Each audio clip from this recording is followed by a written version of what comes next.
Alright, good morning. Been a little while for some foosball. I'm going to suck. It's going to take some getting used to it again. But let's get back into it.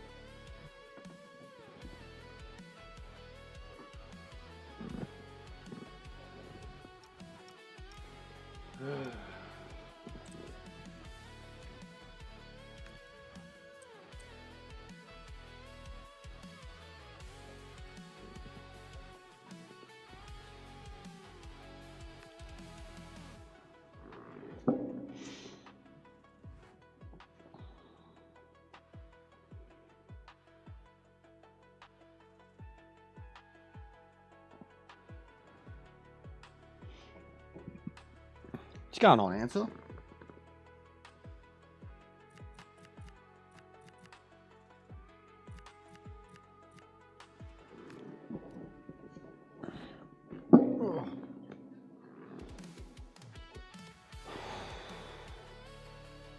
Much better, mate. Much better. Already overdoing nothing. It made me take it easy for too long.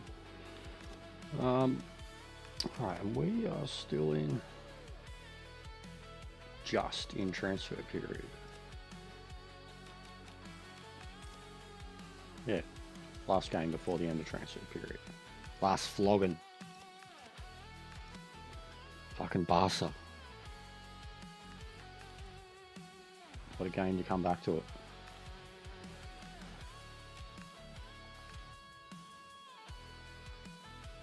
Let's go get whooped. A courageous call enveloping the game with a star player left on the bench. The manager has made his stand, and now it's a decision that could make or break his future.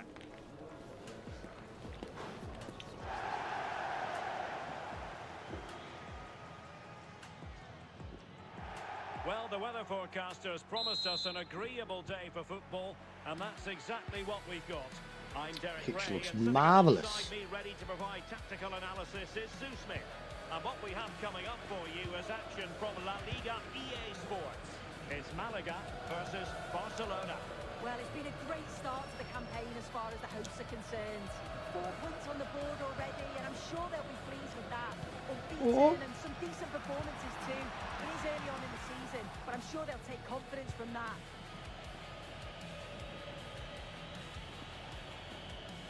And so the starting 11 for Malaga. Well, it looks like a 4-2-3-1 when they're in possession. May go to a 4-5-1 when defending. You think the double pivot in midfield, they're key to protect the back line, but they also need to get forward to support the press. There's going to be plenty of threat from the wide midfielders too, I'm sure. This is how the visitors will set up today. Yeah, it's the same formation, and I'd expect both teams to commit players forward. So the two holding midfielders, they're going to be key from a defensive perspective.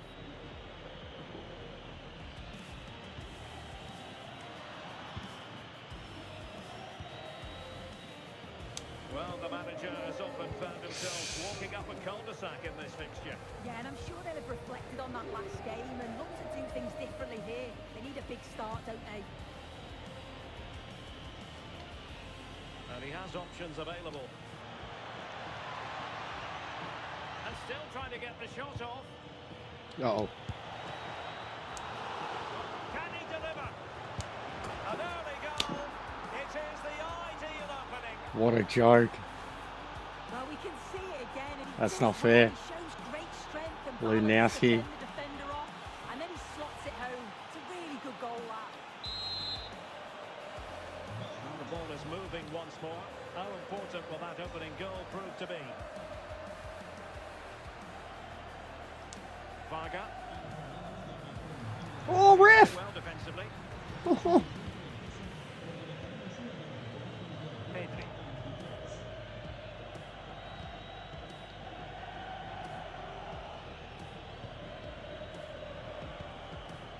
Dani Olmo.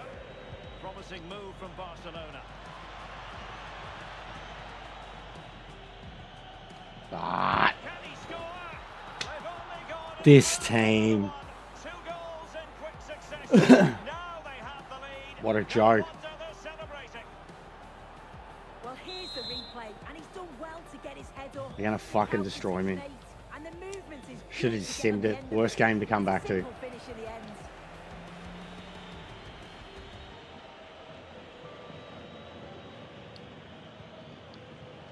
Barcelona have given us away. Reyes. Confident attacking play. Oh, chance! And turning the ball away. Goalkeeping excellence there. Well, wilting under the pressure, and now they try to go forward.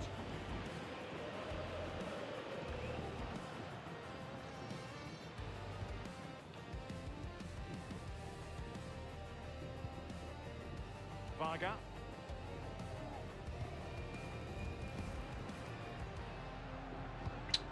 Wow. Tackle.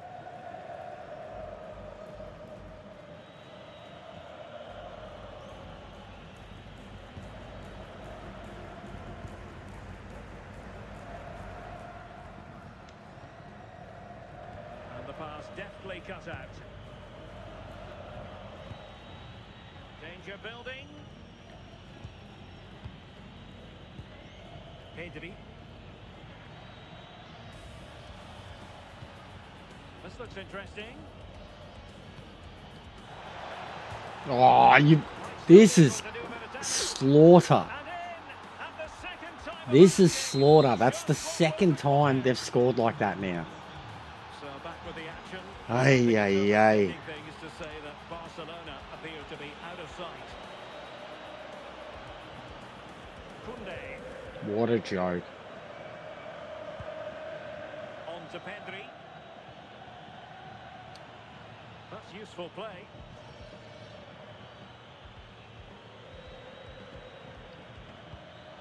Thuram. Big chance. And that's the hat-trick.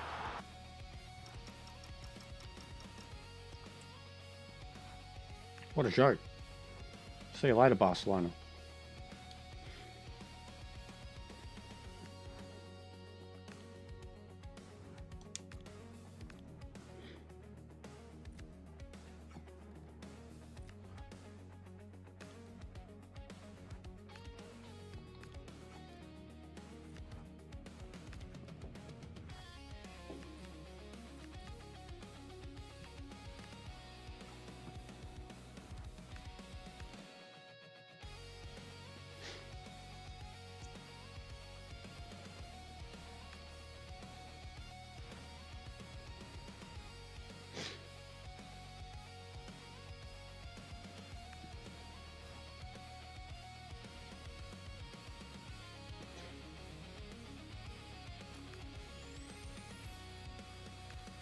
That's right, we've got Esposito now. Hey.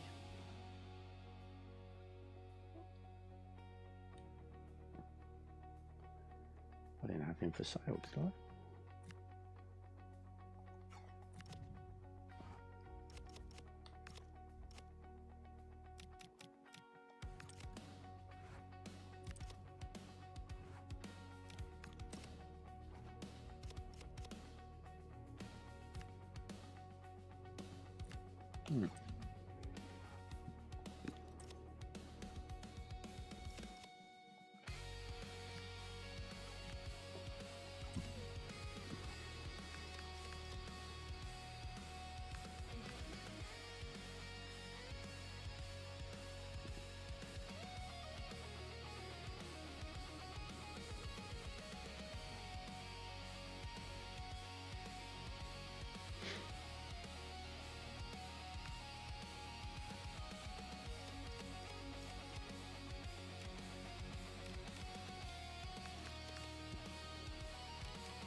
46 mil.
What a big bastard.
What's going on, Bear? How are you, bro?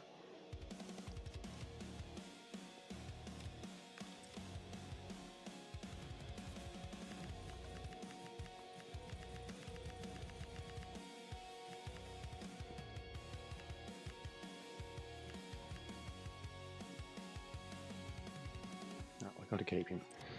Need a rotational. Is it? Dude, I've been getting that a lot, truthfully, myself. I think that's just YouTube now, man. Like, I started... What was it? Who was it? It was someone the other day. And I had 3 unskippables first thing in the first... Like, I hadn't watched the stream. I clicked on it. I can't remember whose it was. But I was like, hey, triple unskippables.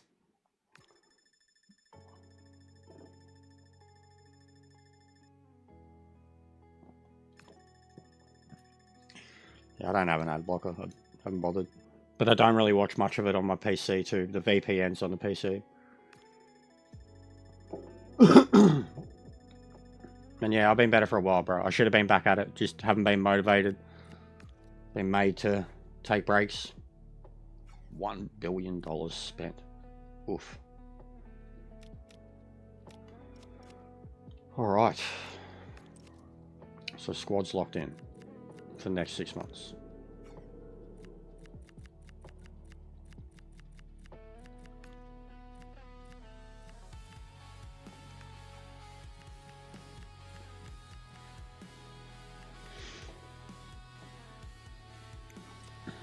Yeah. Yeah, now it's just trying to get motivated again, bro.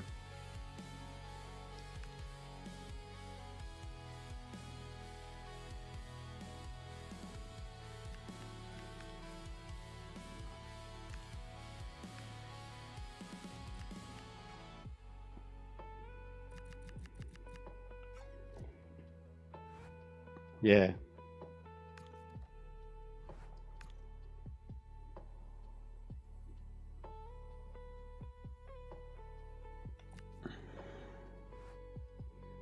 What's going on, Lewis? How are you, man?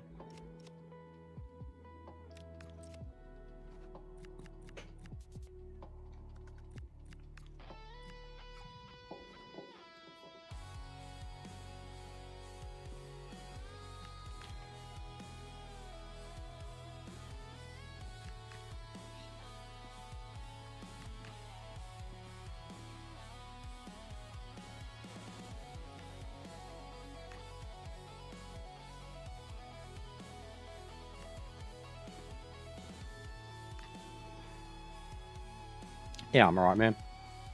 Definitely getting better. Been bored lately. Really bored.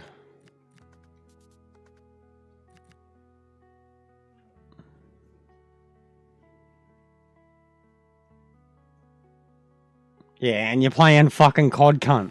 You got No Man's Sky and you're playing COD. You disgust me. Especially the latest one. My god, the reviews, man. You're playing COD, bruh.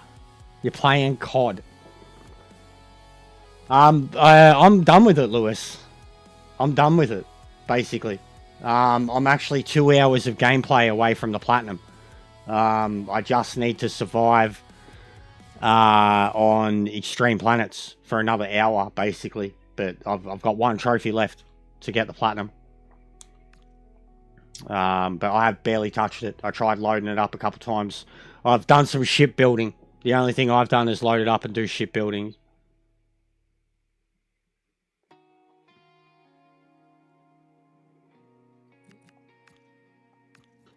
I was playing around with the ship build, like the Corvette building, trying to actually get one that's a bit more of a ship.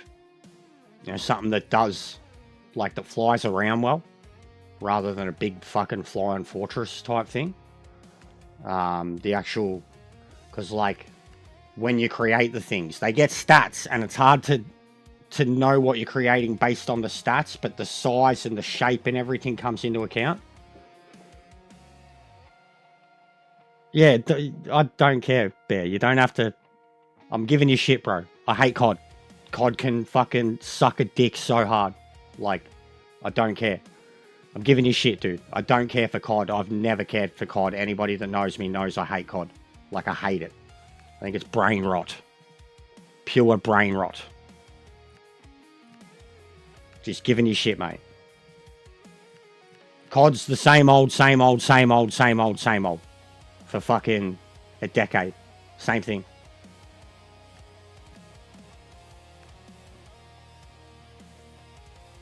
But I'm glad you're able to get new games, bro. You seem like you've been getting a lot of games, so I'm happy for you.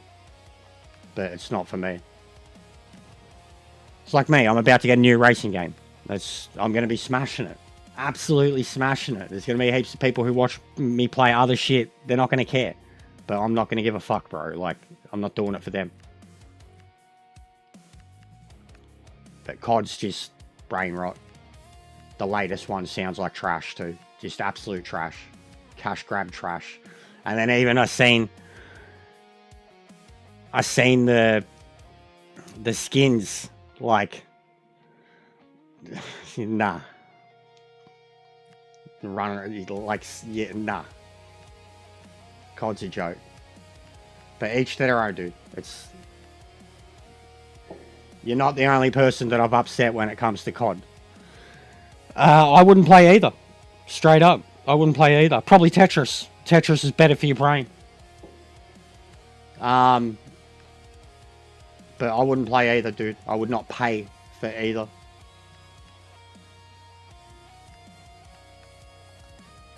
But it's just, you don't have to be upset about it, bro. Literally, anybody who knows me, anybody who really knows me, I've ripped into COD for a decade plus, bro. Like, my mate used to, like, deliberately trigger me by it. Like, there was a few things he knew he could get me ranting about, and COD was one of them. Xbox was another thing. But yeah, it's just, I couldn't give a fuck about COD, bro. I'm not gonna... I'd rather watch you play Tetris. Like, at least with Tetris, I'll sit there and talk to you, you know? Like, COD, yeah.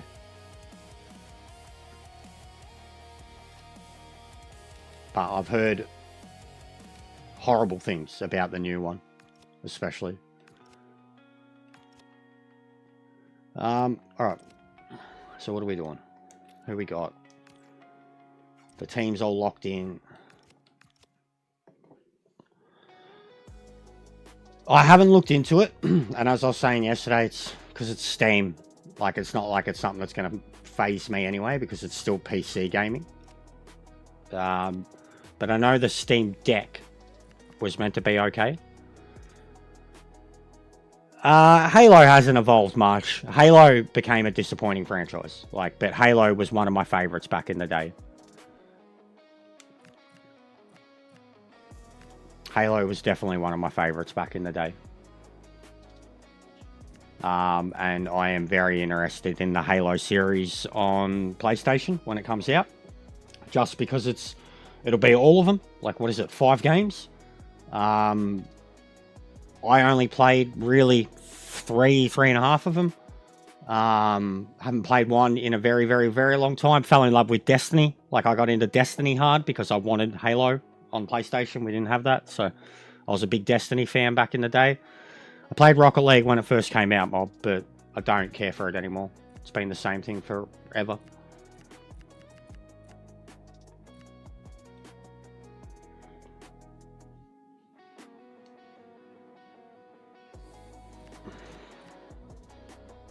Alright.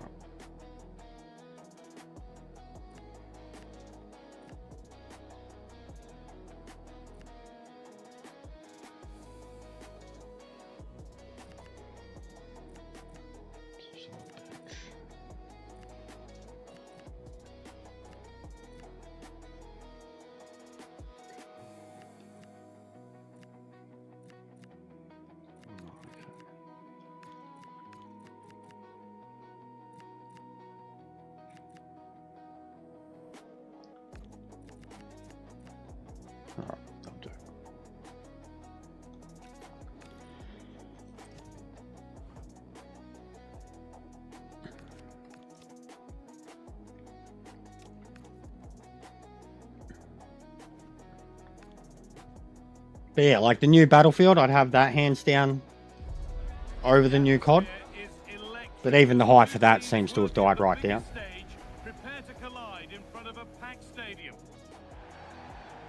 I love the story of Halo. Love it. The first two. 3 was good too, but the first 2 games, like, they very much, the first Halos, it reminds me of Star Wars and, like, the first Star Wars saga, because, like, Halo 1 and 2, it's like, you find the ring, you have to destroy the ring, then Halo 2, bigger fucking system of rings. Like, it was classic and cliche, but it reminded me of Star Wars, like, destroy the Death Star, oh, there's another Death Star that's worse than the other one, like, so that alone, like, it's kind of classic sci-fi, like a trope, like, you know, you destroy the big bad weapon, and then further down the series is just another version of the big bad weapon. And then the final missions, like in Halo, like when it came to destroying the rings, especially Halo 2, one of the greatest, in my opinion, one of the greatest final missions to a shooter game that's ever existed is the final mission to Halo. The second Halo, when you're on the ring, on the fucking warthog, whole thing's blowing up behind you, like, Halo 3 was incredible, and ODST was the best story they ever told. Best story they ever told. And you'd been teased of ODST, like, the whole way, because it was a prequel, and you hear bits of lore and other characters and shit, you know, mention Reach. So, like, and that was something too that I thought the TV show did well.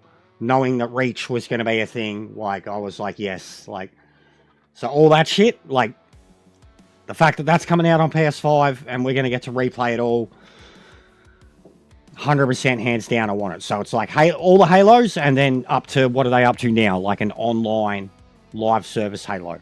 So you get to play through the entire story and then have, you know, on the PlayStation, a up-to-date PvP version of Halo. So I think, like, don't care how long it's been, and I've always said it about Xbox, like, they had their franchises. Gears of War's the only one now. But look how big Forza did. Look how big Microsoft fucking Flight Simulator's going to do, and Halo, like, Xbox have had their franchises along the way, and Halo has been fucking... I mean, look at Destiny. You don't have Destiny without Halo, and even Destiny didn't even reach anywhere close to its potential in terms of the hype, everything around it, but Destiny's still, like, awesome fun.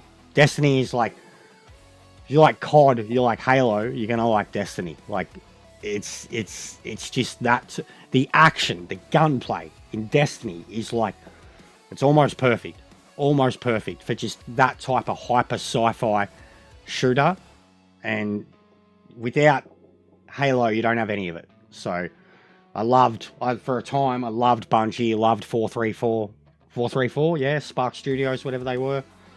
Best soundtracks, like the actual, like, you know, orchestra composition of, like, a video game, best ones ever. They were the bridge between, like, you know, every game being like a World War game and a Call of Duty game to, like, being able to do something else. And that something else was awesome. Like, they had a good run for a long time. And I was always PlayStation fanboy, but like, anytime you went anywhere and they had an Xbox, I was smashing Halo with people. Like, it was so fun.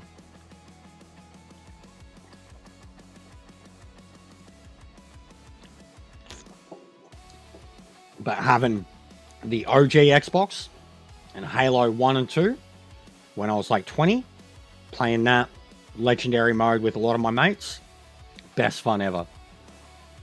Yeah, I much preferred them when I was younger. I don't care about them now. I loved a lot of the squad team-based shooters. I read a lot of the books too, but a lot of the Rainbow Sixes, the squad, you know, the Squad Seal 6 games, Delta Forces, the ones where you controlled 3 to 5 dudes, even in the single player. I really liked those type of games, but grew out of all of them, Lewis. Like, shooters, full stop. Even I realized the other day, like, I got another mate, a couple of years older than me. And it's only ever Battlefield of COD, Battlefield of COD, Battlefield of COD, Battlefield of COD. And I just don't even know how their brain works. Like, for what they get out of video games anymore. Like, their ADD must just be so bad, or their attention span must be so low that is 100% of the type of game that they play. COD, Battlefield, Apex. Like, they're all the same. It's all the same. It's all just shoot someone. Like, and then even the skill, the banter, all of it is just the same. I don't know how people do it over and over and over again. I've got my game genres that I get stuck into, but I like to think that my game genres and the palette of games that I can play is way more diverse than so many other people out there. Like,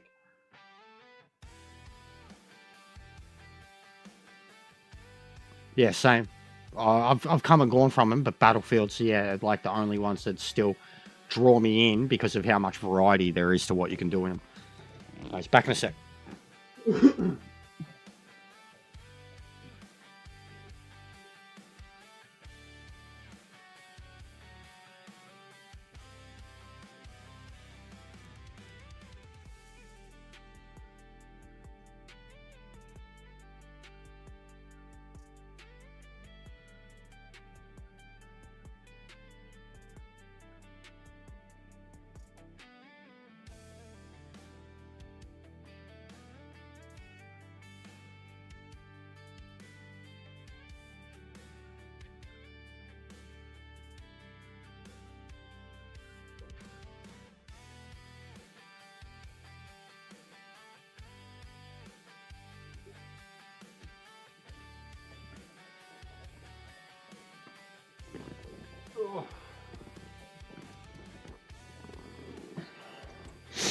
I even I miss like the XCOM style turn-based. I wish there was more of them. Not so much just exactly XCOM, but just more games that use that template. You know, more franchises that use that template. There's a lot of, you could do a lot with it. And it doesn't have to be like XCOM, you know, shoot. It could be anything. It could be combat. It could be, like, there's so many types of ways you can play those games. Like, so many, like, franchises and potential, you know, yeah, basically so many franchises you could attach to a game like a Lord of the Rings. A fucking Lord of the Rings turn-based XCOM style game. Yes, fucking please. Would be all over that shit. Star Wars, same thing. You know, like a Knights of the Republic, Star Wars, XCOM. Oh, there you go. What's going on, J-Dog? How are you, bro? I got smashed 4-0 by Barcelona in my first game back. 4-0.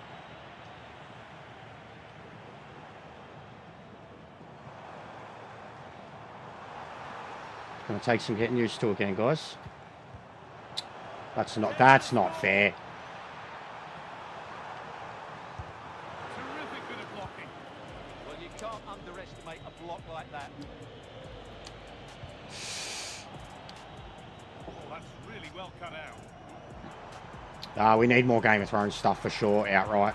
That game like that, Game of Thrones open world looks promising. This is happening too much. I'm so bad at the moment. Well, it's great awareness of space in the box, and then he shows a lot of composure with the finish. That's a clever goal.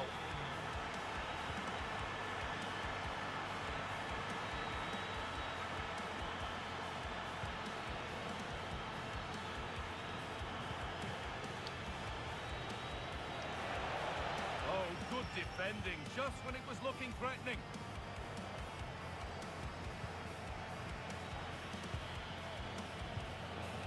This is ridiculous. That's a good pass.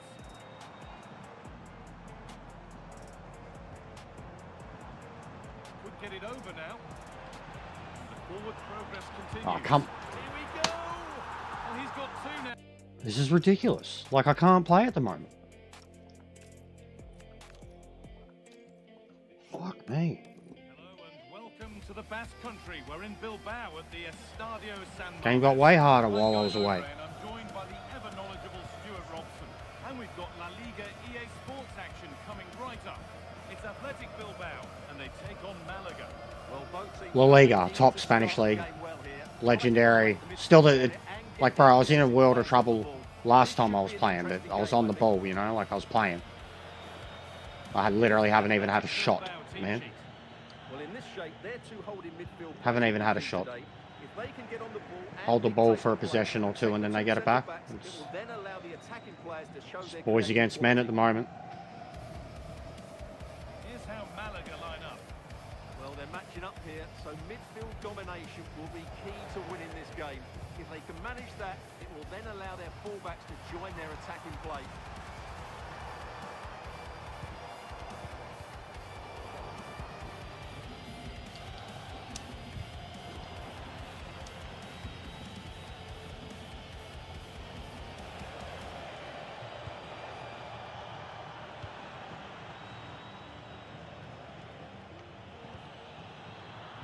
Is incomplete. Nicely won.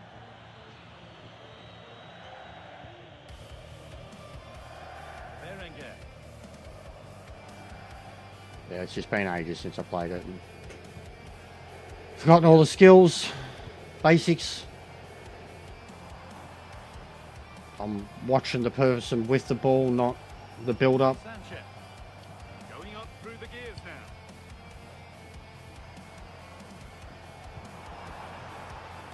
Great rhythm. There's a real flow here.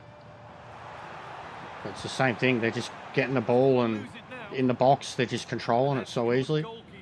In a difficult situation. Simple little side steps and in it goes, or I do the right thing defensively and then they oh my god. Then they get the recovery and put it straight in. I've had 3 goals score against me where I've done the right thing defensively. I get fucked, referee. And then they get the ball straight back. Put it straight in the net.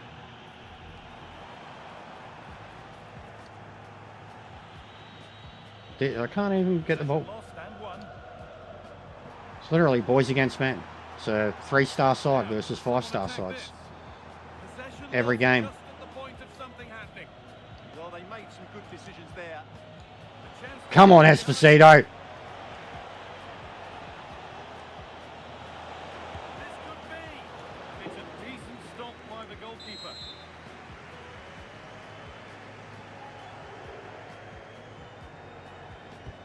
The corner is fired in.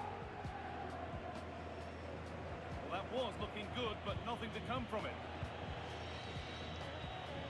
All lost and gratefully received. It's a joke. Williams. Delivered into the box. Well, that's how to clear it.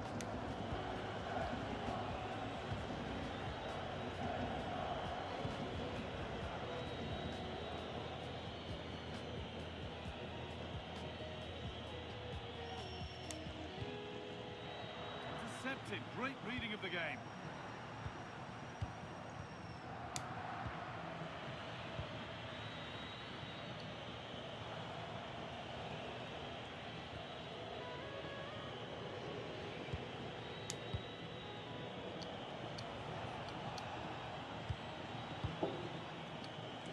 Pass was read and the ball has changed hands. Excellent reading of the situation. Well, somebody needs to get their foot on it here.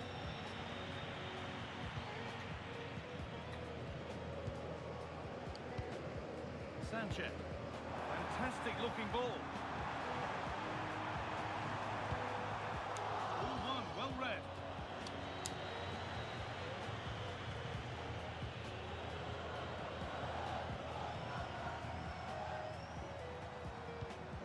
It's a lovely ball. There might be something building now. Scruffy play, ball lost. Well, they've definitely changed their approach here. Every time they get the ball, they're trying to play. Oh, come on. To be successful, they need to switch the play as quickly. Even when I do the right thing. Just a little untidy.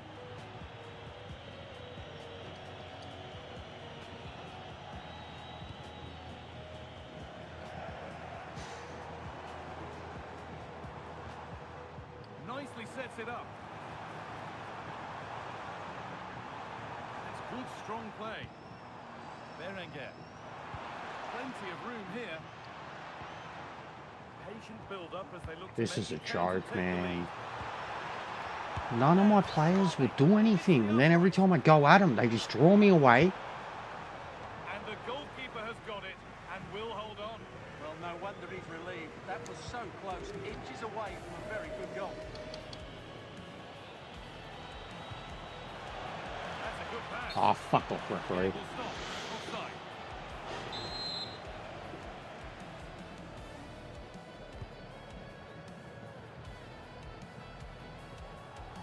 Sanchez.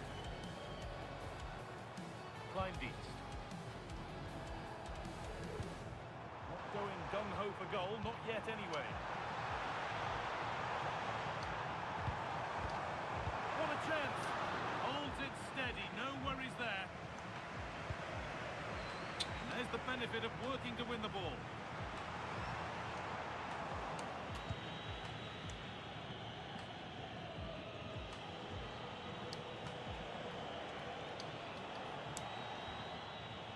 You're a fucking useless cunt. Cuts it out. Just getting pummeled. Absolutely pummeled. That brings the first half in Bilbao to a close.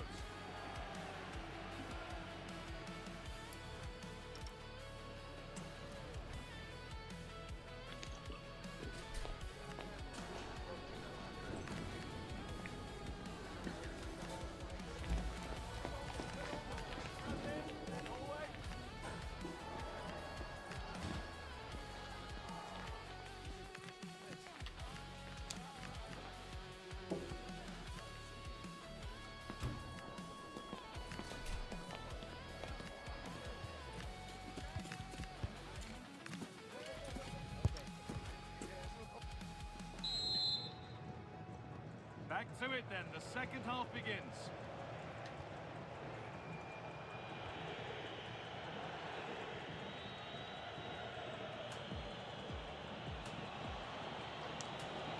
Oh! Ref! Oh, you're not going to get away. Jesus. Chopped up the big man. Yeah, fair enough, a bit reckless. Fucking, he went down like he had an injury there. Oh! Oh! Fucking Hideo, mate. Not happy.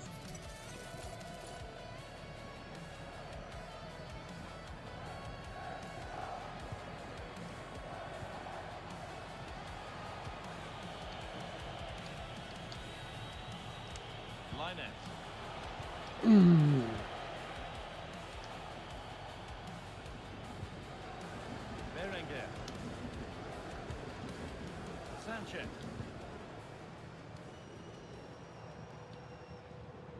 The will they or won't they discussions can now end because the transfer has now been confirmed.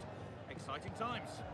Well, at £30 million or thereabouts, he represents good value for money. He's got a lot of skill, and I think he'll add quality to them. That's ridiculous. That's ridiculous. They have a goal. Ridiculous and unfair. This defender, how could Here's the replay. He's got such quick feet. hasn't what he? we Just look how he goes past his marker to get his shot away. That's a really and then the moment I changed to him, they scored. That's so unfair. Lost and gratefully received. This is fucked. Might have to turn it down just to fucking get used to playing again. Vivian. Or it's just going to be pummelings. Out to be a really good ball. In the right position to cut out They the pounce on anything.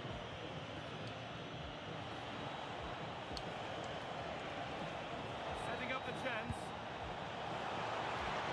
Well, surely that has to be a red. And a red. And a red card. Well, hey. The ref given no Here we go. Well, the referee's got that right. He saved a possible goal there. But Is that outside or inside the box? Oh, it's going to be just outside, isn't it? Stopping the penalty. You fucking dogs.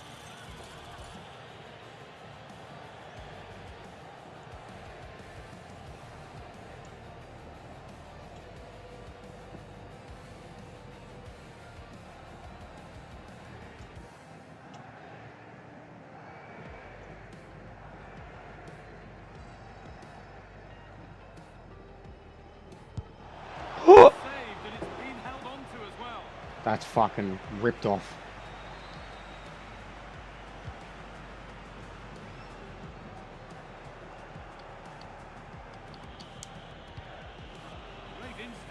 What's going on, Deontay? Thanks, bro. Getting smashed at the moment, though, mate. Playing shit house. Yeah, it's all a bit rushed at the moment. Lovely ball, this could lead to something. This to draw level. Oh, that's Oh! a great block. And there's going to be a change now.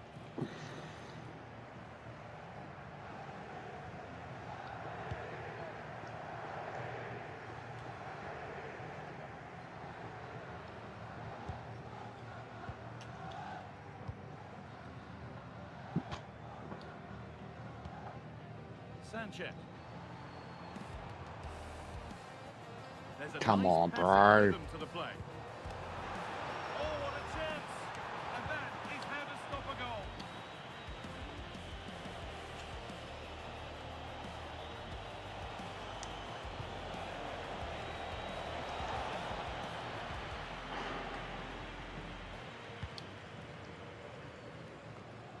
Sanchez. Promising looking ball. Well, what a place to lose the ball just when the chance was on. Pass played through. Come on, Adrian. Now composure needed. Well stopped and sent it away.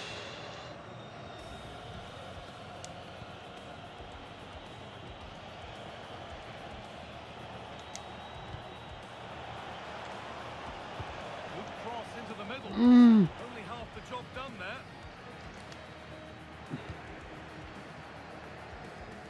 Scruffy play, ball lost. This is fucked. Taking it upon himself to drive forward further. There's been a goal, and it's happened in the Celta game. Here's Alex. Yeah, it's a goal for Celta Vigo. They've scored the opener here with 74 minutes played. Thanks, Alex, as always. Not out of trouble yet.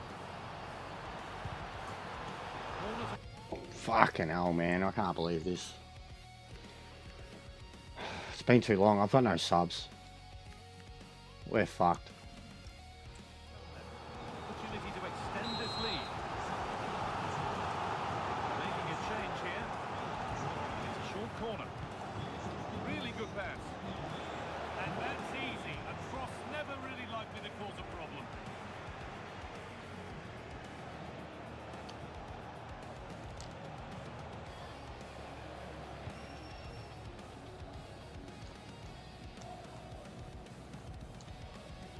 Just not even get. What are you doing, Lanes?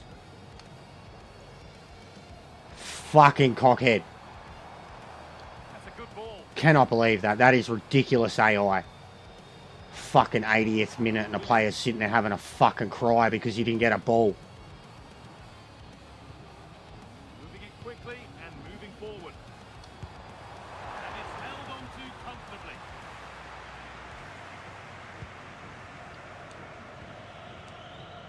Oh, that's really well cut out. Can't even do the basics.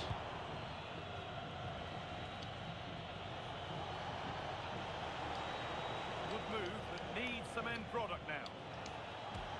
But it will now be tidied up and cleared away. Bullshit. Well, not much time left now, and these supporters are Welcome doing to La everything they Liga, can to man. get their team over the finish line. What an atmosphere. I kind of knew I shouldn't have stopped when I did. I was on a red hot form Really of nicely run. played. What can they do with this now?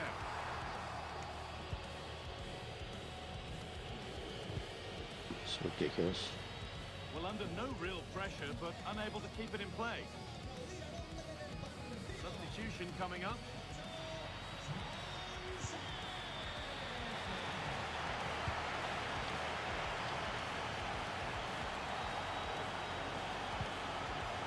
Linus. That was the last chance. Stubborn refusal to give up possession. It's a good bit of skill, isn't it?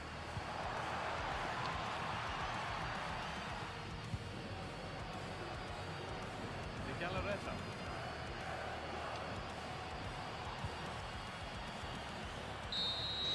Might even need to start a new lineup.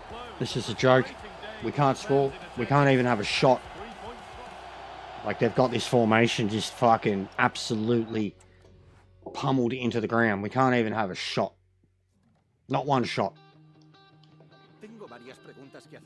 I think I need to start lining up a twin striker. But I don't know what fucking formation to use. But this is ridiculous. Gracias de nuevo por su tiempo y...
Alright, but...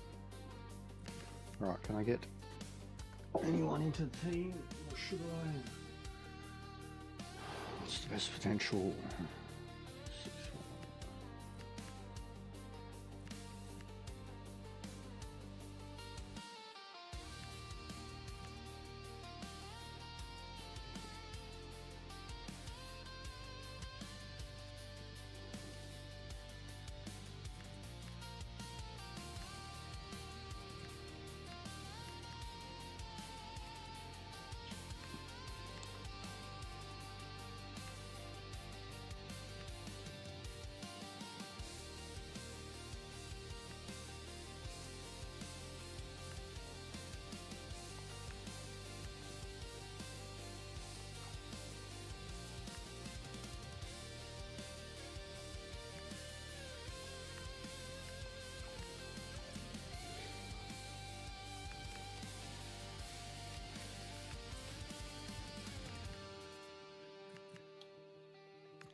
Okay.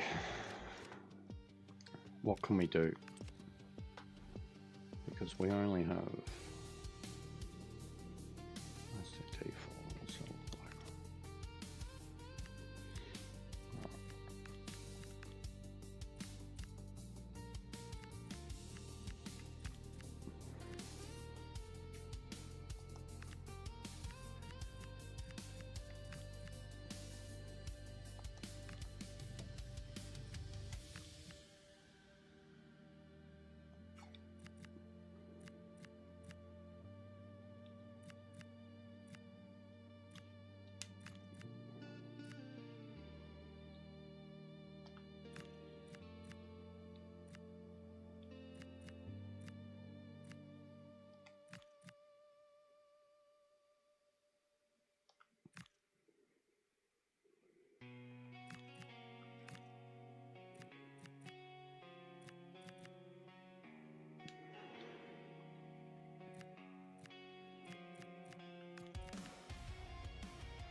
think I might have to put the headphones on, getting more into the game. Substantial league fare on the menu, and a meeting of two intriguing sides. Who's to say who'll come out on top of this one? But that is all part of the fun of being a football fan. This is EA TV.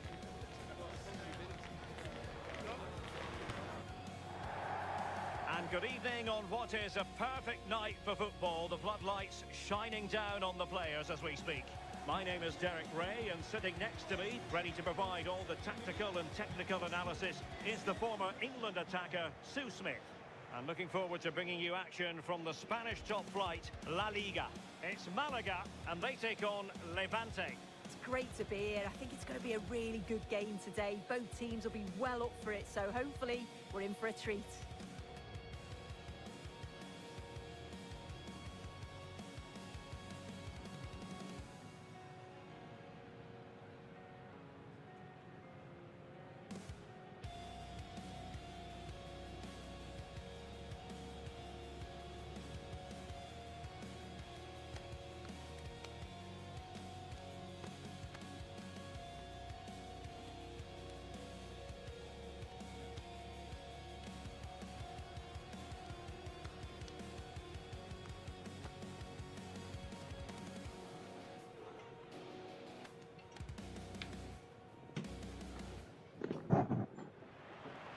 And here's the lineup for Malaga. Yeah, it looks like a 4-4-2, and I always think that this system offers a strong defensive presence all over the pitch. And in attack, you always have numbers getting forward. They've got quality out. All right, Joe. I'm sure the flanks are going to be used today. You tell me what to do, guys. Well, it looks to be a 5-4-1, and I think that midfield four will play quite narrow. They'll allow the space down the flanks for the wing-backs to bomb forward, and you'd expect one of those midfield players to push on too. Just to help to link play with the lone striker. Yep, okay, yep. Yep. Are you fucking shitting me? A very fine piece of tackling. Oh, genuine chance. And great work from the keeper. Wow, that's a new one. That's a new one. Oh, don't tell me it's... What the fuck, bro? That's a new one. Oh my fucking god, guys. Oh my fucking god. Sitting alongside me is the former England winger, attacker, Sue Smith. And coming up, pulsating action from La Liga EA Sports. Won't go away. It's Malaga, and they take on... It won't go away. Good job, EA. Hey, we won. Good job. What the fuck, man? That was a shit team. Come on, I wanted to play them. I needed to play them. Good job. Good glitch. Haha.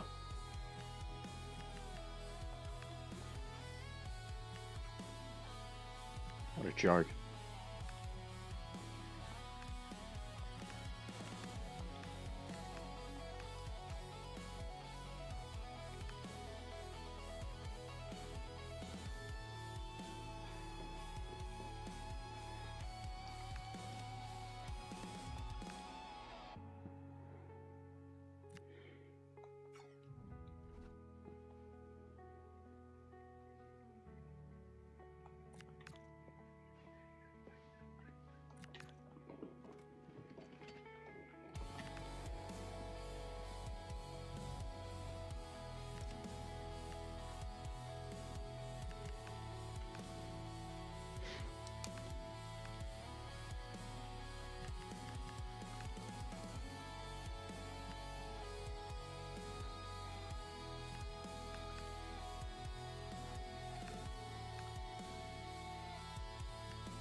Two teams ready to face off in a clash that will captivate What? fans across the globe.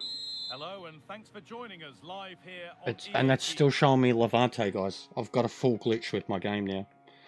It's still showing me Levante, the last game. Look. TV. I'm your commentator, Guy Mowbray, and I'm delighted to have Stuart What the fuck, EA? alongside me, and we've got action from La Liga EA Sports on the way.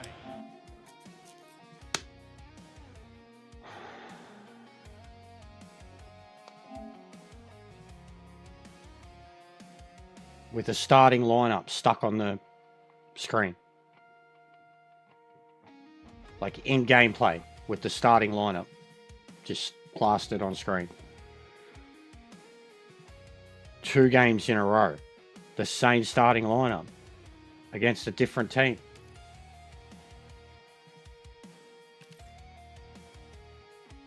What the fuck, man? Haven't played it in ages. It's been updated like 3 times.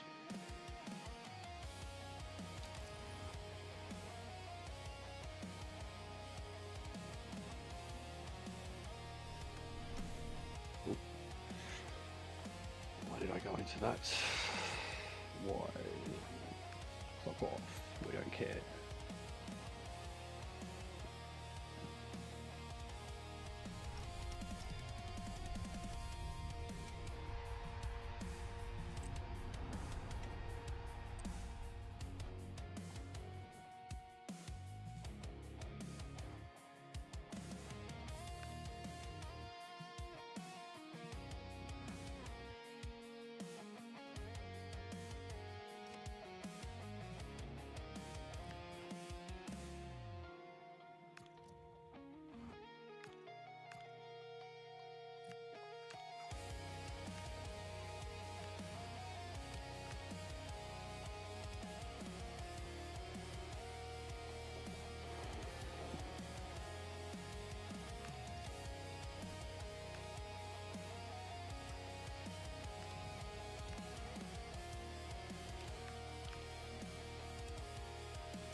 Building to a crescendo all week, and very shortly it Thank God. the sort of weather the fans were hoping for this evening. It's absolutely ideal. I'm Derek Ray, and sharing commentary duties with me today is Sue Smith. And the focus is on one of the finest leagues in world football, La Liga. It's Malaga up against Real Sociedad. Well, being in and around the ground before kick-off, the fans are buzzing. They can't wait for this game, so hopefully it's a fast-paced, entertaining match. And here's the lineup for Malaga. Yeah, looks like a conventional 4-4-2. You don't see it too often anymore, but it should give them a really stable platform both in and out of possession. This is how the visitors will set up today. Yeah, looks like they've lined up in a 4-4-2, and they do look balanced in the system. You can defend deep, stay compact, bring the opposition forward, then hit them quickly on the counter-attack. This is a joy to watch. Well, it's the first time these two managers have faced each other, and it gives the fixture a bit of extra oomph. Oh, these first games often lead to a bit of animosity. It's perfect for a bit of rivalry, isn't it? Oh, it wasn't far away, but above the crossbar. Oh my God. Left passing lapse by the keeper. Ian Munoz. Now opening things up.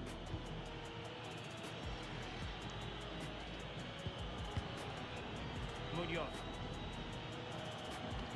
Can they do it? There it is, and just the I'm already over this. I can see why I stopped playing. Well, here we can see it again. And a simple finish it may be, but it's all about the movement in the box. Just to find that yard or two of space. This is a joke. We're done. I think I'm done. Why can't I play this game anymore? Why can't I play this game anymore? You need to turn it back down. This is a joke. Absolute joke.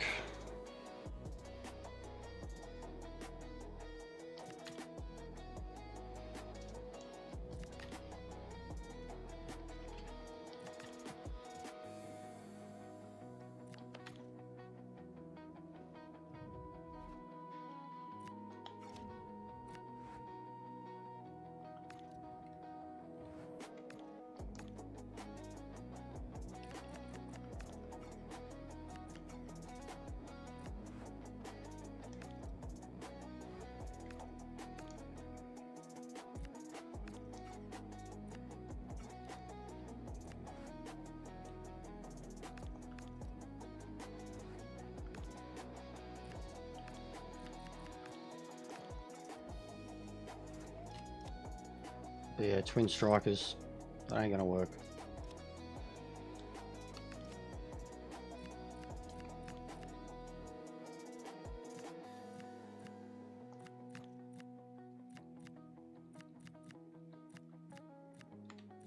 Bro, get on Buati.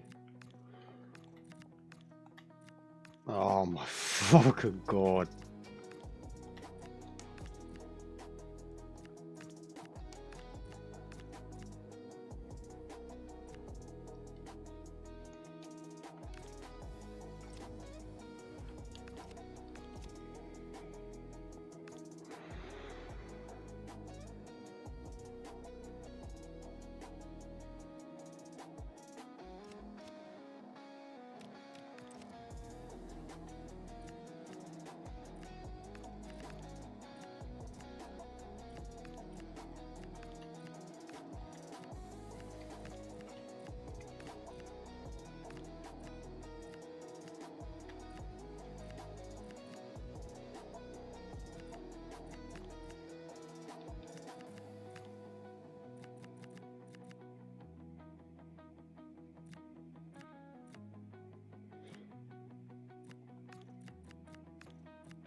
Alright.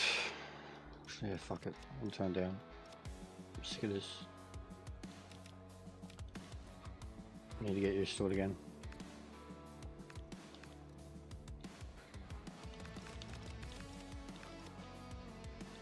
Else I'm just going to be miserable.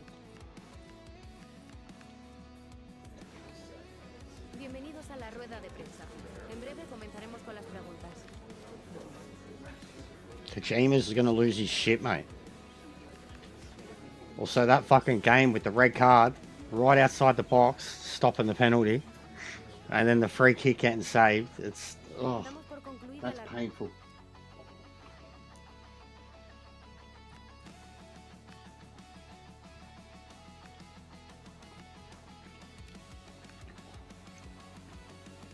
Come on, you can do it. Where's Rob Schneider? This is the kind of occasion we all relish as football fans. Non-stop hype all week long. Now for the action.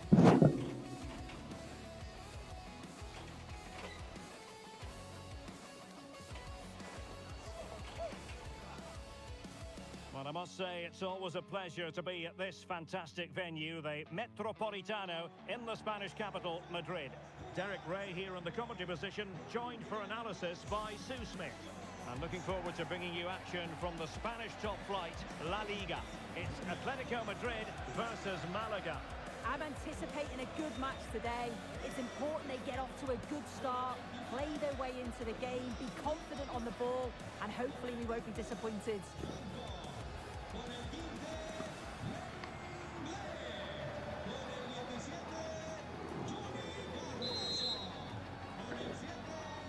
Looking forward to this tremendously. Atletico Madrid get things started. And this is the starting lineup for Atletico. Well, they look like they're set up in a 3-5-2, which looks quite defensive from the off. It'll be interesting, though, to see how the midfielders line up. If it's a flat 3 or 1 or 2 holding, However it is, it's going to be compact in there. And introducing the visitors lineup today. Well, it looks like a 3-5-2. When defending, though, that could turn into a 5 at the back. But when they attack, the two wing-backs, they're going to be expected to get forward in support. Lots of work for those two, but they certainly are capable.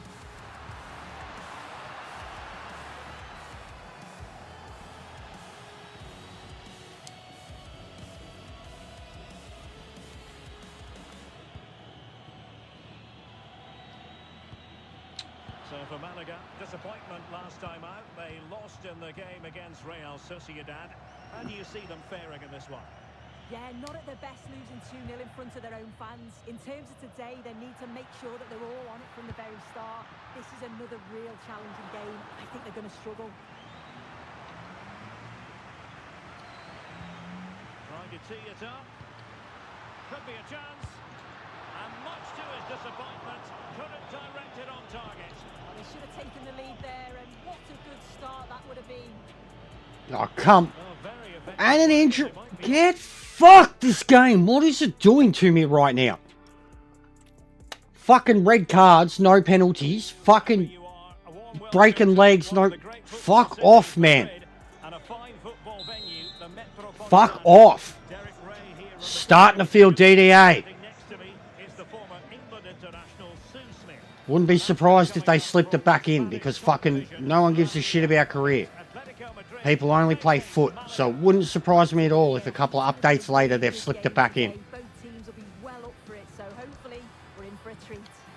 Bro, it's like the fucking foul tackles, just outright. Injuries or fucking a red card with no penalty.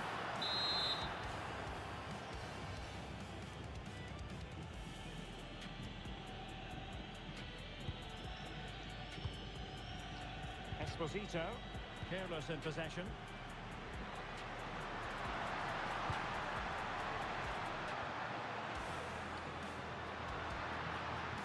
Really good build-up, but no end product. What was... Well, slightly off target, and that'll be a throw-in. So for Malaga, the bitter taste of defeat in the last game. They lost against Real Sociedad. Interested to know how you think they'll get on. Yeah, 2-0, bit too open at the back for me. As for today, though, they'll want a response, and improvement is definitely needed. This is another test, though, I just can't see them getting much from. And a fine tackle.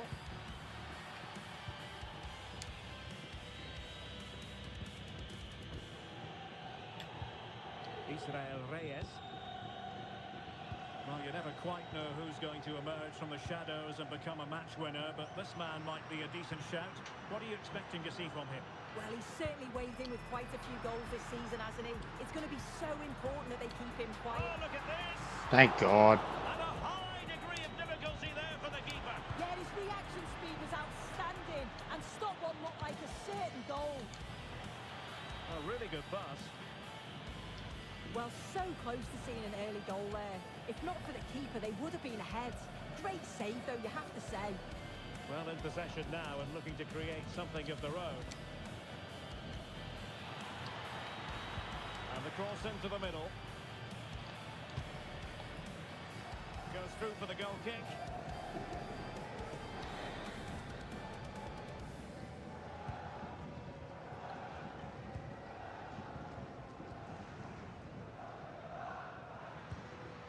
Almada. Alex Baena. Plenty to like about this Atletico move.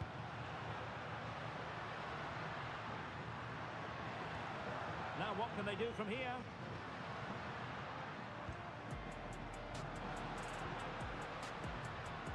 Almada. Baena. Another threat could be there. Could be if they try to get past the Viking, but they won't go fucking near him, will they? Because they're fucking afraid of the cunt. So I realised, I was like, wait, I remember the way I used to play defensively.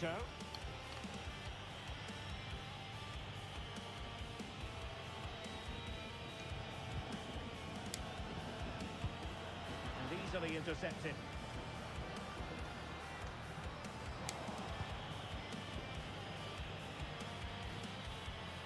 Confident attacking play. Well, didn't go to plan in the end.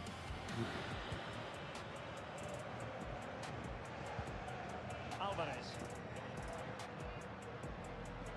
Teammates available.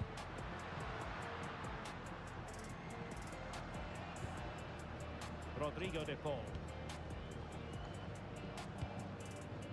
Clever defending. They're so alert, read it well.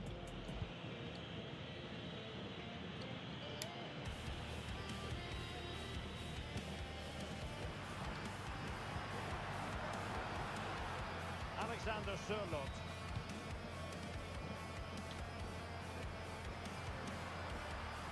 Might lead to a chance. Rodrigo de Paul. Now opening things up.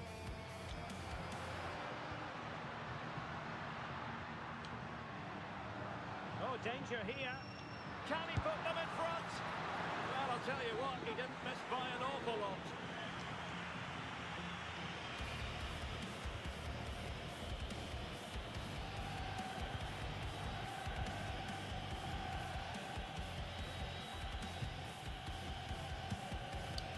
Esposito. Well, this looks really productive. What can they do from this position? No degree of difficulty at all for the keeper. It's been quite uneventful so far, as the stats show. Substandard performance from both teams. They've got to improve when they attack because it just keeps breaking down. I'm hoping the game takes off soon.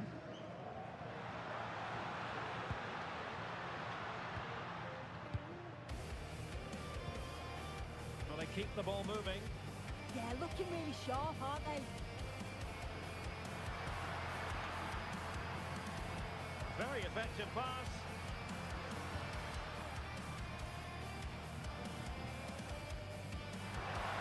And players waiting in the centre. Oh, what a marvellous stop. He read that perfectly.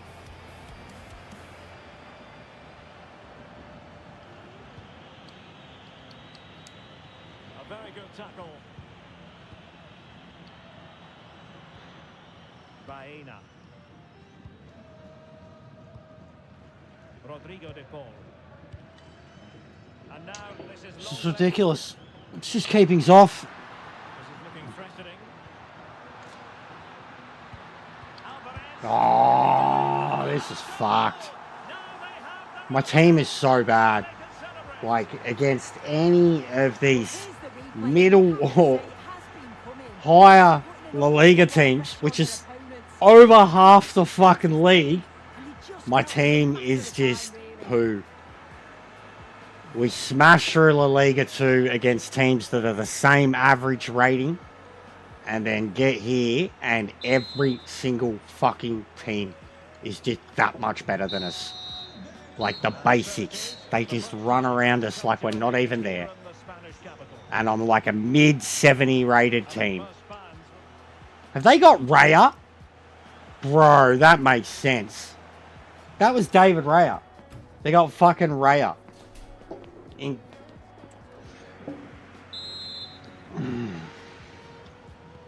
So underway once again. Who will grab the stage in the second half?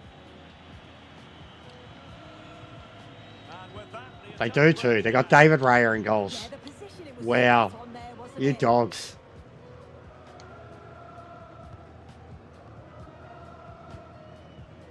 It's not giving me any counter-attack for suggestions, which I don't understand when we're already a goal down. Rodrigo de Paul. Moving the ball well here. Oh, might be. And he scored not once, but twice. They simply cannot stop him. And no wonder he's enjoying himself.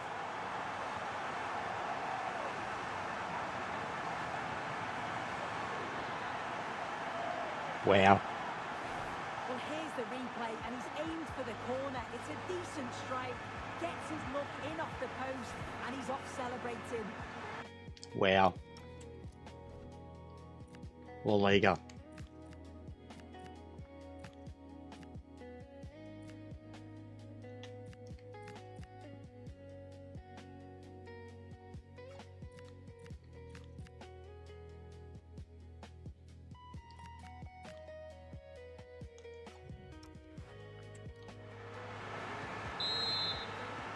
And it still won't even give me a fucking counter attack for a suggestion. 2-0 here, and the ball is moving again.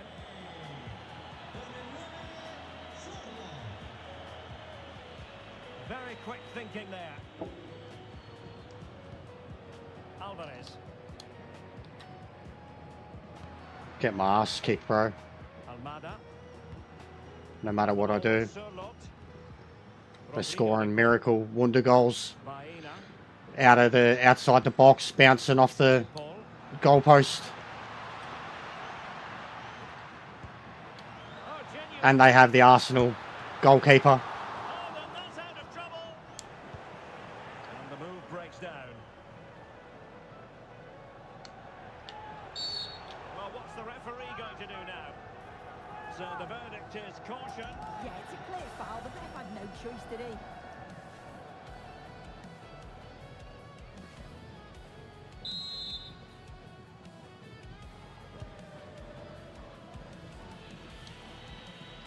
Plenty of support here. Penalised there. What is going on here? And now they're just turning into the dirtiest cunts ever. Look at that.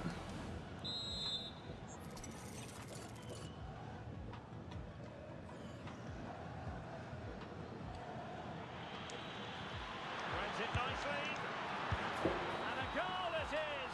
But in all honesty, the keeper should have done much, much better.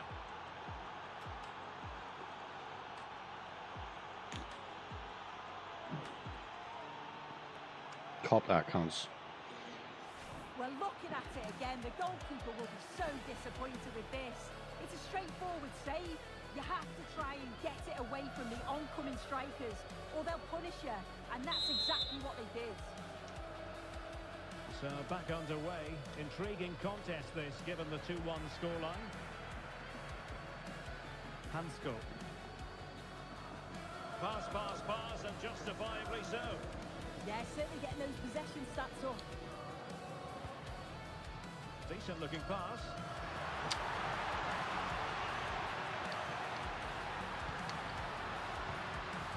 High quality defending.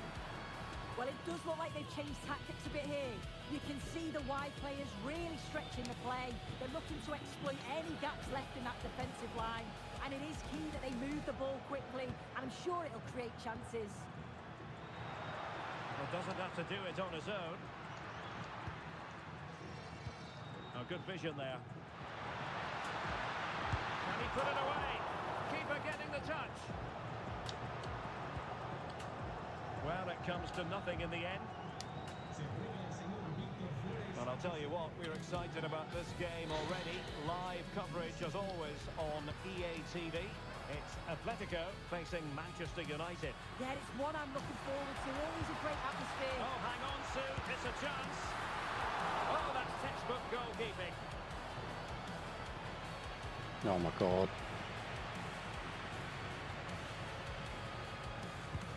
And passing it well.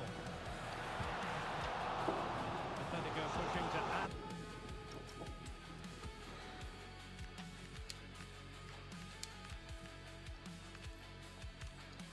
Bro, am I running out of substitutes so fast? Swear I'm only making like a fucking change.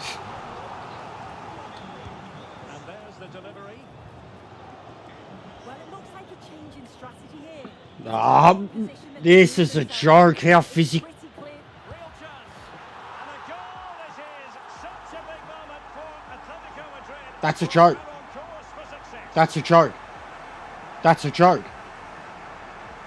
My team's not even playing, bro. They're not even playing. Well, here it is again, and this is great pressure. High up the field. They don't just go in ones and twos. They all go together. And that makes it so difficult to play Absolute out. fucking joke. Nice finish after that. Player gets crunched and then just one pass through the whole field. Goal. Oh, great vision. Okay. A fine cross.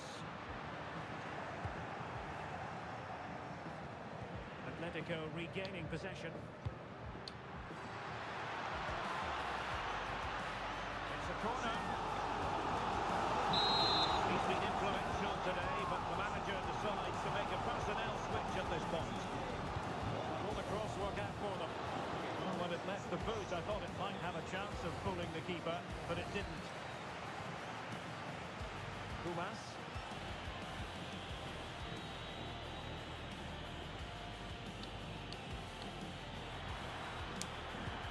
Electing to cross into the centre. Well, it looked promising, but the keeper really taking command. Good bit of closing down. An exciting La Liga match in prospect here on EA TV. It's Malaga facing Sevilla. Good through ball. Attending to his defensive chores. Ah, even when I do the right thing, win the ball. Remaining here. Now opening things up.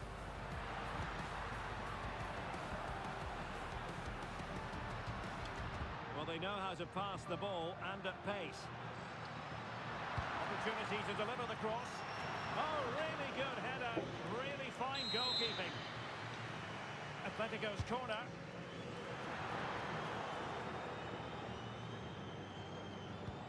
Well, that's how to put in a clean tackle. Teammates available. Coman. Took a really smart piece of defending to stop them.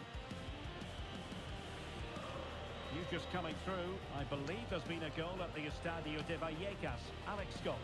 Yeah, there's a goal for Barcelona. Ah, you just got to be kidding me. At 1-1 with 85 minutes played.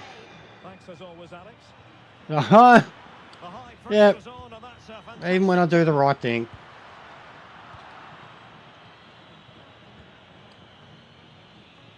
Good pose of threat on the counter. Possession lost And there. these cunts were going to call me offside. Wasn't even going to be an attack, and they were going to call me offside. Conor Gallagher. Don't know what to do, guys. This is a struggle at the moment.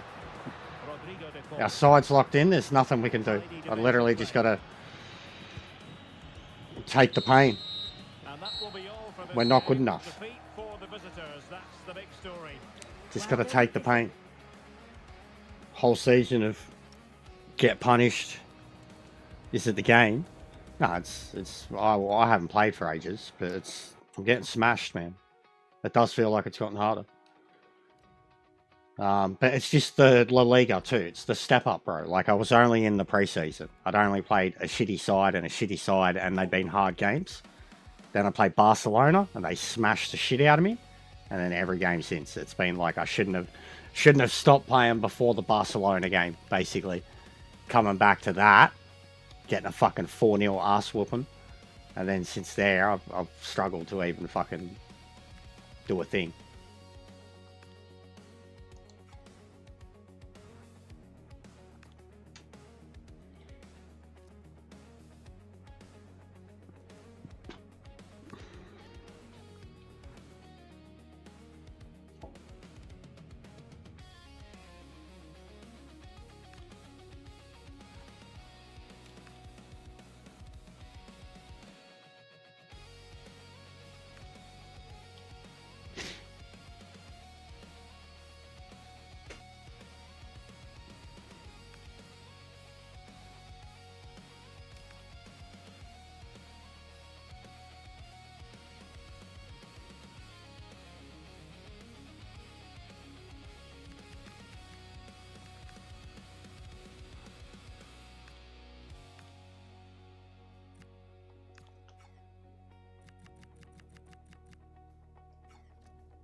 But yeah, we're not getting the chemistry at the moment. I've pulled in a lot of new players too. The striker especially. I haven't been able to do a thing with him. Not a thing. And he's meant to be the new star striker.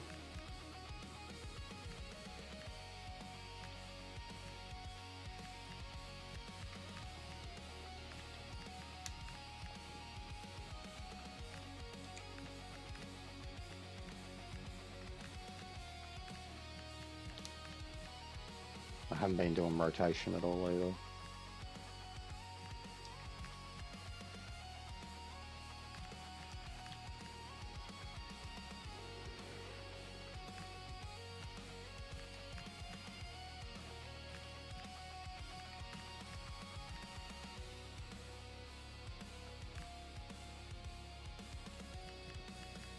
But yeah, everyone's out of form. Everyone's playing shit. So it doesn't really matter either way.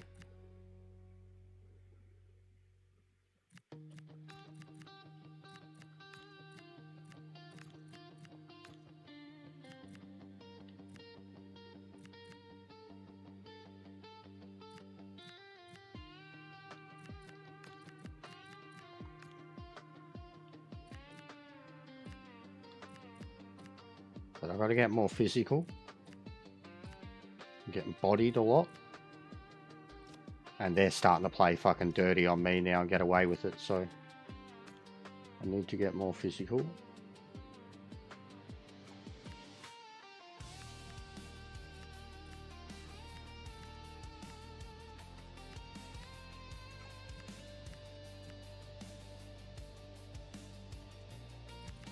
But yeah, none of my forwards have been working too. It's none of the... I haven't had any chance to be patient with the ball because I can't hold it. The moment I even like back up, they force me into an error and fucking... But I haven't been able to hold up the play, I haven't been able to rush the play. Bienvenidos a la rueda de prensa. En breve comenzaremos con las preguntas. Yeah. But I'm trying. I am trying, like, trying to do the basics. Like, that's usually the simple way to build up your play and score. Even the fucking basics, we're just getting destroyed. We can't do basic passes to a 2-on-1 contest, like.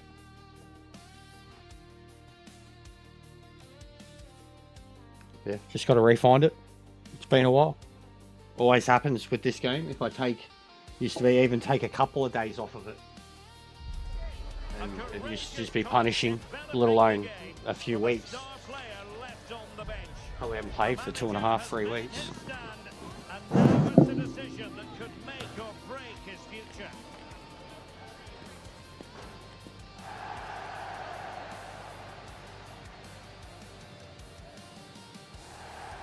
A wet night in store for all concerned. Good evening and welcome.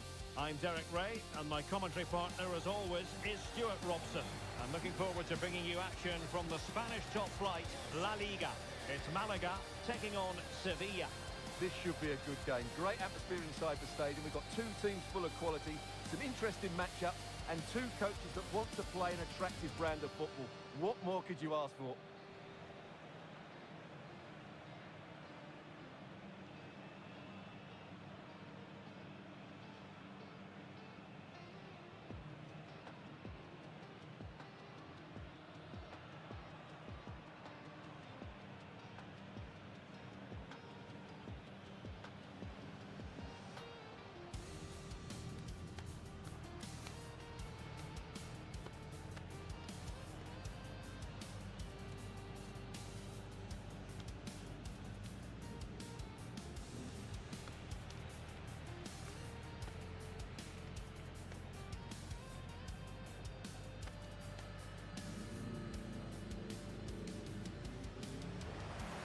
And here's the lineup for Malaga. Well, although we have it down as a 4-5-1, it's actually more likely to be a 4-2-3-1. They play with two holding midfield players, a number 10 and two wingers. The system has a nice balance to it.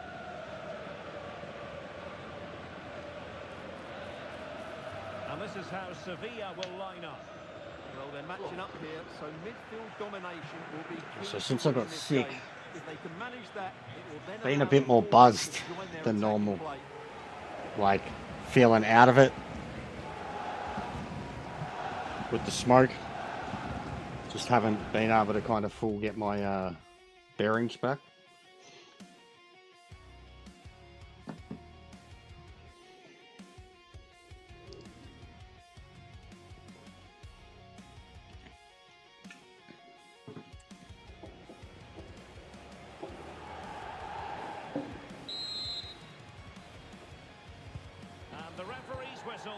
indicates the beginning of this match.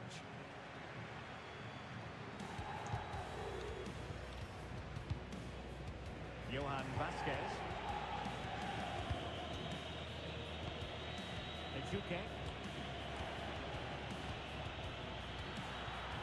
They know they need to stop him. The cross is on. Was it a great clearance?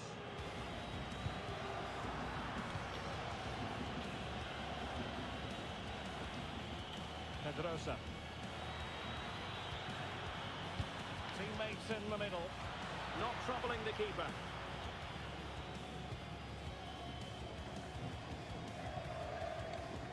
Well, two managers trying to outwit one another. They know each other's tendencies rather well. Yeah, and these opening minutes are so vital, and I'm sure that was emphasised. Hey, Gav, how are you, man? Before the game. Impressive build-up.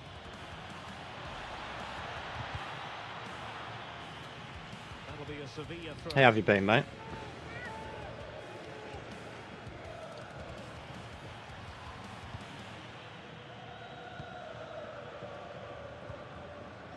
Varga. Come on. Something comes of this. Big opportunity. Fuck off. Goalkeeping.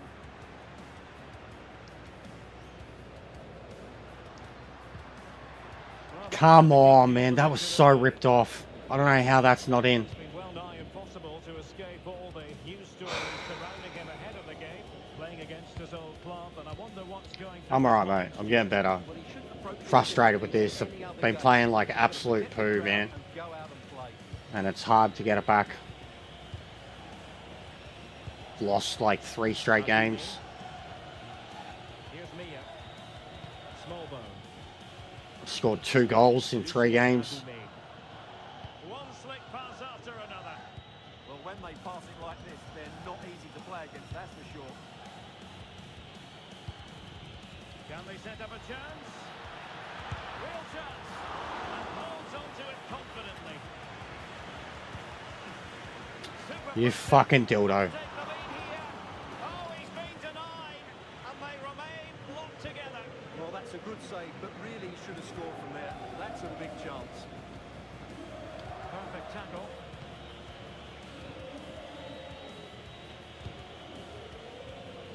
So for Malaga, not the best of experiences last time out when they lost against Atletico.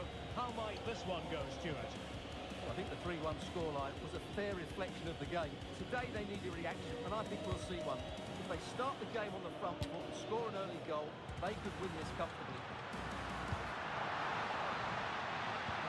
Decent pass. Oh, it's gone in! A derby goal, the first of the contest. Good goal too. Good goal. I just did the low, like right at the last second, I did low driven shot. I went to have a shot and I pressed L1, which made him like direct it down. It's a really great goal. It was the only way it went under the keeper. What's going on, bro? Fucking hell. Good goal.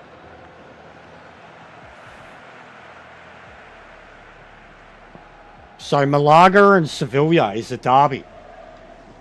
Okay. Their logos look so similar too. The ball is moving once more. How important will that opening goal prove to be?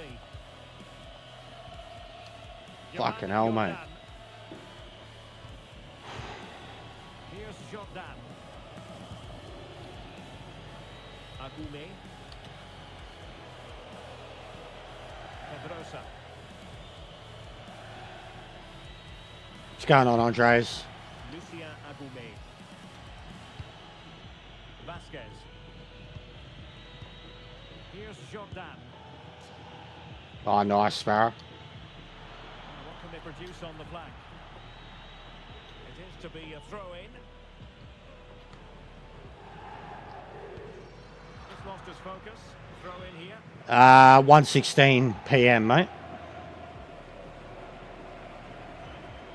And I'm alright. Trying to get my rhythm back with this game. And good-looking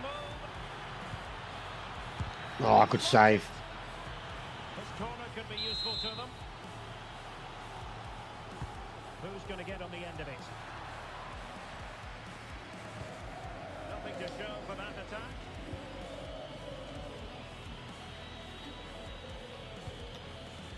Joan Jordan. Agume. Patience and persistence on the passing front in the name of finding an equaliser.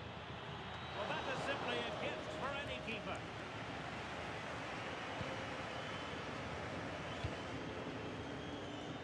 Smart defending.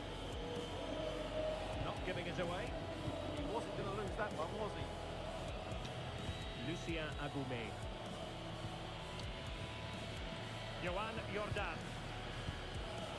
Vasquez. Agume.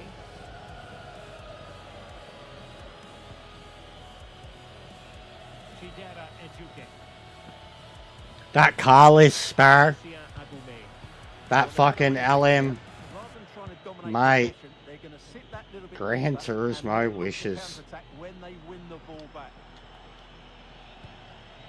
Smallbone.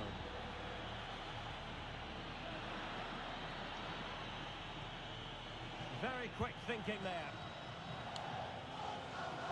Closing down. So getting close to the half-time interval, and it's going with home advantage, albeit not by a lot. What have you made of what you've seen so far?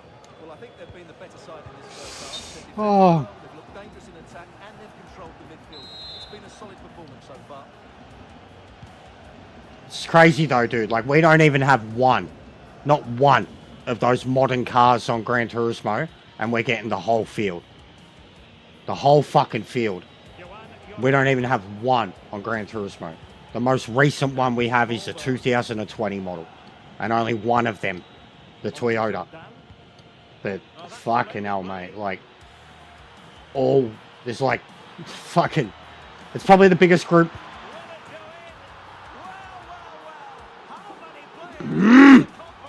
Fuck! It's probably the biggest group I've seen in the game so far. What is with these replays showing that even these are cocked up? Fucking hell, they should not have scored that. That's a brilliant bit of skill. What a goal. Fuck And the me. whistle is sounded for half-time in this game.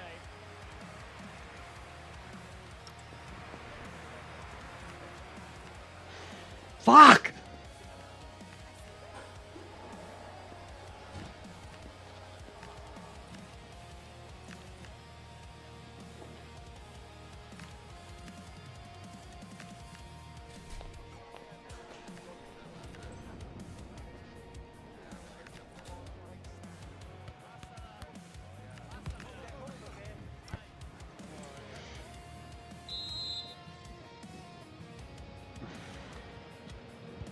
So back in business here. Who wants it more in the second half?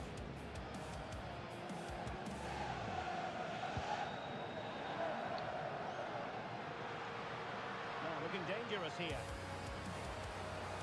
Well, danger averted thanks to his teammate.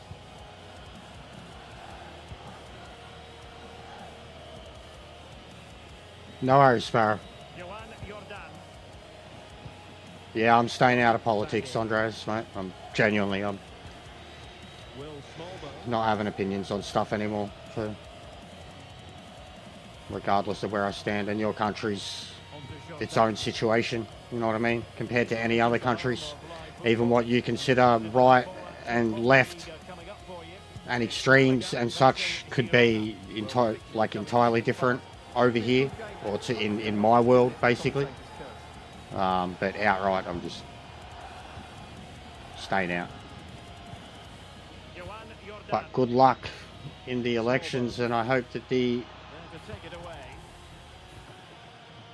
you know, more promising government wins.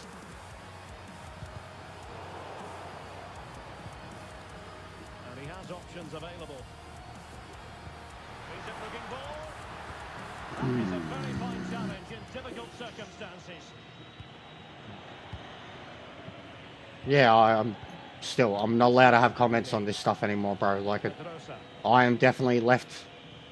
I am, but I'm just not allowed to, Most fans and I don't want to get involved in it anymore. fans display so far. You know what I mean? Well, he But I'm not. It's hypocritical, upsets people. I notice there's a lot of people that stay away now because of certain political views, shit like that. Like, I just want to stop having those conversations. As much as I used to be a channel that welcomed it and championed it, does nothing but makes people argue. People can't separate it. Can't believe in one thing without labeling the other or calling the other extremes and whatnot.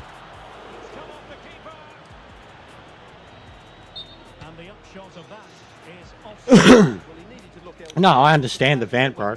I understand that. That's why it's always come up still, you know. And then I've ended up getting on my high horse and ranting. Like, I'm of the same beliefs, bro. Believe me. But it still triggers, upsets, offends. People that are of the other beliefs, that are extremes, you know, will then come out and say, oh, well, you get on your horse about this and that. And, you know what I mean? That's all, bro.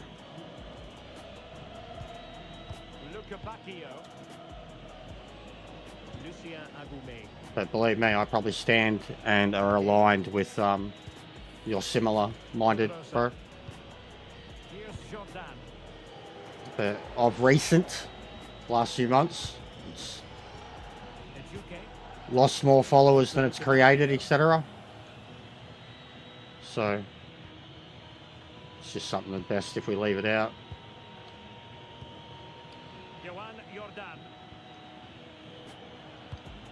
Can they set up a chance? Smart defending. Well, not long left now, but this crowd have been brilliant. Can the players get a winner here?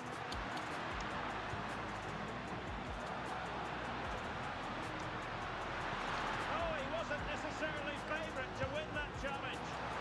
And an opening. Oh, good work. Opportunity. No. It's fine, bro. Like, it's only human, man. There's nothing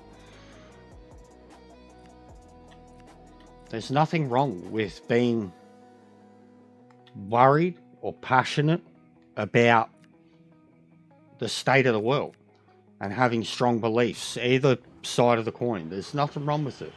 But it's how people get offended and aggressive and attacking and labeling of the others on both sides. Neither of us like it. We all get triggered and upset when your basic opinion, a political view, ends up having you getting labelled with radical titles.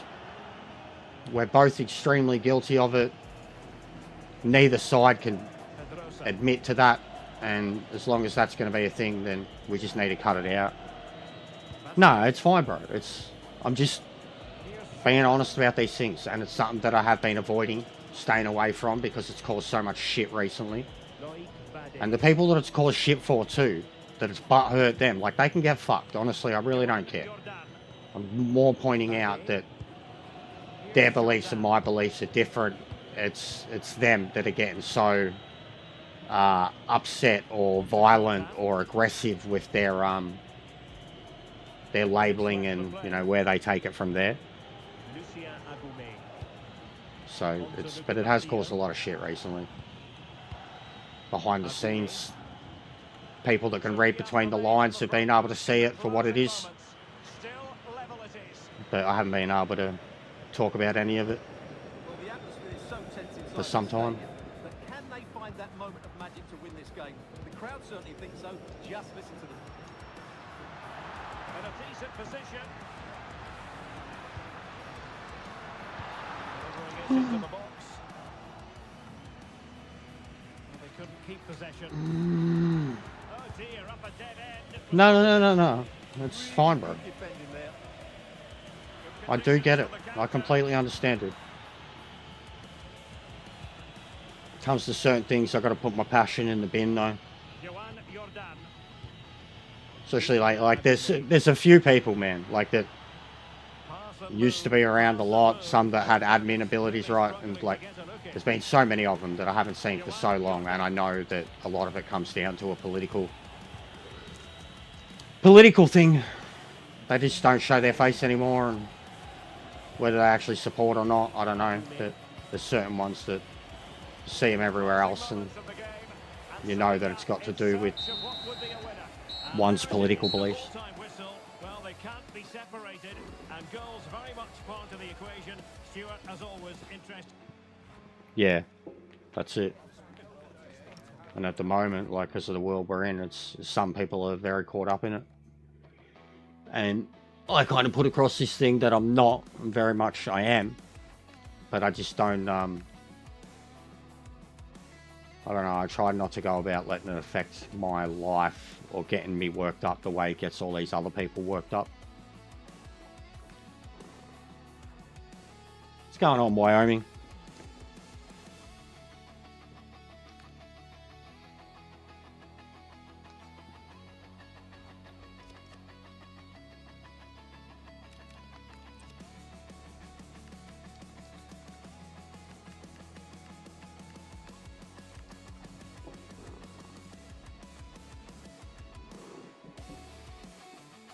Oh man, the football drama lately, guys. Like, you just don't see it, but all the shit like related to Lee and all them. Even for me, man, like it's just nothing but like, fuck. People think I'm drama. YouTube shit like that. These football dudes, man, it's pathetic. Like, we're sitting here playing video games. They're talking about football.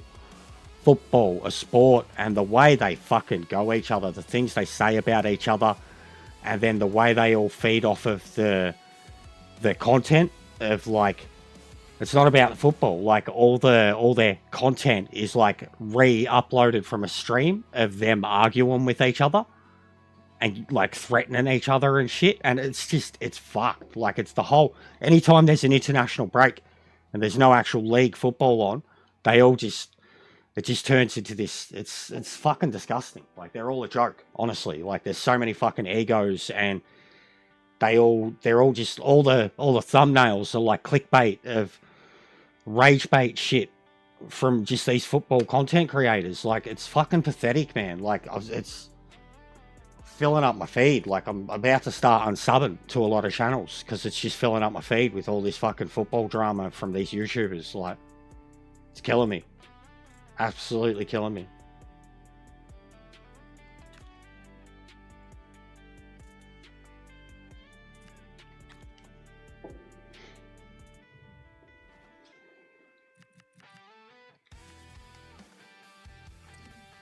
Like, it's all this, like, big man online fucking keyboard warrior shit. Way worse than I've seen, you know, in the, like, even that I've been involved with or started or been the center of in terms of Gran Turismo controversy, shit like that. Like, it's fucking drama for the sake of drama.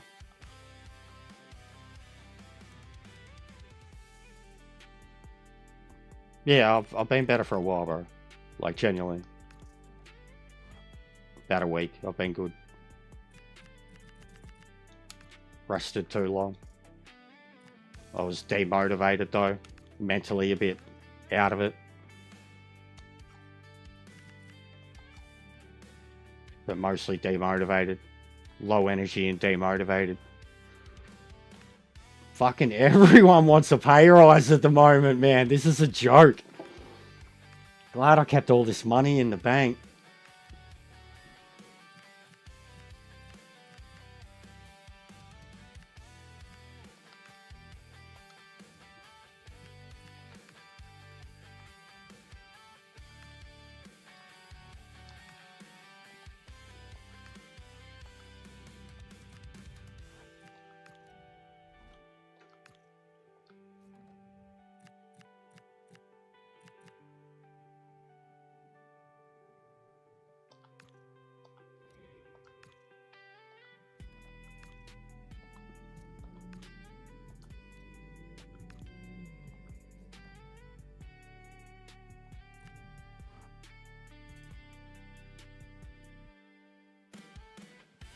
That's no good. Yeah, it was chicken and cheese fucking... I think it was undercooked for me. Like, you should have seen it when I was throwing up.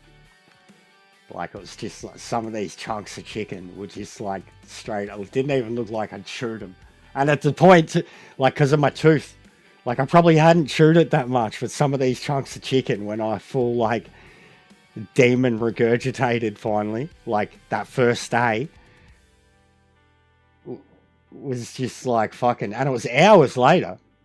My body had just not digested it at all.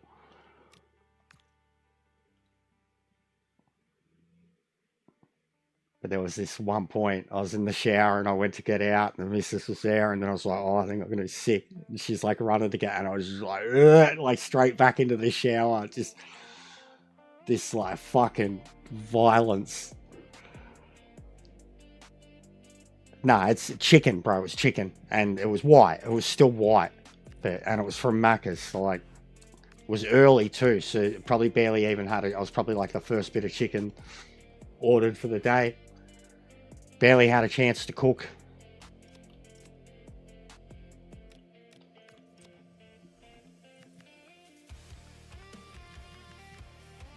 Who was it? Frook? Yeah.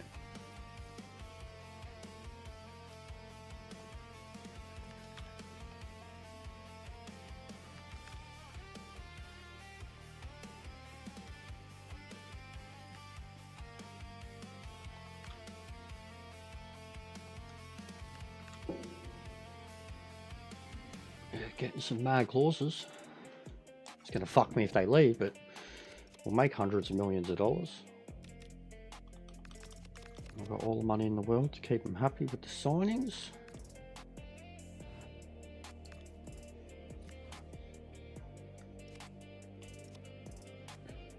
Oh, I can't say I was looking at the meat, mate, when it's just 2 chicken and cheeses. They have them on like on special.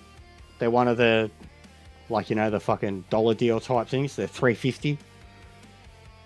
Decent size for what they are. 2 of them, like $7. It's like a good little kind of breakfast, lunch type snack meal thing. Standard anyways, in terms of how much it fills you. And that was literally the only reason I got it. Usually I'd get like a little mini kind of pizza roll thing from Baker's Delight. And they're like $5, $5.50.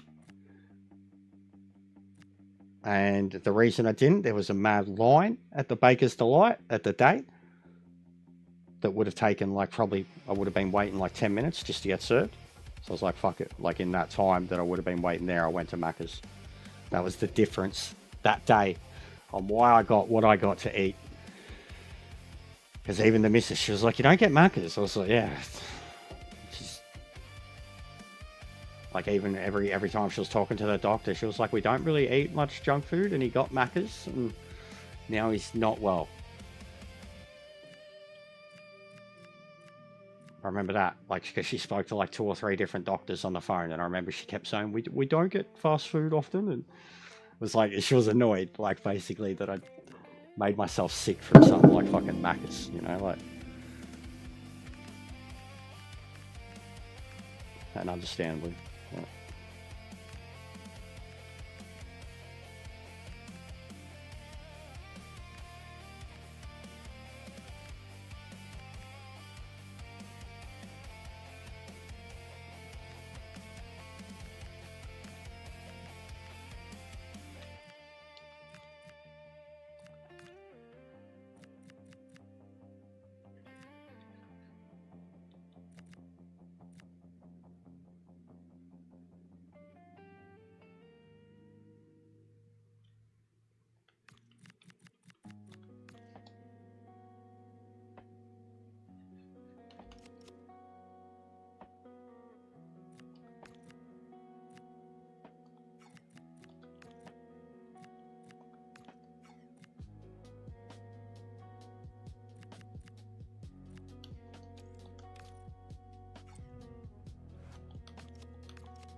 But yeah, the amount of much better food that I've eaten since then too.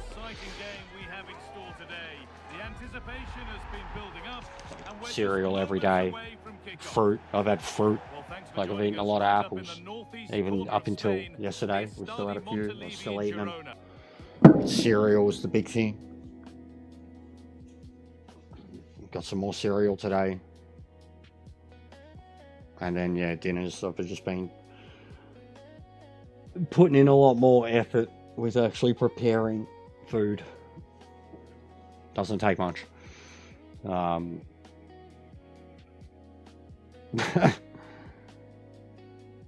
But yeah, just the amount of vegetables I've had alone. And I've been forcing the missus to too. Like, because she eats, for a vegetarian, she's the worst vegetarian in the world. She's such a lazy vegetarian. Like, if you're going to be a true vegetarian, you've got to put effort in, and she's not that at all.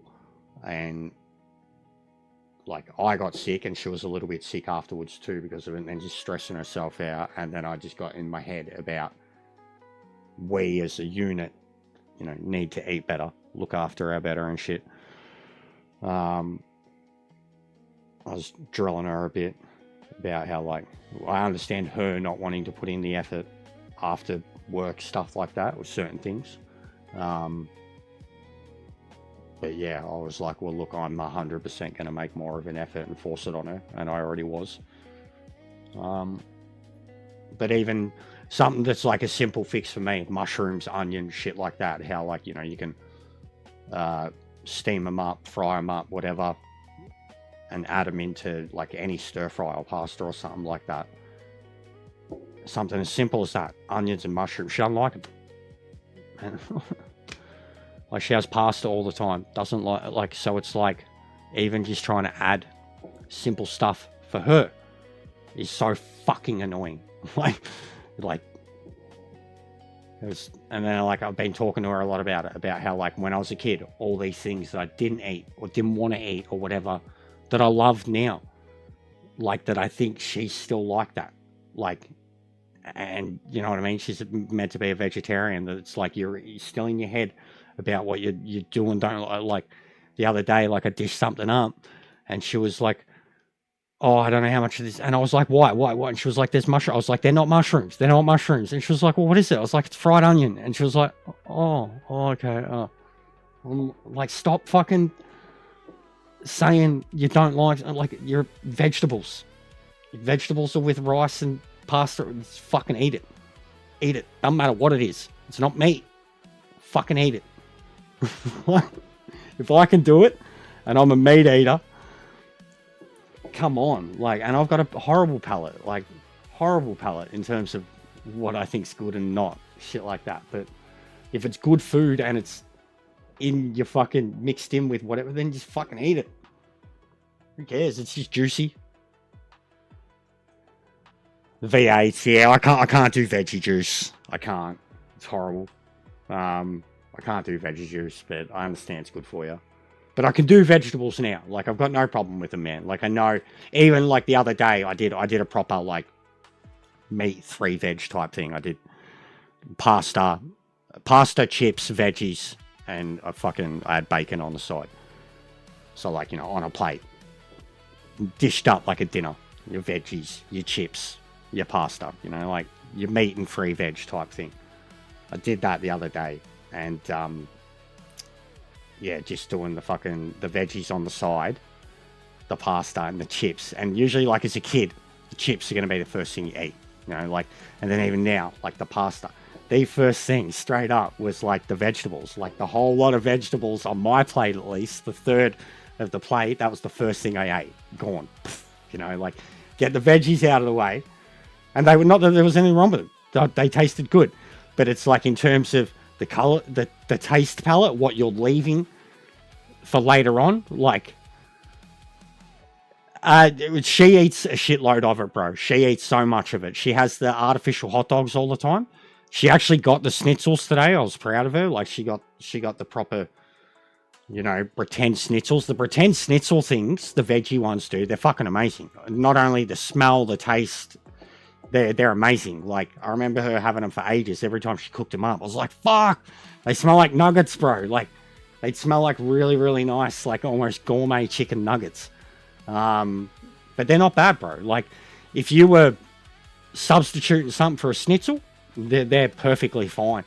I've eaten a few of them because that's what she mostly lives off, and I don't think it's any good. Like, it's all like processed or whatever. Like, she loves the hot dog things of them. I don't think they're any good.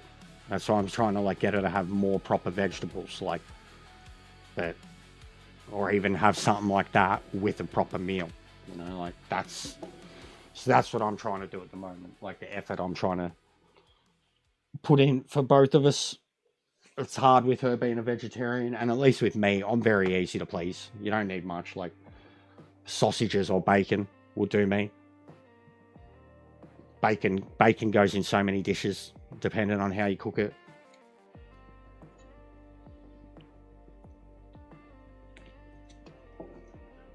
Yeah, vegan burgers aren't the best.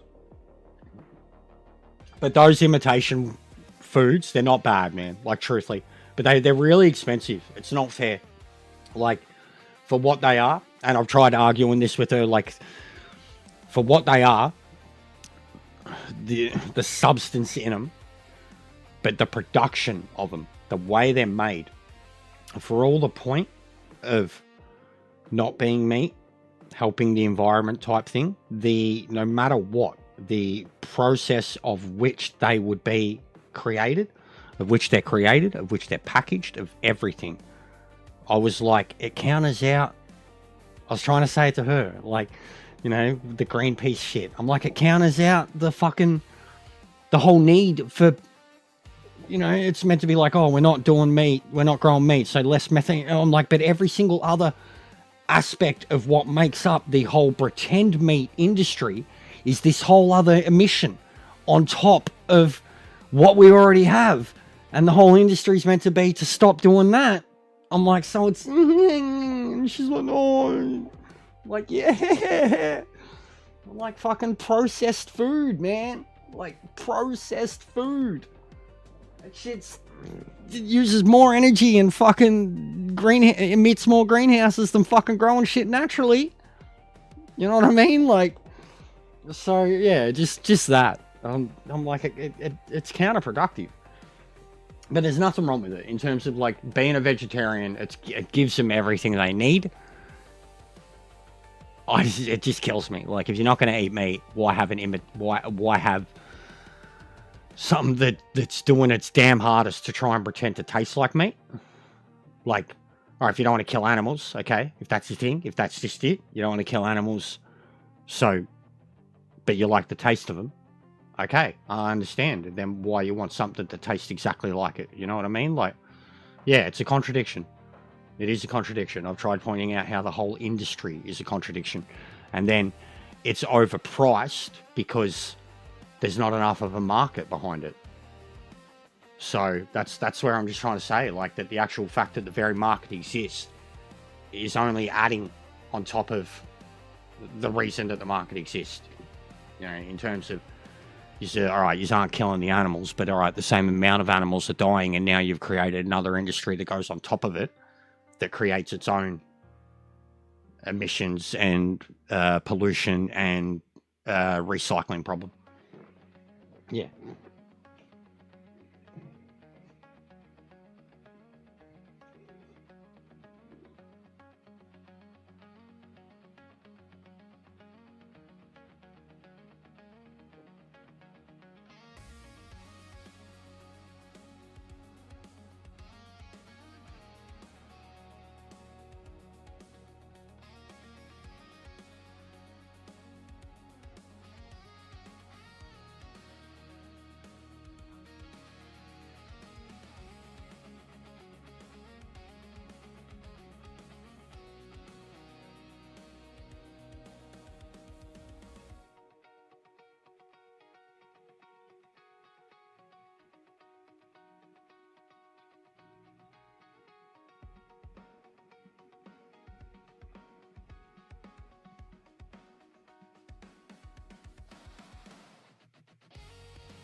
I'm your commentator, Guy Mowbray, and I'm delighted to have Stuart Gibson's expertise alongside me.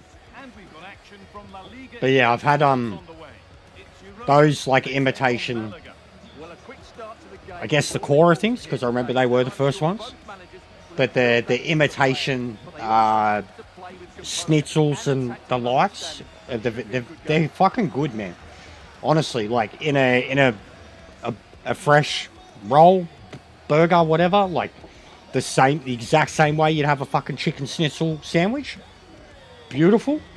And then with a pasta, straight up, like with a pasta, fucking cut up a bit of the thing, good chunk of fucking nice creamy pasta, or even like as you're cleaning up your pasta sauce with the meat, or the meat, they're nice, man. I've had them chips, pasta, good dish. Like for a vegetarian feed, it's fun. It still gives you everything you need. Here's how Girona line up. Well, the front three are going to be key here today. They've got a combination of pace, skill and excellent movement, but also watch out for the passing range of the deep line midfield player. He will try and run the game in this 3-4-3 system. But yeah, even just the good old frozen peas and corn. Shitload of, not a shitload, but a good butter, garlic. Fucking, I'll eat half a plate of that. Like, you could dish up pasta and the veggies, or the chips and the veggies, and fully give me half a plate of peas and corn, just nice buttered, and I'll eat the whole lot. Like, and it will do its job. It's what you need. As for getting it a few times a week, yeah, absolutely has not been a thing recently. So, and whereas now I've had vegetables every night for fucking 10 days straight. Referee gets us started. Settle in and enjoy if you So can. that's a big difference already for me. And legit too, those first few days when I actually like got my appetite back and my stomach was growing again, like it wasn't feeling like I was full every 2 seconds, I spent the next 3 days like almost ritualistically eating, like just eating like I hadn't eaten in a week, but I spent 3 days of it constantly just cooking and feeling full, and cooking and feeling full, and I don't regret any of it at all. Like, I kept overeating, but I was like, I need to put all this back in. I need it back on. And then it took me like a good week of that before I truly felt bloated. Which was, and then the moment I had that proper bloated feeling, and it was like my stomach was full, it was like that was it. Like in my brain, I was oh my God. And he's hurt, and wow, wow, okay. This is like the third game in a row. Welcome to you from Catalonia, Girona to be exact. Yeah, no, I know.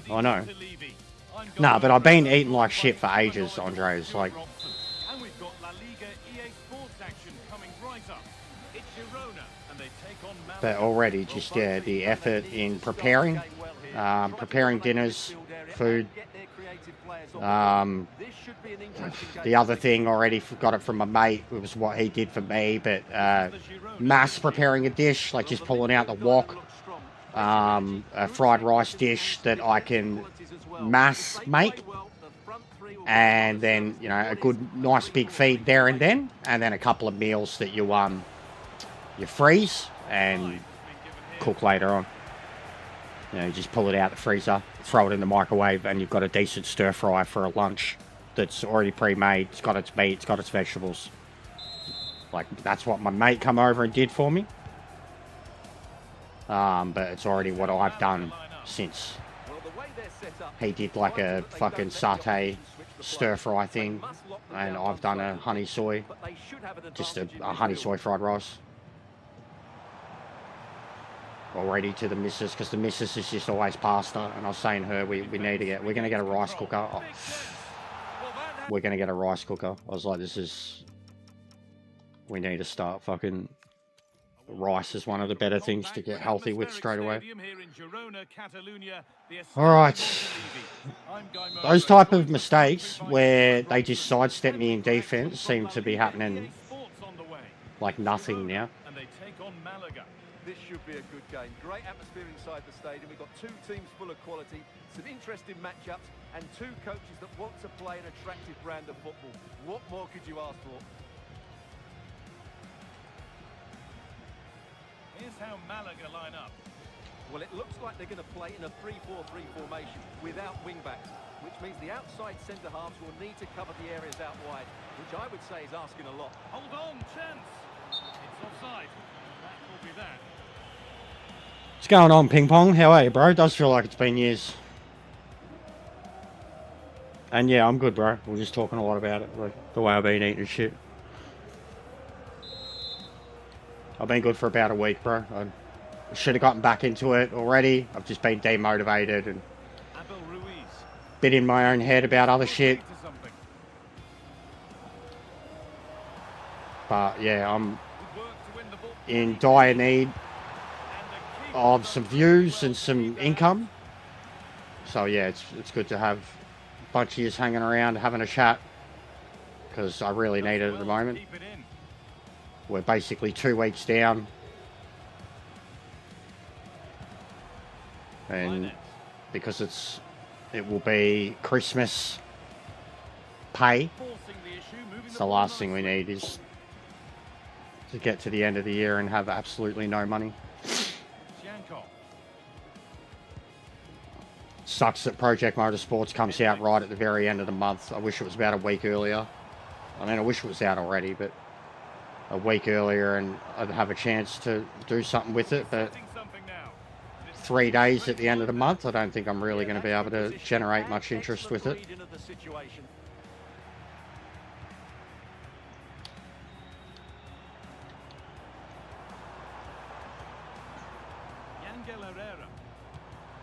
Lost the ball, and any chance has gone. But I've been getting smashed, Ping Pong. It's been getting hard to get back into it, bro. Been getting flogged. Getting closer. Oh, that's brilliant. Read the pass superbly.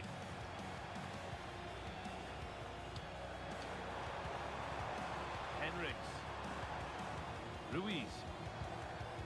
Still all square. Can they make this pressure count? But yeah, I don't get much here, and a couple of $100 like guaranteed down already. It's painful. It made me realize how much just my normal streaming and live audience was generating for me. You can't buy, like, you mean to the channel. I don't know, bro. You can't buy. You got to do it monthly. The top tier membership, I think, is like $7 or something. But yeah, I don't know, bro. You can't buy like a year-long membership. You should be able to too. That would be really cool. Best way to support.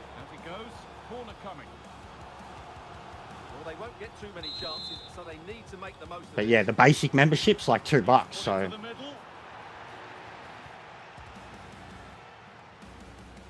Very quick to close down.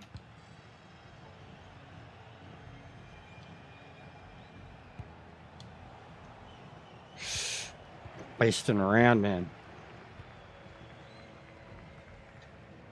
Yeah. That is, but no, at the same time, Ping Pong, like, the big thing for me, straight up, the big revenue generator for me has been live views, like ads. That's what I'm saying too. Like, it made me realize how much, and it's because of the work rate. But when you're doing, if you're doing, which I was, at least over 1,000 views a day, just off a couple of streams, then you're doing, you know, $10, $20 a day, at least. And that's what AdRev was doing for me, bare minimum. You take out 2 weeks of that, or 10 days of it, bare minimum, that's $200. And that's exactly what's, so far, at least, like, projections, that's what I'm talking about. Like, genuinely, like, I take home, wasn't much, man. At best, like, $500. And of that 500, say 400 of it would be ad rev for a good month. Into the box it goes. Taken Truthfully. without any trouble.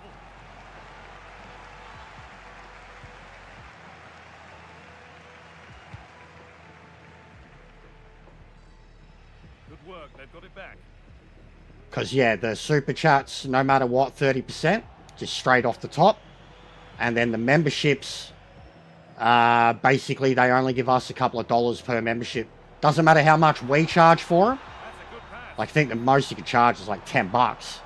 And even still, those people that charge $10 a membership, I think per membership, they probably get 2, Dangerous situation. maybe. I get $1 per membership, Hold of a goal no matter in the what. Yorker game, so let's go to Alex. End of the month, if I've got 10 members, even if they're on the higher tier, it's going to count as 10 bucks from memberships. Thanks, Alex. As always. It's the memberships especially have always been really painfully wrought. Victor Shanko. What's going on, Spaghetti? Yangel Herrera. Because, yeah, like every time when someone does the gifted memberships, right, on my end, it comes up saying, right, like, so, and that costs someone $30, 5 gifted memberships, and then on my end it comes up $1 per new membership. Like, it hands out a base membership to 5 people, it charges $30 to the person who does it, and then it gives me $1 of those each. So it's like $5 is mine. YouTube pockets $25 for the nice little shiny you have gifted 5 membership thing. Every time. That's when anybody who ever thought that they were helping with them, like they help. You get me $1 every time. But anybody who's treated those gifted memberships like There was no margin. they were funding this whole channel, they are so wrong. They were giving me $1 every time. Like, and I always explained to that. I always explained it. That first save was brilliant. Very unlucky. That's exactly how it works. Paying for your own membership is the best way. Gifting memberships is cool, but it's more you look great and you're handing it out to other people. But paying for your own membership, top tier, paying top tier of your own membership, couple bucks a month, whatever it is, that's outright the best way to support someone for you, just consistently supporting someone. But I'm still only going to get like $1 per end on the membership. It doesn't matter. Well, he certainly had an It's impact. just the way they do it. I don't know how it works for the people that have the higher tiers. Like, I mean, I'm paying for one from Lee. I'm paying for 2 for Lee. They cost $7.99 a month. Like, I don't know on his end what he gets there per membership. But for mine, I know what I get. So,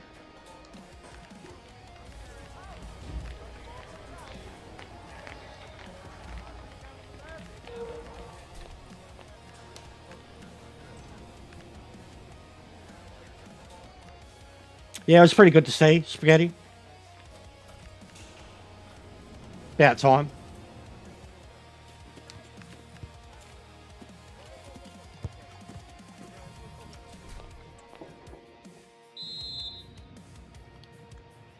The action restarts and the second half's underway.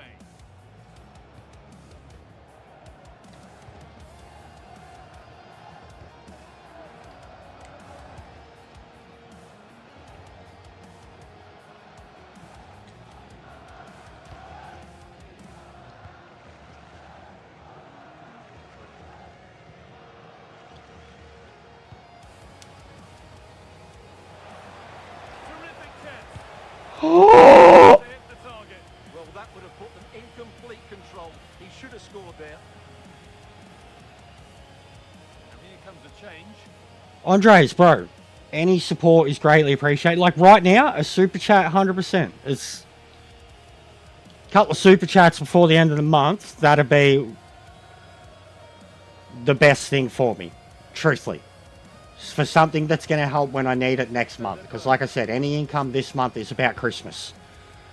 It's not about, like, even about Continues with another offering. trying to generate whatever I would get monthly. It's about just having a little bit for Christmas. Another one for your viewing diary. That's my big concern now. Is like a, you know, I already leading into it. Like, you know, say same thing last year. I'd be trying to have a good month, right? Because of the 10 days off thing this month, I'm like, well, fuck. Like, as I said, it's just outright like $200 less next month in terms of what I'm kind of getting used to making at least bare minimum. So it's painful. I might even speak to my dad. I was talking to him a bit about it. Money. To see if I can get a little loan into the new year. Kind of $1,000, 15, something like that. Then try to pay him off in 6 months if I can. You're a legend, bro. Thank you very much. Big ups. But yeah, I want to get the PC sorted. I want to get Christmas sorted, and I want to be able to sort the PC in the new year. And I was already talking to Dad about how the PC is the next step I need. He's full retired now. Yeah. I've had a loan off him before, small personal loan that I paid back. He's really the only person that I can get those type of things off. But I'm thinking about doing that before Christmas.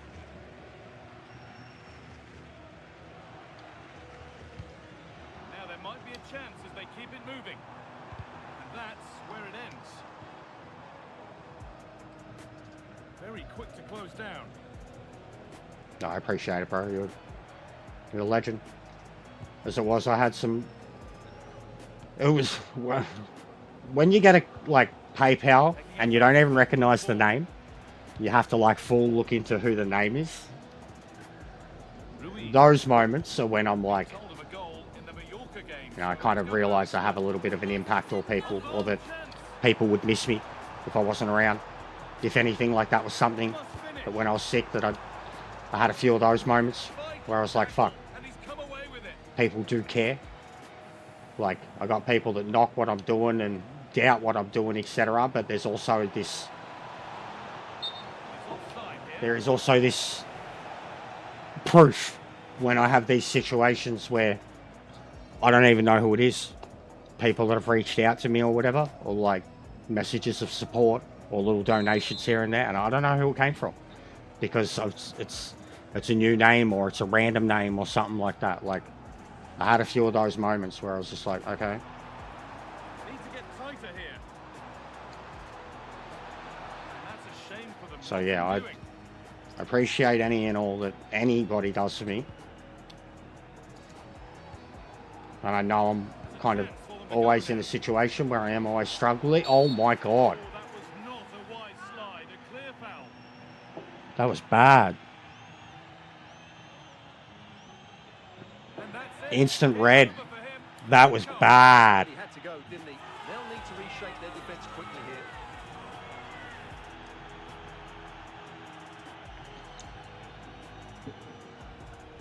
The game's been so rough. Ping pong. I've had a couple of instant restarts from... That's new. I've had a couple of instant restarts from injuries, bro. Doesn't become a vice for you. What do you mean, bro? The pass is incomplete. Nicely won. Like a bad addiction.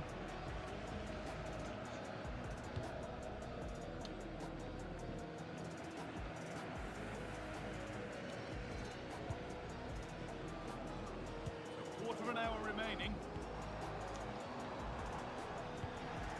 Turnaround in possession. Excellent positioning. Nicely sets it up.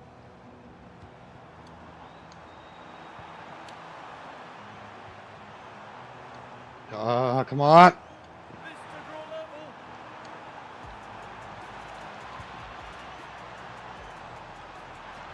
A chance to draw level from this corner, perhaps. Did shit. Well, fuck. Well, it's been a I'm while. very honoured there, man. Now coming to life. Because that dude's Can killing they it. equalise here? What's he up to now? 60,000? You can see and 50, 60,000 subs, something like that. the more subtle Dude's a legit coach. He's a completely different cat. but someone who's like very successful and killing it, sponsored,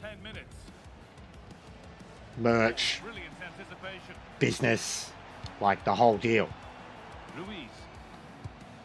Still coming at them, hunting the goal they need. Decent delivery. Off the post. Fuck! Chance to attack. Well, how close was that? Will they get another chance to get this equaliser? Time's running out on them now. And they could quickly be having a... Man! Over to Alex Scott now with details of a goal in the Mallorca match. Yes, it's another goal for Barcelona. They're now behind by 1 with just under 10 minutes to go. Fantastic. No, I know what you mean. I know what you mean. So I'm saying that at least if you appreciate me, someone as much as him, that's what I'm saying. That's a big deal.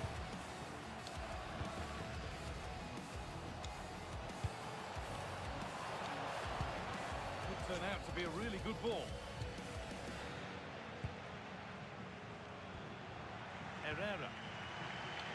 Well, the fans are driving their team on here, but can they respond with a goal? Time is running out. Good move that needs some end product now.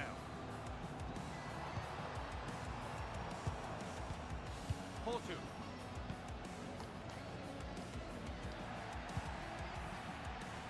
That's it. Hey. It's all over with the away Fucking fans hell, able to man. celebrate the win and the 3 points. Really tight game, but they were the better side over the 90 minutes. This is a struggle. It's kind of good though. I remember saying from the start, I think I'm going to need a season where I get absolutely pummeled and thrashed and we have a lot of player development, lose a few stars, but still focus on the youth. But we are struggling to stay afloat.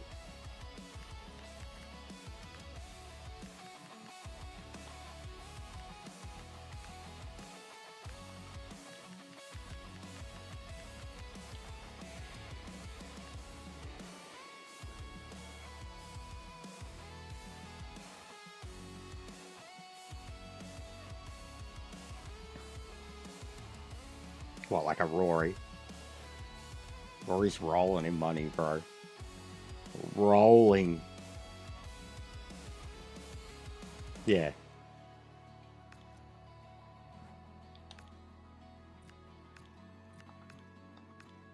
No, he's killing it. But yeah, it is insane when you see people still doing it for someone like them. And they, just the money he gets to go live. I mean, he literally makes... I've seen it sometimes. He'll only do 6 hours. He'll do... you can see what his daily quota is. Just off his live streams, he wants to make $200 a day, which is a wage, right? Like a wage. Just off a live stream. He streams 5 days live a week, $1,000 a week, just off of live streams. That's what he wants to do. He'll do 6 to 8 hours, depending on how quick he hits his target. I guess he shuts down early sometimes if the racing's not really there and he hits his target. He'll always hit his target.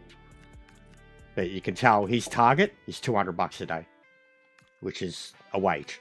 Like, that's why he quit his job and was able to do what he's doing.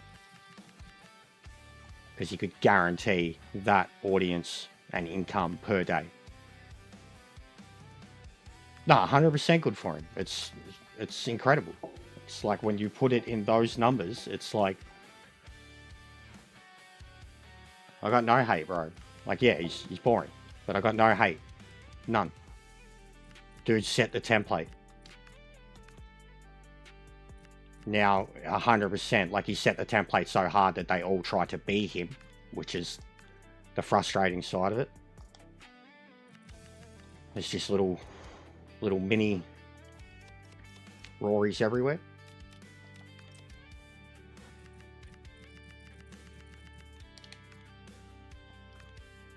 But yeah, he set the template.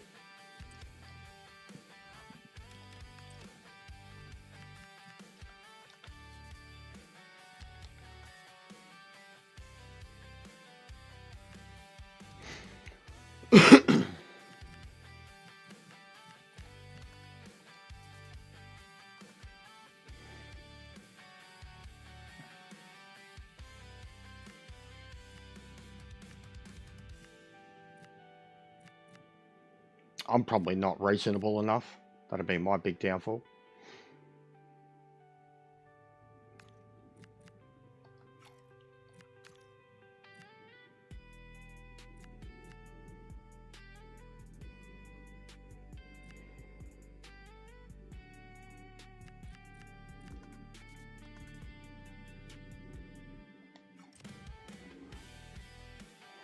Yeah, it's probably too much too, though, bro.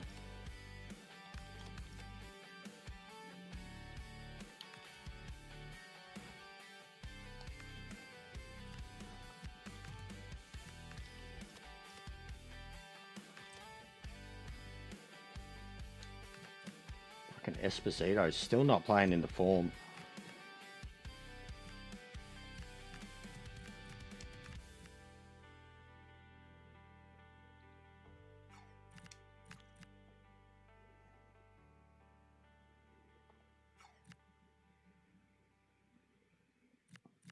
Yeah, I know what you mean.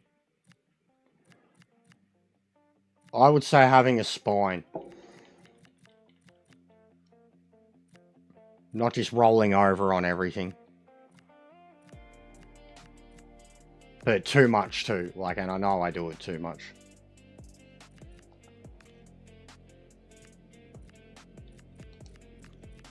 But yeah, having a spine. And also, like, there's people that, like, so to speak, if you don't stand for anything, then you'll fall for anything type thing. I think there's a lot of that. And not that they'll fall for anything, but because they refuse to stand for anything, then they don't represent anything. They just don't seem like a real person. You know what I mean? Because they will refuse and be incapable of having an opinion, a say on anything, because they either, one, don't genuinely have an opinion, or, like, depending on what the topic is and stuff, they're going to avoid it like the plague because they don't want to upset or offend any tiny minority or majority. And that, I think, is what exists way too much with too many of them. Yeah, I know, bro. That's what I'm saying. And I'm not that person, and that's what upsets a lot of people. And what a lot of people, where I call out the double standards in terms of the viewer, streamer audience, in terms of where they make statements or ask questions and want opinions, and then you give it and it just purely upsets them. And then when they can't get past it and they're like, I can't believe you think, and it's like, well, you asked it, I'm giving it. They just instantly expect you to be sorry for expressing something that they asked you to express that has offended them. It doesn't make sense. Like we had an incident like with the what someone wanted to be called and what they were calling me, and I called out a double standard, and it just got fucking weird. And then Ferbs was just like, fuck this. Sick of hearing me repeat myself. And got rid of the person, but it was just one of those incidences of like, well, hang on. Yeah, no, I know what you mean. I'm blunt, bro. Blunt.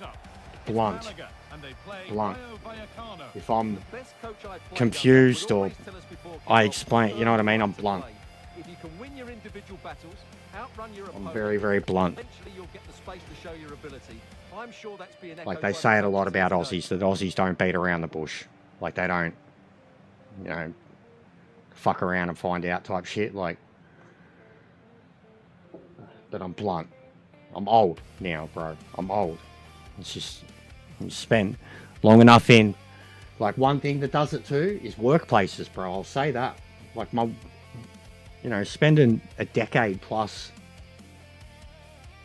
being in like different industries or whatever, but being in a workplace where you're forced to be around people all the time, you know, like an environment of 20, 30, 50 people all the time.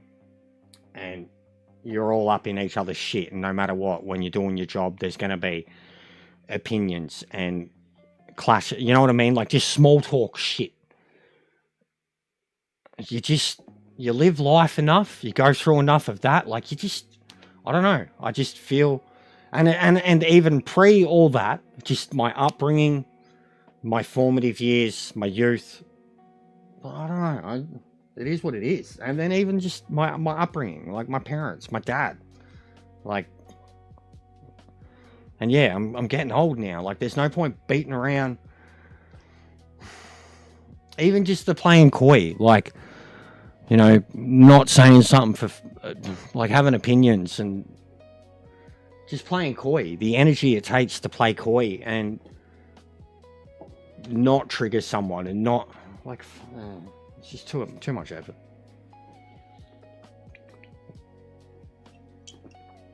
I'm not really a people person anymore, truthfully. I used to be really good with people too. I used to think that I was really approachable, and I used to like to get to know new people and stuff, but I'm just not really a people person anymore. I don't aim to please anybody, like, ever. And I think that's probably, like, there was a time, like, go back a decade, and there was a time where it was almost like I'd black sheep myself with everything I did, because I just didn't give a fuck what anybody thought. Like, I wasn't trying to be anything other than me. And I'd be strong, opinionated and stuff like that because I'm like, well, whatever, fuck yeah.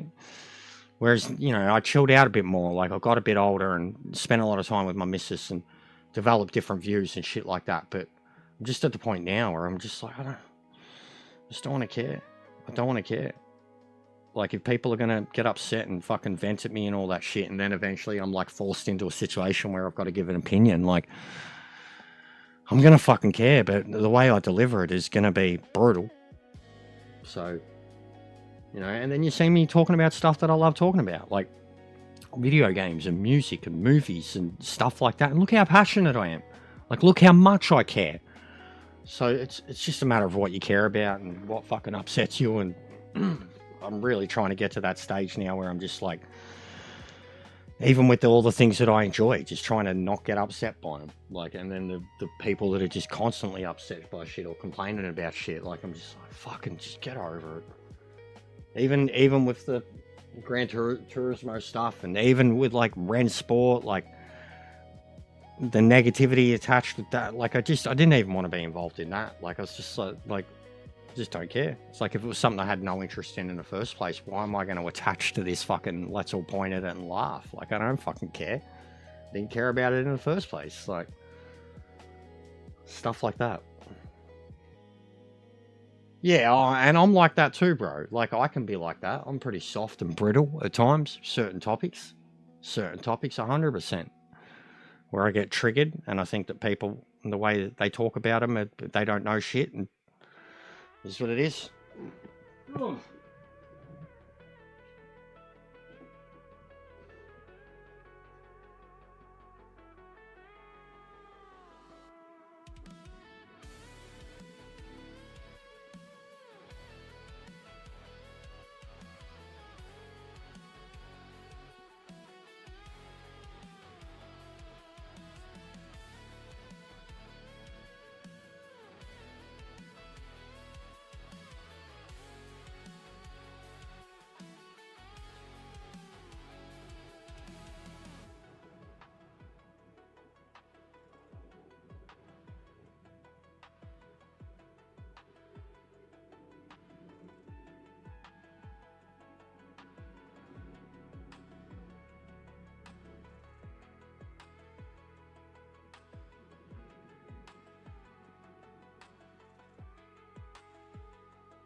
Would you just want to see me go through the Uncharted games? Because I've got the, was it the Thieves Collection or whatever here, PS5 version, which I think's like 2 of them, the last 2. And I've been needing something like, you know, just adventure, single story driven. I've installed WRC too. I'll have a few goes of that before Project Motorsports. Have a laugh, do some rallying. Something different.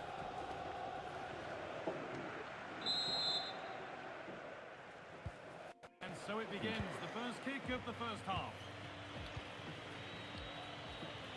Here's how Malaga line up. Well, it's certainly a back 4, but I think we'll see a lot of rotation in midfield.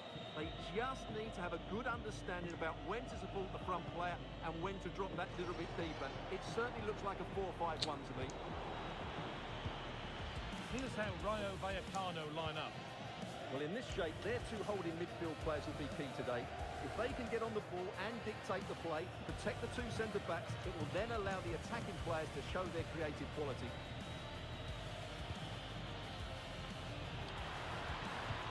Cross into the area. There it comes to an end.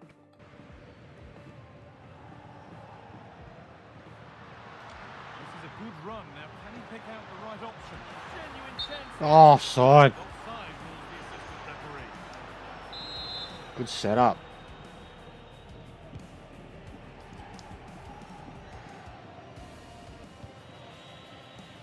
We're the lowest scoring team. Something could be on with this. Really nicely played. What can they do with this now? If we can at least turn that around and stay defensive, Nice we'll possession. be onto something. For the lead here. Ah! And that's a solid stop. Out of harm's way it goes.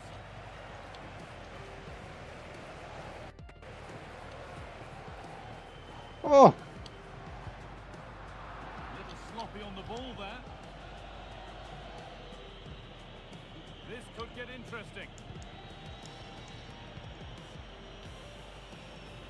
Feel like I'm playing the Richmond Tigers. That was well spotted. The Their attack jersey goes is like exactly the same. Never seen a football jersey that looks so much like an AFL jersey intervention. in this game. It's the Tigers, mate. They got the sash. Oh! Got in front. A key moment in the match. Fuck off, man. How is it just every single time? It's like defense has just been turned off. 1-0 then as we get started again. Defense was like the best thing I had. Can't even sit back now. Now a sense that something could happen from this. Oh, Zir. What's going on, bro? Didn't even know you were on. Line Oh, fuck off, you fucking slut. Well, let's cross to Alex because I'm What's going on, lads? the Estadio de la Ceramica. What have you just come from? Oh, Raw. You would have been watching Raw. How was Raw?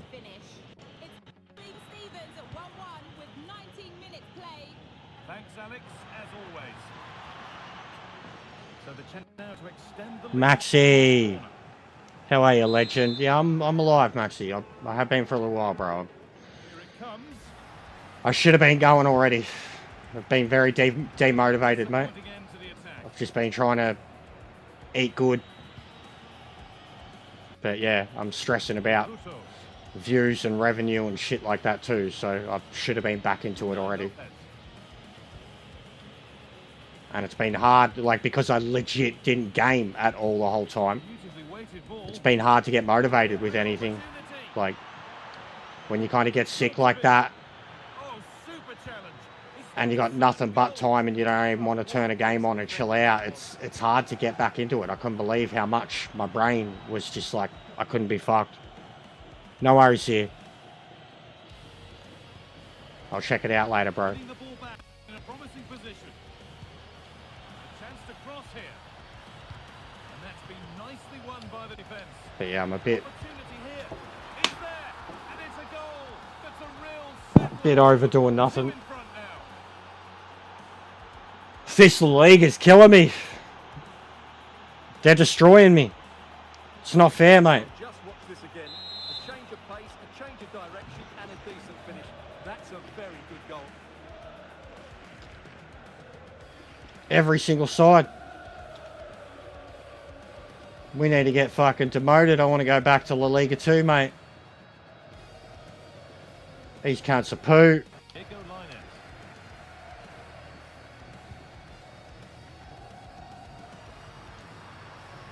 Decent looking attack this. A really good interception to take the ball.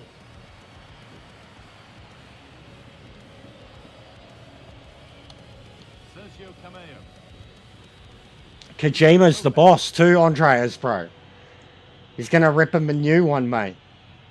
He's already turned it off. He's listening to fucking Snake Eater and eating a steak up in the fucking clubhouse, mate. He's had enough.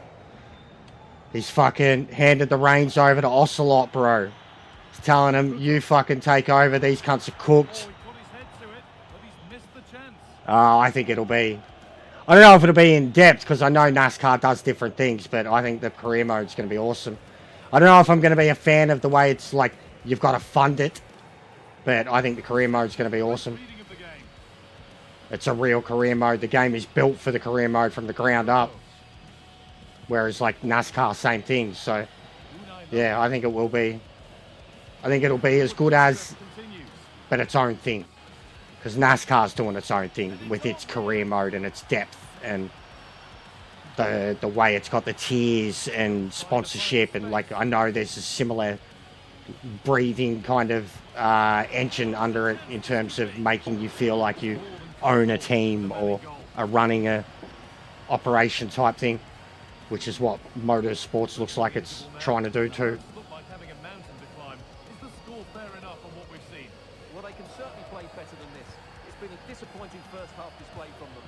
But if they can just play with more urgency and energy in the second half, they can get back into this. They definitely have the quality. Lovely setup. And that whistle brings the first half to a close.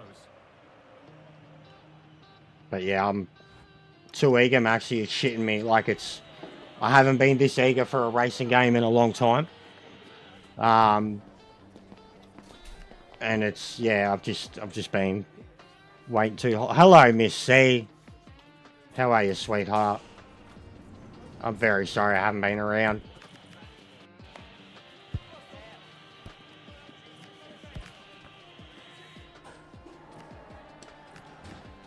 But yeah, the hype's killing me, Maxie. So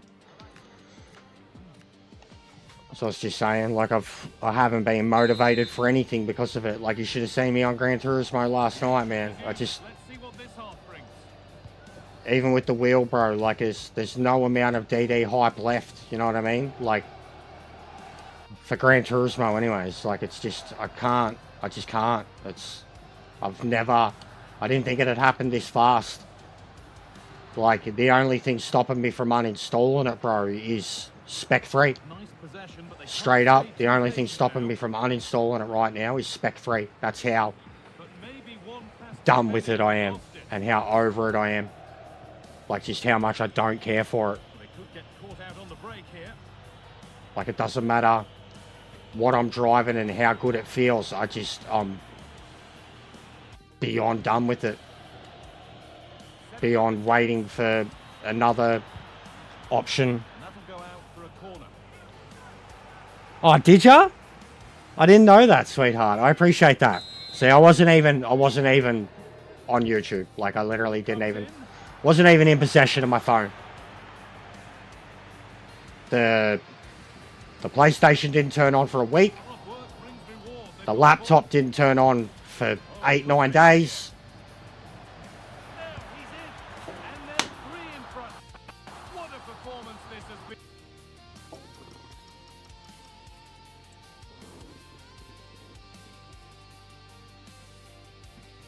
But yeah, I wasn't even seeing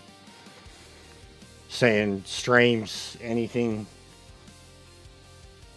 Even the You know, the post that the missus put up. Like, I got involved with that about 5 days later. I knew how much comments there were on it. But yeah, I just, even the amount of lack of brain stimulation that I had to even interact with anything. No worries, darling. I know you've been killing it. I've seen that you've been killing it. I've seen that you're back on 2v8. You've had a really good average amount of people. You're constantly YouTube featured too. I don't know if you know that. You're constantly. Like for Dead by Daylight, you're almost just like 100% like a premier Dead by Daylight destination for YouTube, because you're always, when you're about 15, 20, 30 people watching, you've always got the featured underneath your streams. And that you're killing it. Like that's a good thing. The featured always means something. You know what I mean? When it comes to that game, you are always in the YouTube featured section. So yeah, keep it up.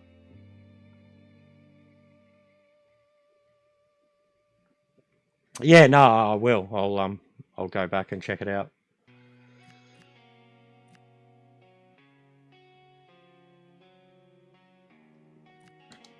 But yeah, I'm about.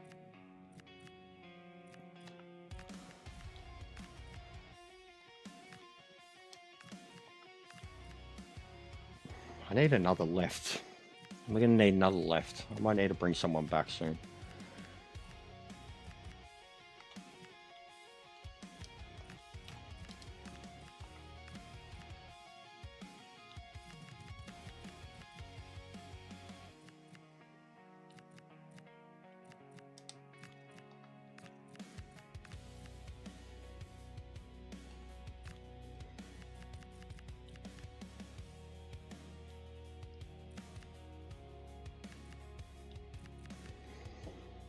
This kid, what's this kid got? Chip shot technical.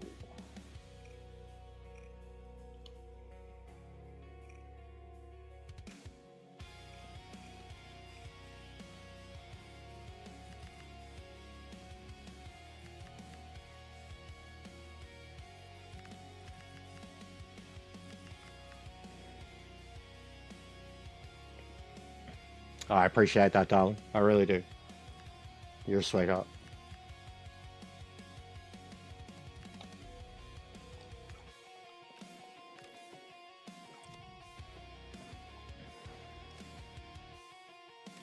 There's a few of yous.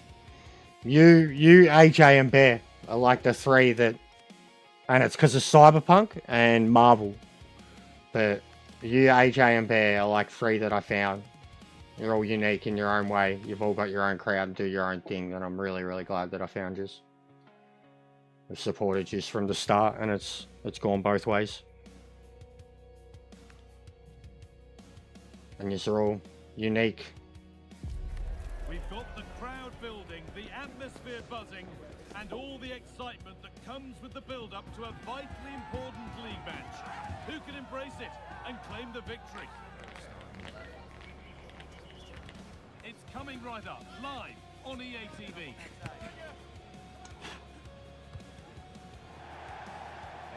And obviously my boys like Zier and Liam too. Guess it was a package deal, and it was more Zier. Zier was just a bro from the start. I genuinely, like, I fucking love Zier. He'll hate it. No homo, mate, no homo.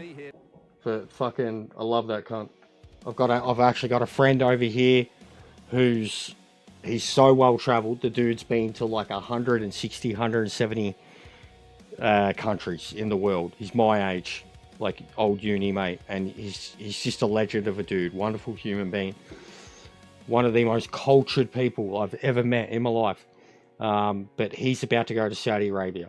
And he's doing a couple of different places, but he's going to Saudi for like 2 weeks. And straight away, I got almost excited, being like, oh, I've got a mate. He's in Saudi Arabia. I'm like, he's fully it changed a lot of, like, at least my perception of Saudi Arabia and stuff like this. I was like, but because I know what my mate's like with, like, history and culture and fucking architecture and shit like that, and Saudi Arabia is full of shit like that, and that alone. And then, you know, there's the modern crazy kind of tech side of it and that. And yeah, just talking to him about, like, I was happy for him that he's going over, and it's just through my relationship with Zir that can even be a thing for me in my mind, like how much I've changed in that aspect. Like, he's genuinely a bro. Like, he's someone that, he's not your typical cliche Saudi kid, and whatever that stereotype would be anyways, he kind of destroys it. And he's a legend because of it. But yeah, appreciate that kid. And then same with Liam. Liam's just another real one. Like, Liam's more down to earth, chill, full of the banter. More of the nerd stuff too. Like, Liam straight up. Liam, Luis. There's a few of them. But, like, out of all the people, you know, that we've networked with recently, there's been a few that are like streamers, gamers, the football lads, and then even like the football world opened up without the football stuff, without Lee. There's no Zir, there's no Liam, Lewis, and like so many of the guys that hang out here now. Like, so I'm pretty grateful for a lot of it. Those new relationships that we have, and the people that have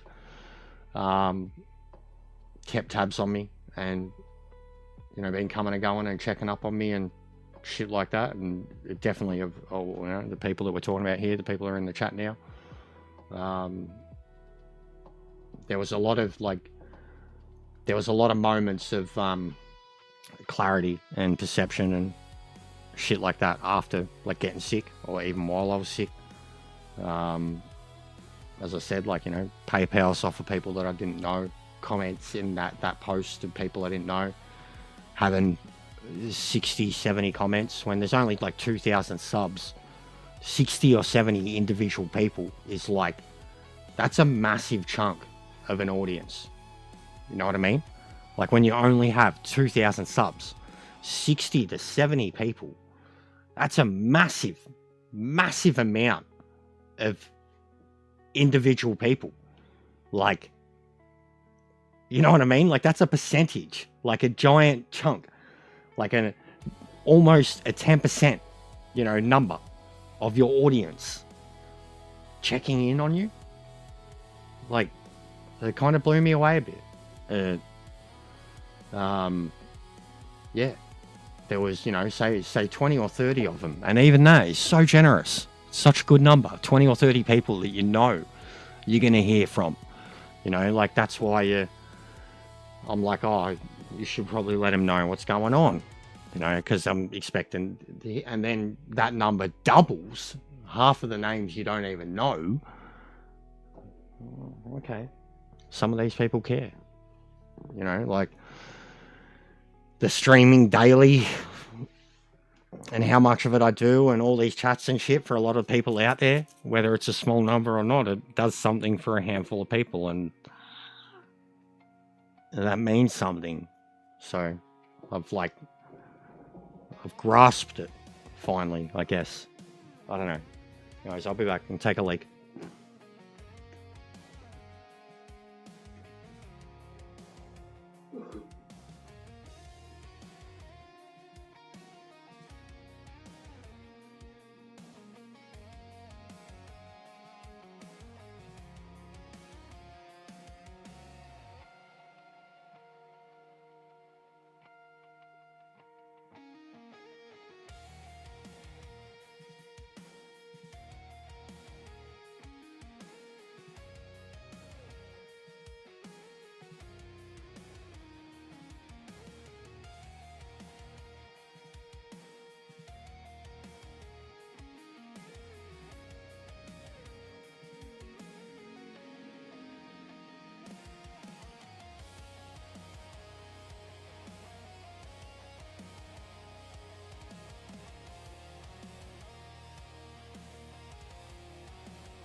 What's going on, Ruthless? Alright, well the missus just told me all of Raw. Doesn't sound too bad. Because this should be a really good game. Sounds like they had some good shit happen.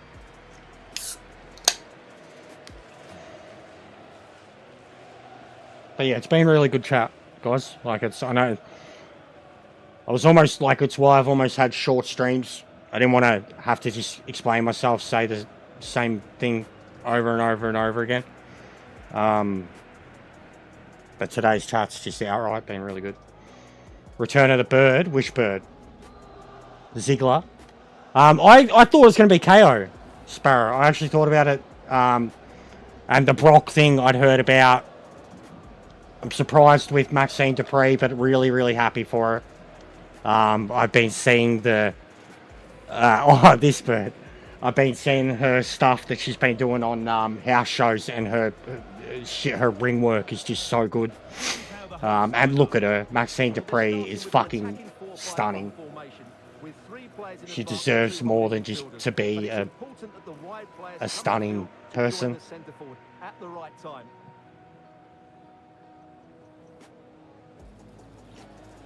Here's how Malaga line up. Well, they're playing the same shape, really, so it's all about getting control of that central area. And which of the wide... I like this La Liga presentation.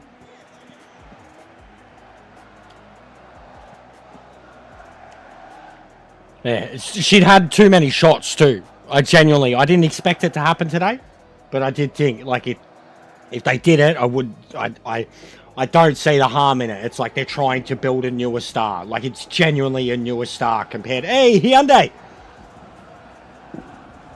And then for the work she's put in, you have to reward. She's young. She's perfect as a baby face. Like, one of the most potential baby faces they could have for the female roster ever. Like another Bailey-like character. Just someone who genuinely you're happy when they're happy. And if she can become the wrestler, like, it could be a really good thing. And just never to be expected. Really nicely played. What can they do with this now? But yeah, it's cool to see.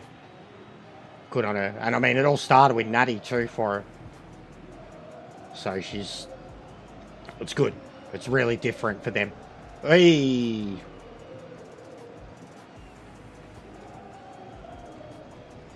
Argentina, yeah, we do. I kind of like it, truthfully, because of that. Andres, like, I don't mind this kit. I hate, there's another team that we play, we clash too much with it, but I like when we're in this kit.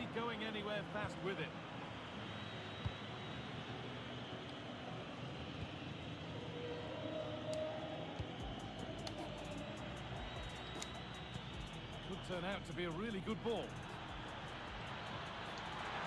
Oh! Oh, well saved. That was a really good chance. Struggling to figure out Esposito. He's a bit more agile than he looks. Oh, like it's in your actual locals.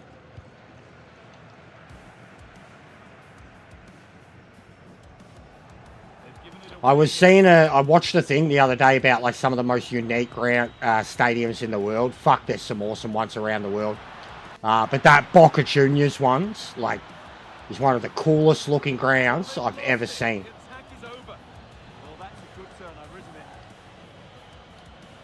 They're fanatics too, the Boca Juniors.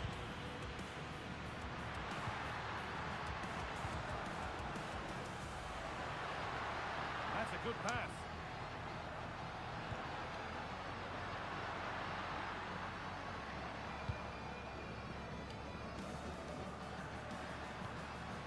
Good pass, good chance.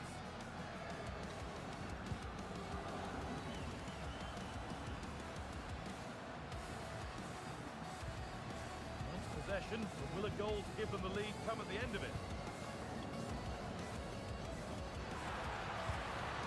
That's a good ball.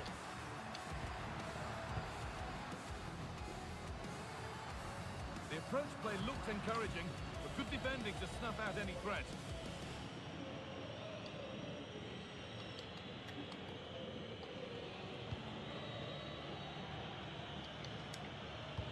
That's a nice Offside. Thinking pass. And that has been adjudged to be offside.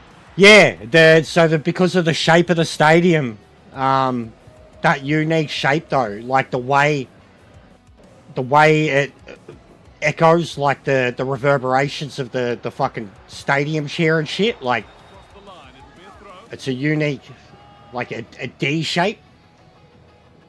Also Portugal, one of the grounds in Portugal is literally like carved into a mountain face, and then it only has stands on like the left and the right side of the grounds.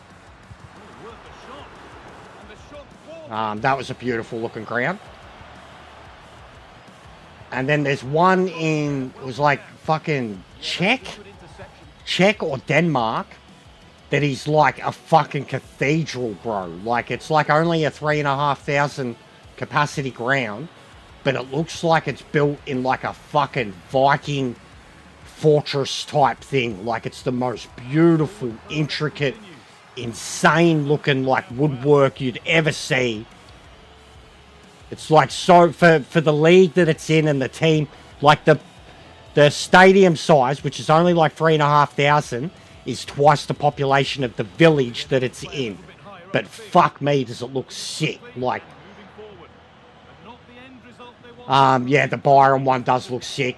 There was one of the other German ones, it was made for the Olympics in the 70s, but it looks like a whole bunch of webs. It's like it's a whole like sporting complex, and it looked cool. Like, half the stadium is kind of covered in like this giant fucking complex webbing thing.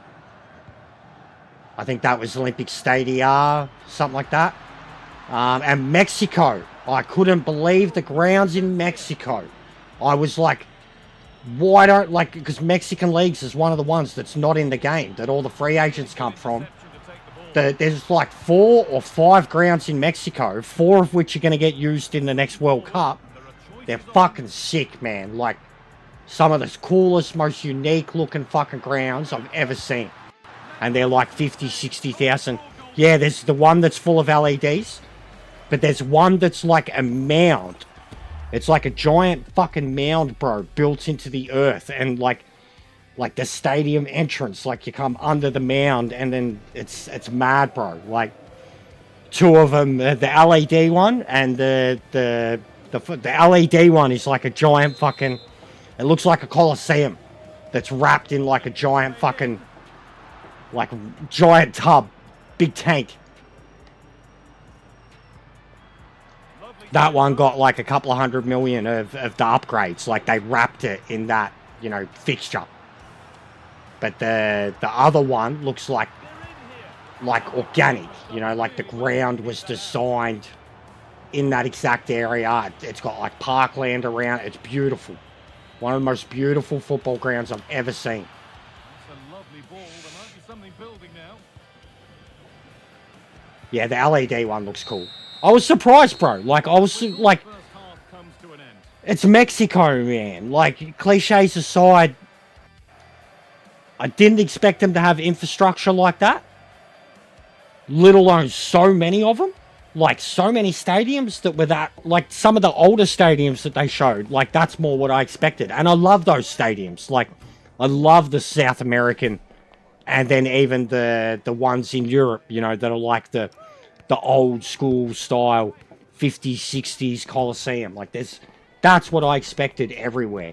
I didn't expect a stadium design that was built into the earth.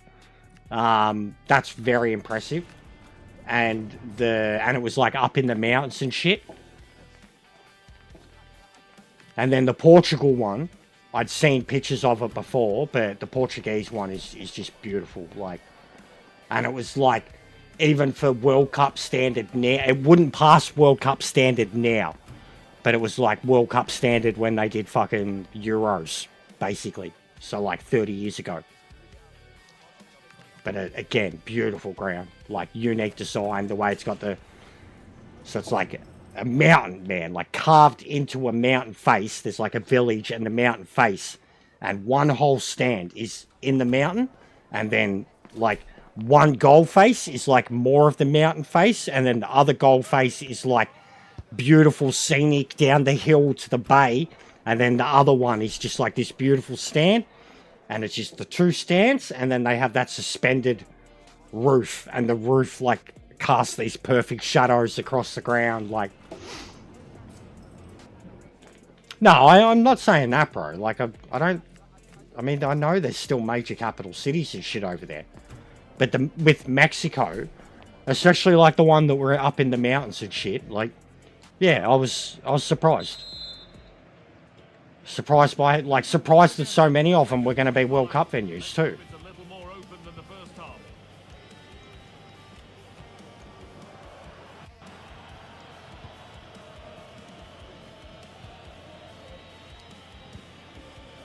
Linus. Good cross into the middle. And that one is got away. Now, what can they do from here?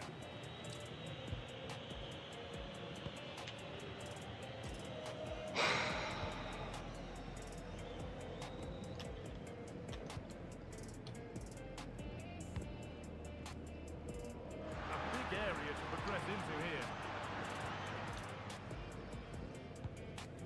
Costas. Moving the ball really nicely here. Lovely ball, this could lead to something. Like, truthfully, even a lot of the, as much as I haven't been playing this, a lot of the YouTube content I've been taking in lately has been football related. The hype that I've got at the moment for coming up to the World Cup, like, you know, and we still don't have the guaranteed lineup. Like, we still don't know exactly every side that's playing the World Cup. That's huge for me. There's still so many fucking positions available, especially European sides. There's still so many European sides that haven't qualified for the World Cup. Like, it's mental how many top European sides haven't qualified, and then how many are out. Like, how many are just not going. Like, it could be one of the most competitive World Cups ever, just because of how the groups play out. Really well cut out. Chance now for a quick transition. Come on, Esposito, bro. Why is he so slow?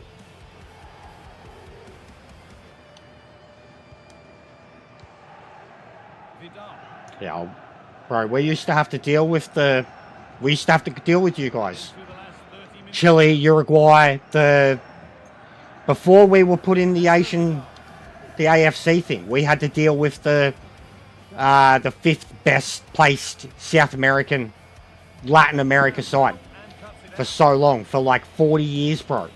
The Australian qualification method was exactly that. Like, we would win Oceania, and then Oceania had to go through to play the fifth placed best Latin America side, of which fucking 3 or 4 times turned out to be Uruguay. Well, that's good defending. Just snuffed out And if it the wouldn't have been them, it would have been you guys. Because all the, you know, the Brazilians and all the others were already basically qualified. That must have been close. Well, it's Yep. very close to being the Yeah, perfectly timed it was the most brutal method, bro. Like, and fair enough too, because like they would absolutely whitewash fucking like the whole Oceania region. Like, Australia, New Zealand were the only good sides. Like, none of the island sides are any good, bro. Like, none of them. It's not like the African island nations and shit. Could be something developing here.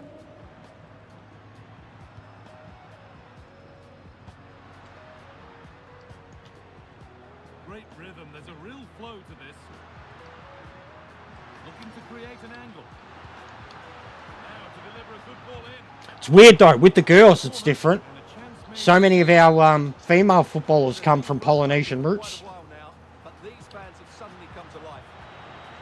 Like, and then even Sam Kerr, she's Aboriginal. And that makes so much sense too. Like, our best Aboriginal footballers. Played in with that.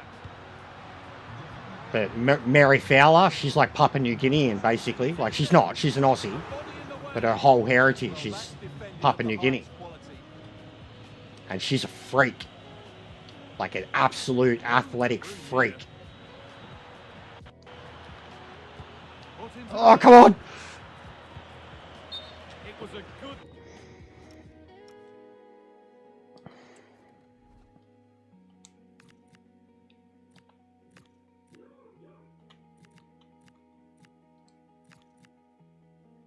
Yeah, let's give one of these kids a go. delivery, but the flag is raised. Well, great work out wide, but he just gets himself into an offside position there. Costas. And into the last 15 minutes. Well, they've definitely changed their approach here. It's different now. And even New Zealand, it looks like New Zealand are about to do the same thing we did. Where they go into the Asian Federation. So like against the Saudi teams and shit like that. But something's happening over there too, because there's major corruption over there. It was already happening before the Saudis, it was happening with the Qataris, basically, right? But the Japanese want to leave the Asian Federation now. Like, it's seriously, it's probably going to happen. Look into it. The Japanese want to leave the Asian Federation because they've rightfully so accused the Middle Eastern, specifically Qatar, of manipulation of the Asian leagues now. And the AFC is essentially owned and run by that Qatari like fucking financial group. Same group who like they bought a team. I can't remember what team it was recently, like, but they own like a Premier League team now too.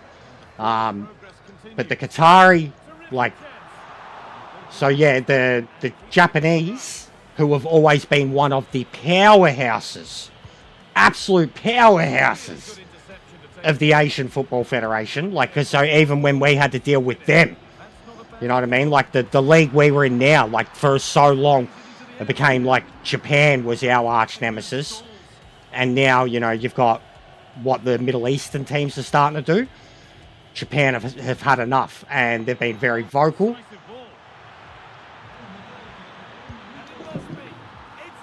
Fucking Adrian Anu! Adrian Anu! 90th minute! Adrian Anu! Oh, Adrian Anu! Yes, they did. But it's all happening at the moment. There's a big, like, Japan of... The replays are broken at the moment. It keeps showing you the center. Just look at the strength he shows to hold off the defender and still get his shot away. That's a really good finish. 90th minute. Thank God. I haven't seen the video with Messi and the Qatari. But yeah, if the Asian Football Federation lose Japan, it's done, man. Like, it's already been bad enough for us. We lost the World Cup because of the same thing, Qatar. We should have had that World Cup. There's a whole documentary out there about it. It was literally like the big last transition of power in FIFA, like in terms of world FIFA, happened because of the corruption that was proven. Not that they're already, I mean, it's FIFA. They're the most corrupt ever. But the corruption around the Qatari World Cup and how Australia didn't get it, they did, like, that blew the lid on, you know, like an eventual fucking, like, overthrow of power at FIFA.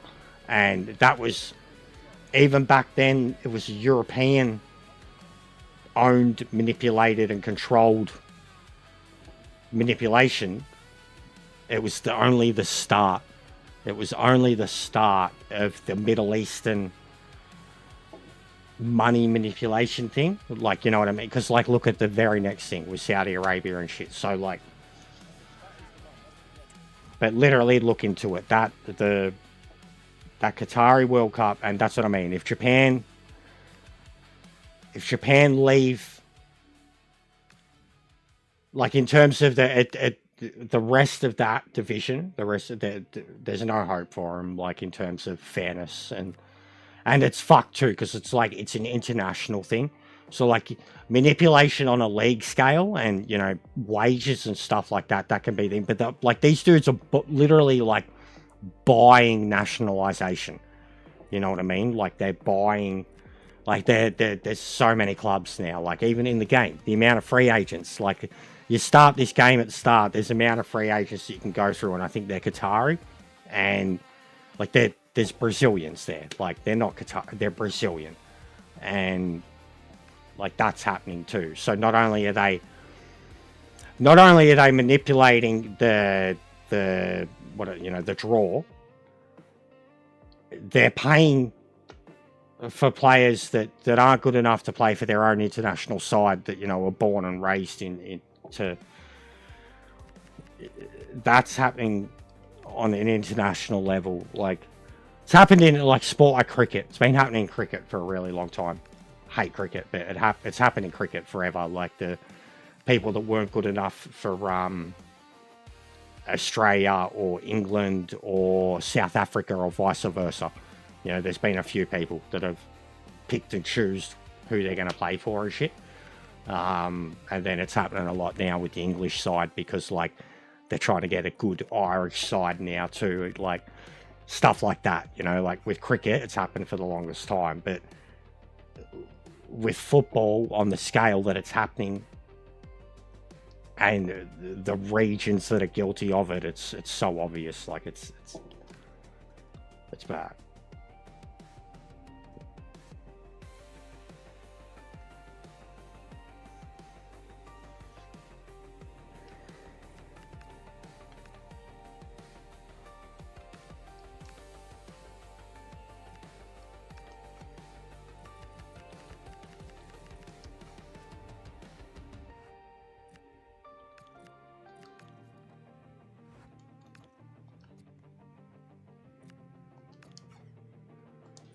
And I feel for Japan because they've always been a great side.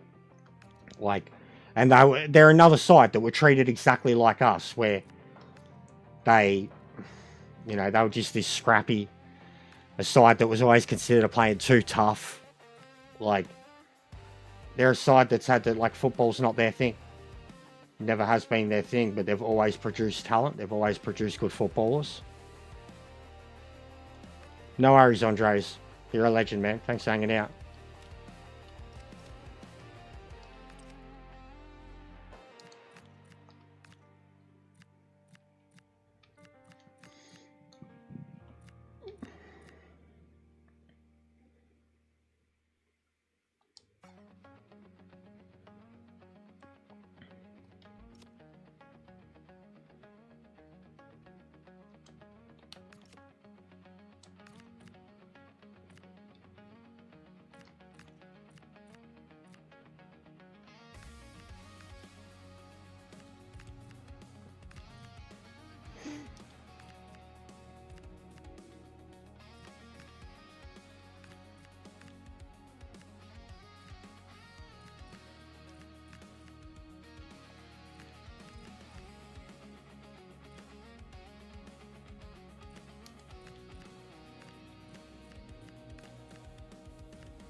Even though we're getting smashed, everyone's gradually leveling up.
the trust of the players and the fans' approval sky high right now.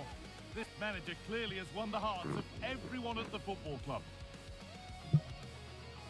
So the rain's still coming down heavily here. Hopefully you're staying dry at home. I'm your commentator, Guy Mowbray, delighted to be in the company of Stuart Robson. And we've got action from La Liga EA Sports on the way. It's Malaga, and they face Mallorca. We can talk about coaches and their methods, but it's now down to the players. Which ones are going to stand out, who will affect the game, and who will have the greater desire. It should be a cracking game, though.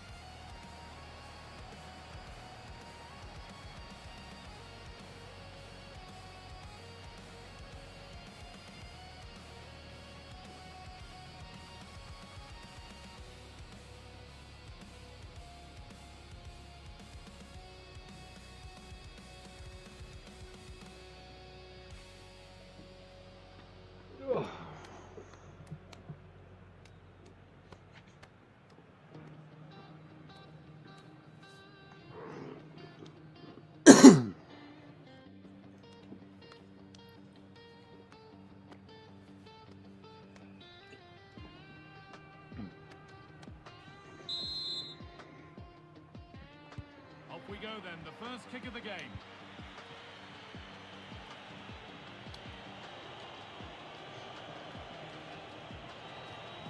Bravo. This is the Mallorca team sheet. Burchan Shakir is the goalkeeper. Angelino starts. Decent chance. Oh, that's a great block.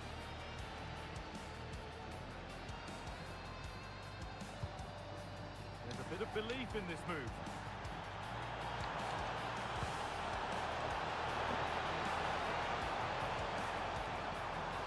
Decent move looked to be building, but that's it for now.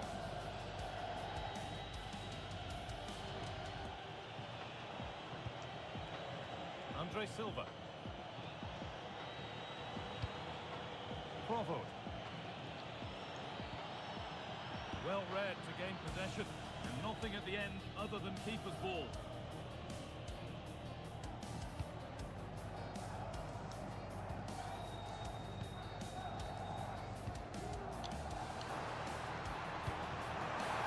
Oh, that's how to win the ball.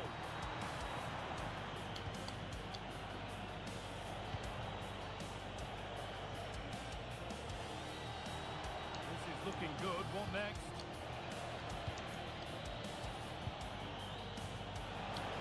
Can he finish? That's how to deal with it. Nicely gathered.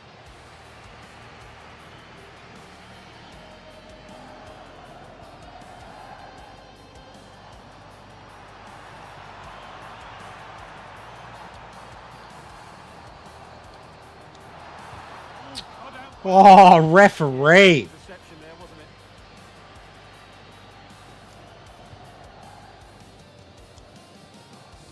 The midfield battle intensifies.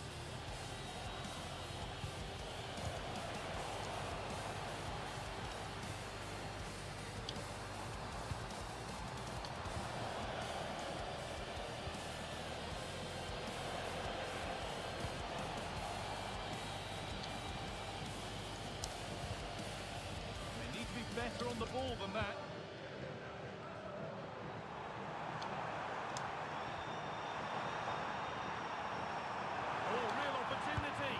Goalkeeper more than ready for it. The referee's going to go back and give a booking here. Yeah, and he was always going to be booked for that challenge. Was that for the... Yeah, Jesus.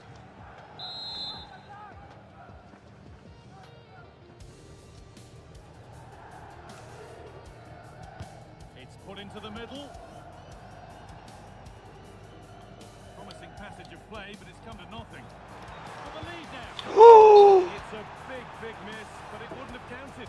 Well, it wouldn't have counted anyway. He was offside, but nonetheless, that was a poor attempt.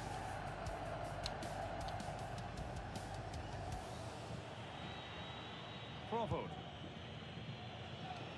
Oh.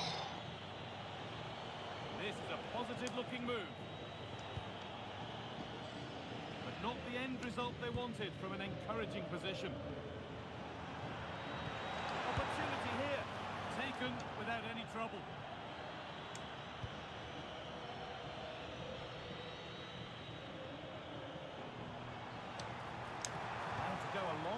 this. And the attack collapses. Well, they certainly got their defensive... I just can't figure Esposito out. I know he's a very good player, but I can't figure out how to use him for a striker. Panchi. Played in with that. And they've snuffed out the threat.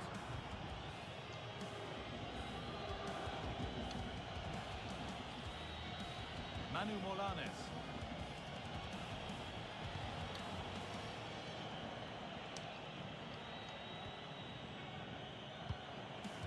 Molanes.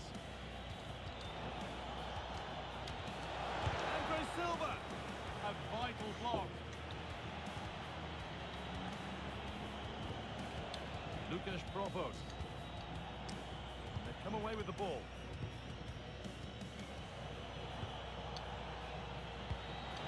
Big chance.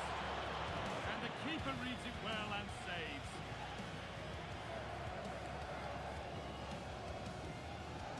Yanis Hadji.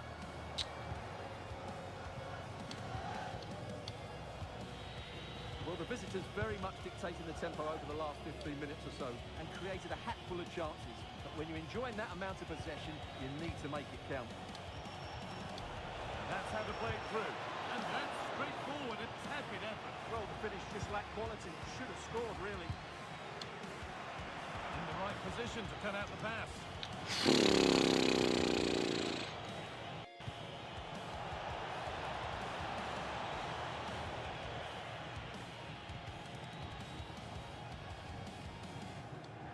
Little sloppy on the ball there.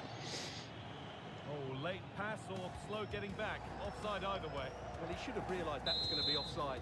That's a poor decision to play that pass. Yanis Hadji. Well, nobody close. Time to go to work. Oh, surely. It's a pretty good save by the keeper. And there's going to be a change now. Well, just listen to these fans. They're urging their team to score here and take the lead. Delivered into the box. And there still could be trouble here. Move that had much promise, but it's a promise broken.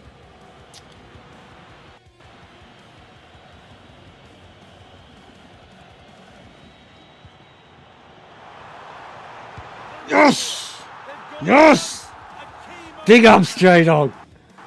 Fucking scared the shit out of me. Literally as like that, as I left the boot, big orange thing come up. Big ups, mate. Right on time. Well, just look how he holds Fucking hell. He keeps his balance and he still hits the target. What a God, goal it's that so is. hard to score at the moment. What is with this? These replays showing the fucking... How has this game had 3 updates since I played it? It's already had so many glitches and issues. It's a wonderful moment for his team. But yeah, you're a legend, mate. Thank you.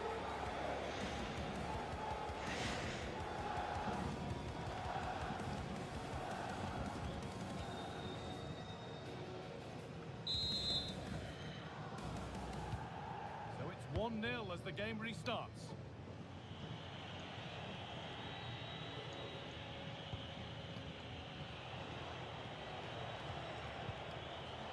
Provo. This is looking better with every stride. And that whistle brings the first half to a close. God, I can't wait for Projecto, man. We're going to have a blast. I almost feel bad for anybody who hasn't jumped on the bandwagon. Or anybody who's still, like, umming and ahhing. Honestly, I almost feel bad for him.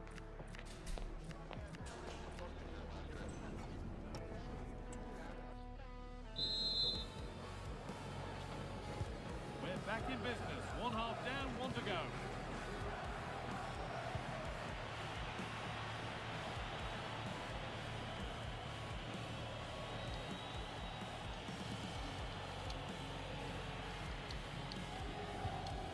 It's all gone a bit schoolyard. The closing down of both teams has been excellent. Molanes.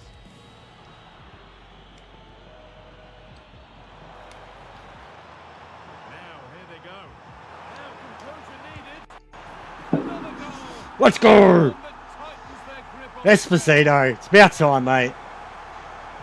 Francisco Pio Esposito. He actually just scored on the weekend for the Italians. Well, I have to say, this is a really good goal. He skips past his marker. He was the player Abdullah wanted me to get for a little while, and we finally got him.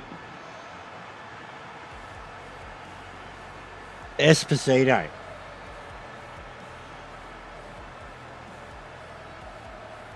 Look at Kojima, mate. Looking old Grey Fox. So the lead is now 2 as the game restarts. About fucking time.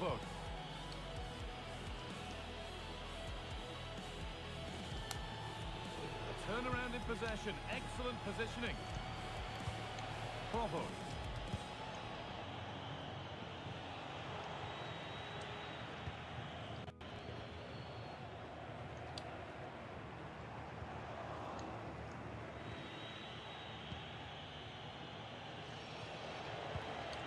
Bravo.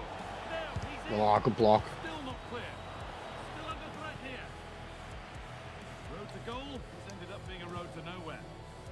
We're on a road to nowhere. Good tackle, but it's gone out. Substitution coming up.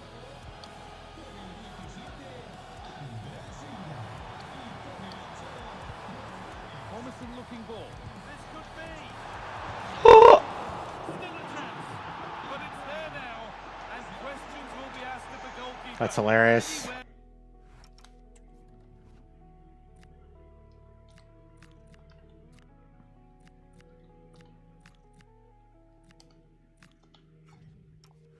But there, he really had to get that out of harm's way. Can't push it into those areas. That's not good goalkeeping. That's mad. About time one of them fell in my way. Fucking hell, we needed some goals. 3-0 then, as we get started again. Tarder.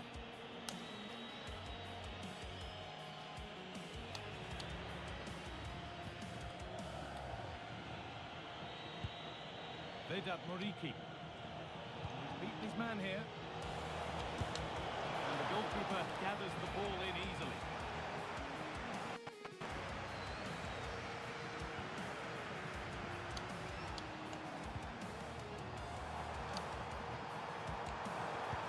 Oh, good vision. But Ah! Well, it's fine margins, isn't it? But in the end, he just Fuck. got too early.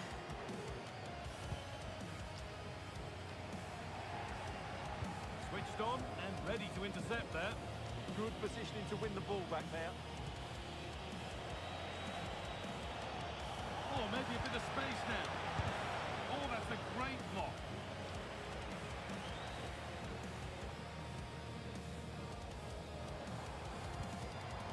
Oh, wow, eh? Kick, a good advantage. And the forward progress continues. They're in here. Oh!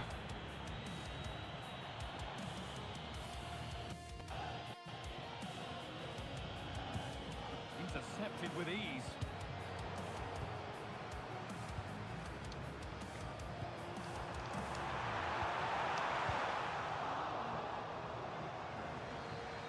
Ball given away.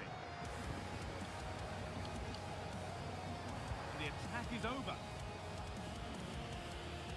Good pressure this high up the pitch. Into the last 20 minutes. Bravo. Struggling to keep it here. Beautifully weighted ball.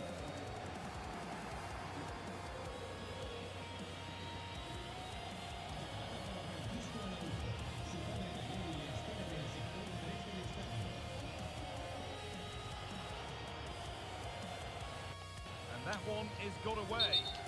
They went too soon. It's offside. He hasn't got away with it. It is now a booking. Excellent decision. Handled that. Adrian's not happy. Oh, crunch. And here comes a change.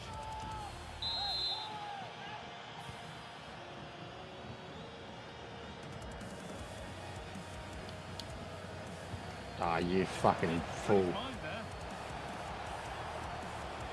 Time for some positive wing play now. And the idea has been anticipated. And that's a decent save. At least he certainly makes it look that way. Corner kick played in. And that one is got away. Oh! We might see a second yellow. Oh, I get stuffed just to talking to. Is spared this time. Oh, Pushing his luck now. wowee. Intercepted. Great reading of the game.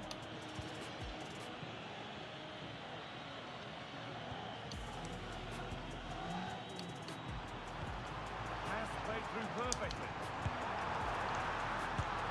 The keeper quick to get across and How did I miss the second shot?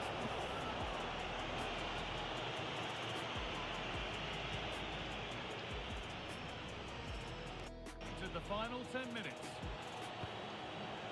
Muriki. A really good interception to take the ball.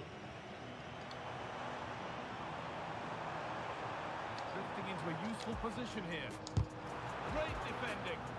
That's why he's so highly rated. Now there could be an opportunity to counter.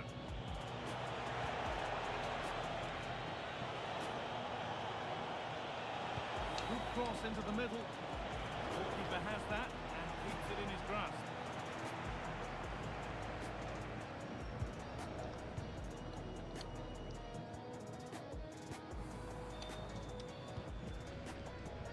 Oh, that's really well cut out.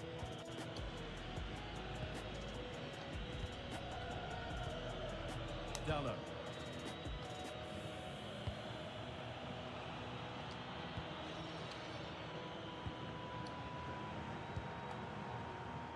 Pass was read, and the ball has changed hands. And it's offside here.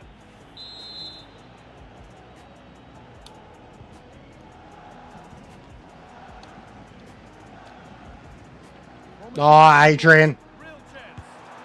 Not quite the accuracy he was looking for. Such a good Double setup. goal kick.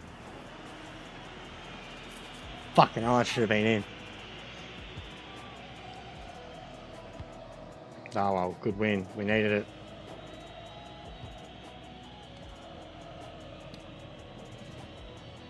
Lucas Profod.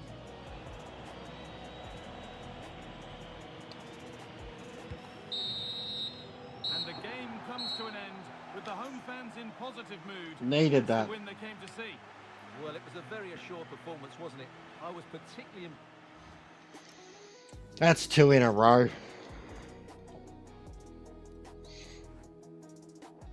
Gracias por su tiempo. Gracias. Le agradezco que haya aceptado contestar a estas preguntas.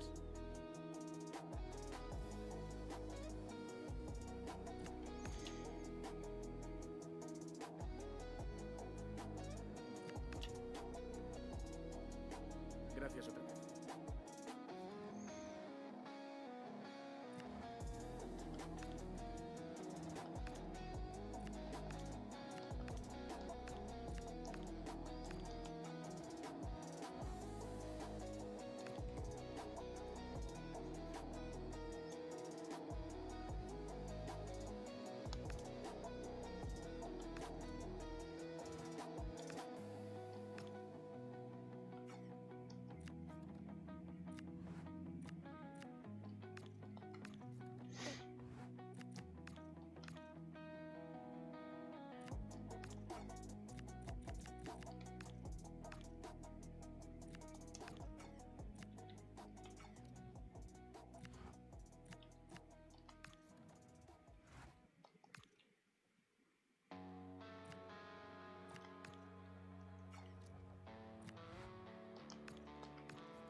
God, I'm glad I left all this money open. Been able to negotiate some mad contracts with them, but clauses, and still like the players that I had from free agency, essentially.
Doing good. Still developing a lot of the younger side. Getting some rookies in there.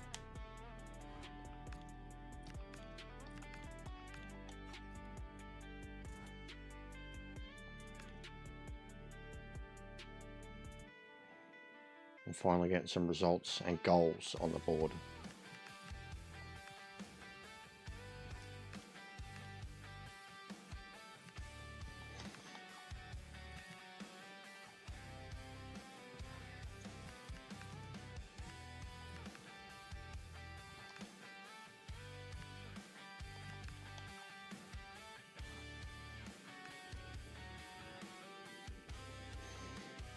Alright, so they've got the same formation, so I'll change back to the other one.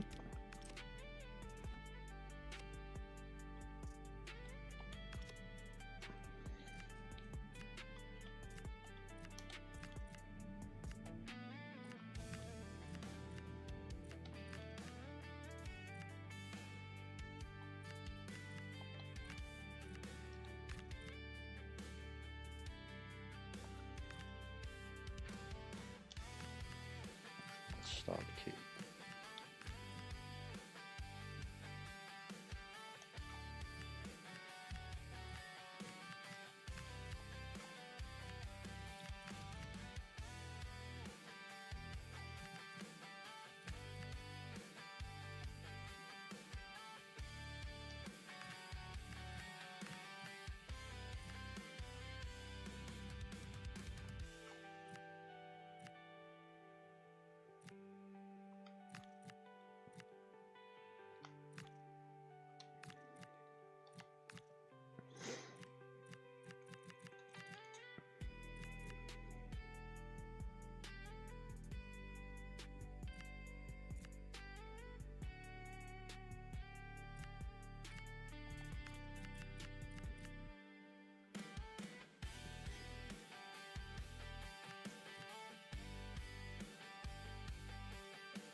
Gracias por su paciencia. En unos momentos pasaremos a las preguntas.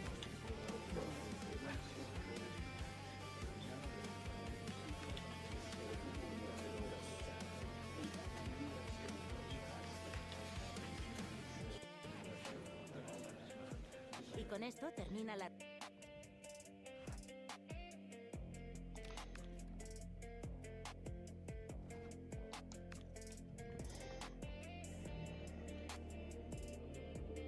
Building to a crescendo all week, and very shortly it will be for real. Oh, We have nice. all You the guys, action for you 21 live. likes. Decent job. For a FIFA stream. 4 hours for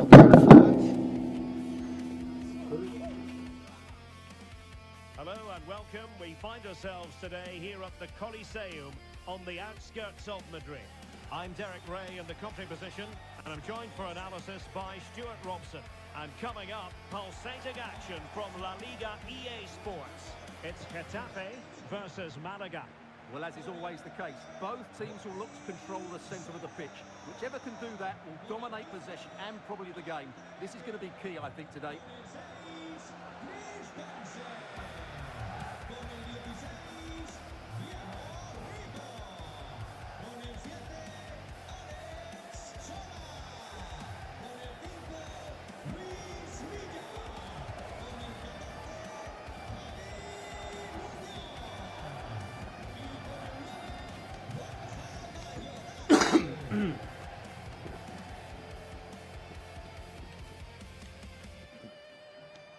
Also, don't know how the device is kept true all day. Hasn't dropped the sound once.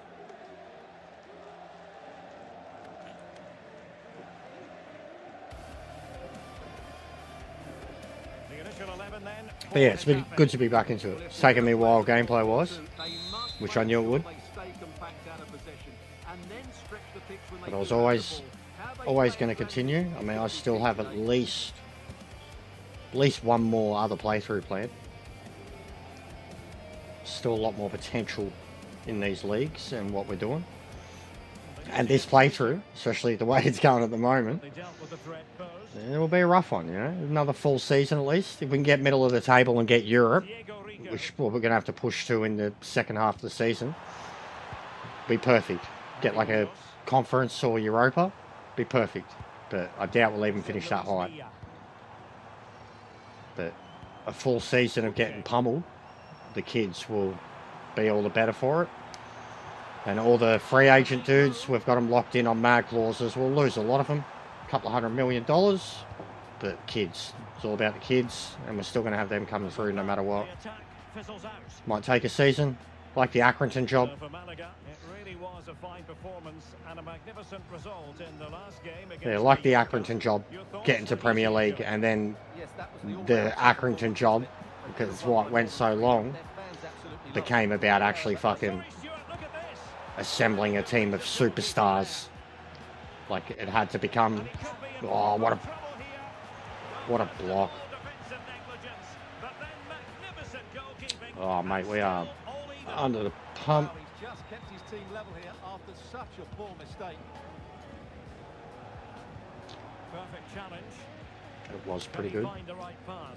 I can't say anything about that. Oh, always on the back foot. Oh, he's blocked it. Well, nicely cut out. Must take the lead here. Oh, but he's missed it. This is hectic. This still level. Well, I just don't know, Derek. Just a real lack of composure in the end. They should be ahead now. Reyes. Well, here's something the visitors know they've really got to work on, Stuart. I'm talking about scoring goals. They just haven't had the magic touch. Well, on the road, they're just too negative in their attitude. Whether that comes from the coach or the players, only they will know. But unless they can be more expansive in their play, they'll struggle to score again today.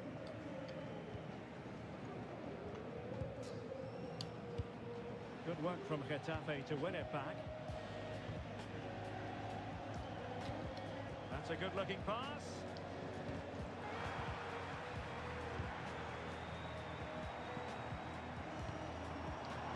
Sola.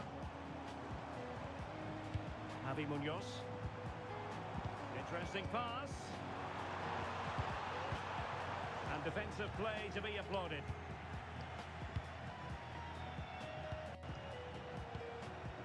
Uche. Nicely weighted ball. Offside the decision.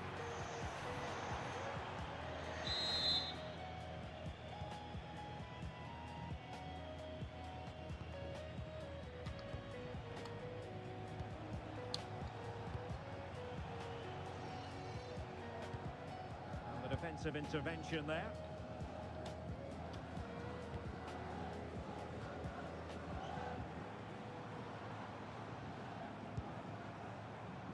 Diego Rico. Brilliant pass. Well, you've got to give him credit for that piece of defending. That really was an important bit of play. Well, again, it breaks down for them.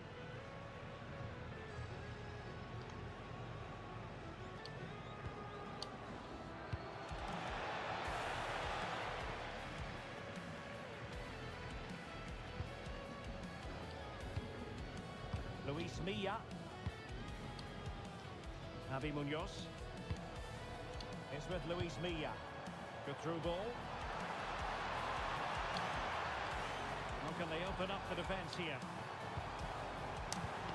Now he must favour the cross. Oh, Terrific agility. fucking hell. Them a goal. Well, an opportunity here for them to get their noses in front from the corner. Well, they've had a change of plan here. Rather than trying to play through the opposition, they're now going out to their wide players at every opportunity. It certainly gives them more space. Well, showing good defensive judgment. Godoy.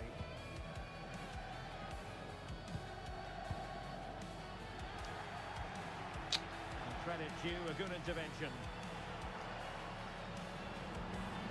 Uche. Danger building. What a genuine opportunity, but it was squandered. Goal kick.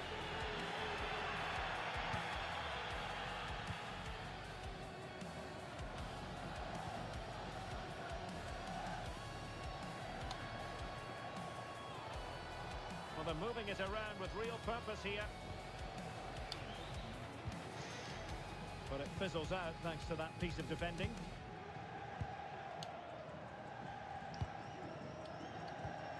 Weighted well.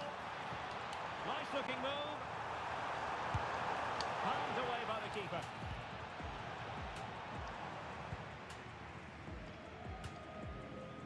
Reyes.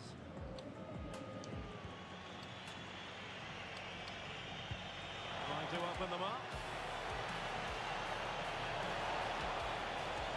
Oh,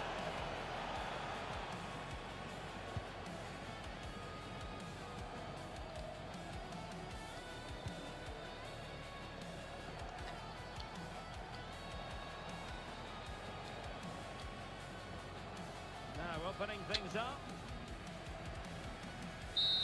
And that will do it for now. They cannot be separated at the break.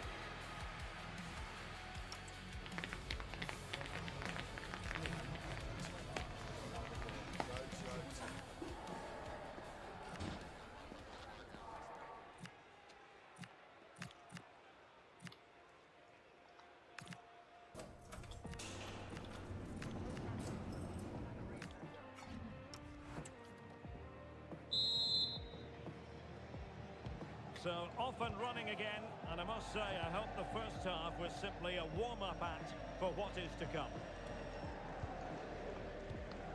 Godoy. On the ball, Alderete.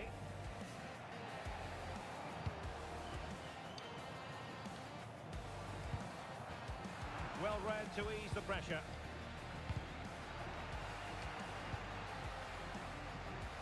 What can they do from here? A fine reading of the situation. Uche. And a quick reminder, we've got more football from La Liga coming up for you. Oh, come live on, here man. EA TV. It's Getafe against Atletico.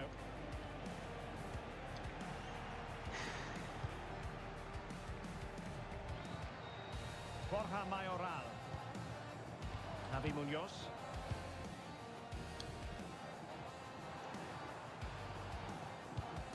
And the pass keeps them flowing. Well, that takes the wind out of their sails. Great defending. Come on, mate.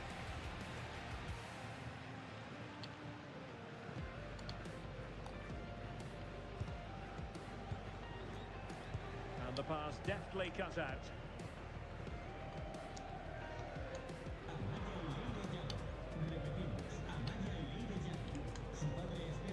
Careless once more in possession of the ball. Now what can they do from here? Might take the lead. Trying to craft something.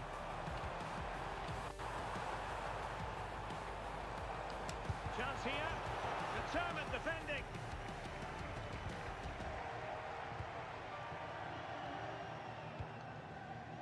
No panic, just passing. They certainly know how to keep the ball, don't they? And a big match in La Liga to savour shortly on EA TV. It's Malaga versus Valencia.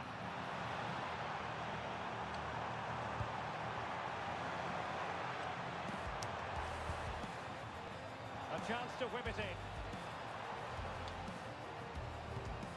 Oh, that's a fine pass. He read the situation defensively and did his job.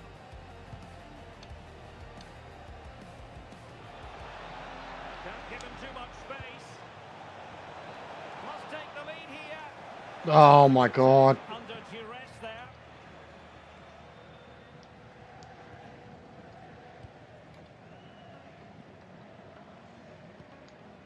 Diego Rico.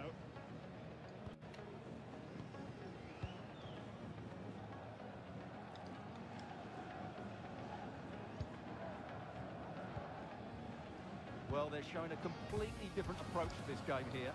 Rather than trying to dictate the pace of the game, they're going to sit deep, they're going to stay compact, and Chance to put them in front. Unbelievable reflexes from the goalkeeper. Fuck me. that did a wonderful stop. And they will make the change now. Who can they pick out? Oh, no one. Absolutely no one. Now the counter-attack looks on. Well, they have to pay attention. Superb block on the back of the ball from the flank. Mayoral defends the Brazilians to shut them down.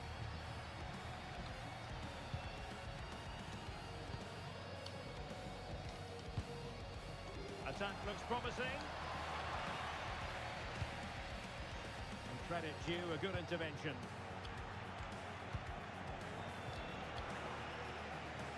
Man, I've about had it with Esposito. Javi Munoz. Luis Milla. Well, made it look routine, but read it well.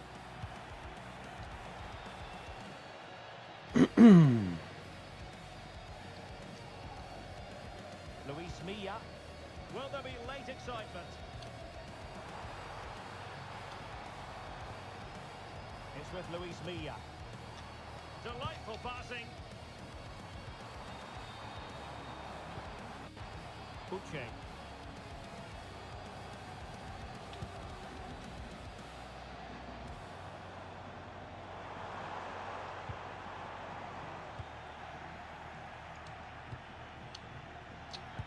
Stuffing out the danger. Javi Munoz. Attacking with vigour.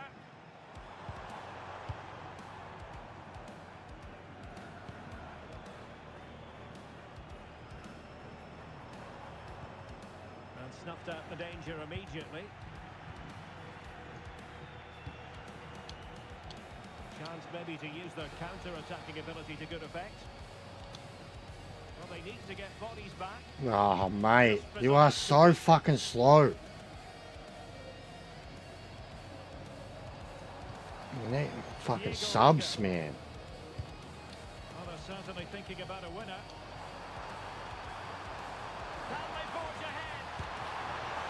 Well, they've got him. What a joke.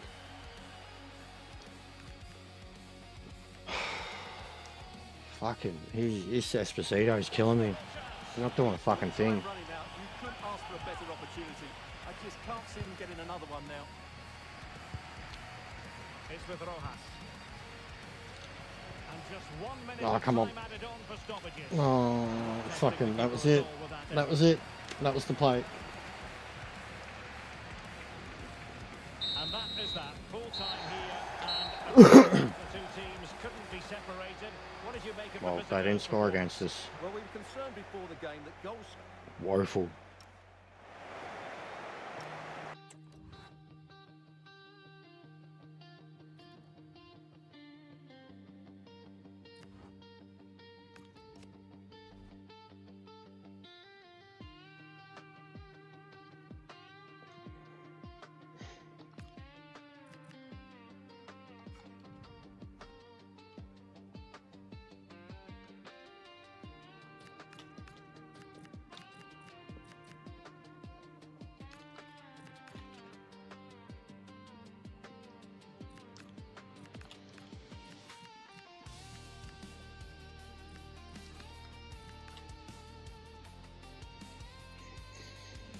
Alright, Hargey's going to leave, if he accepts it.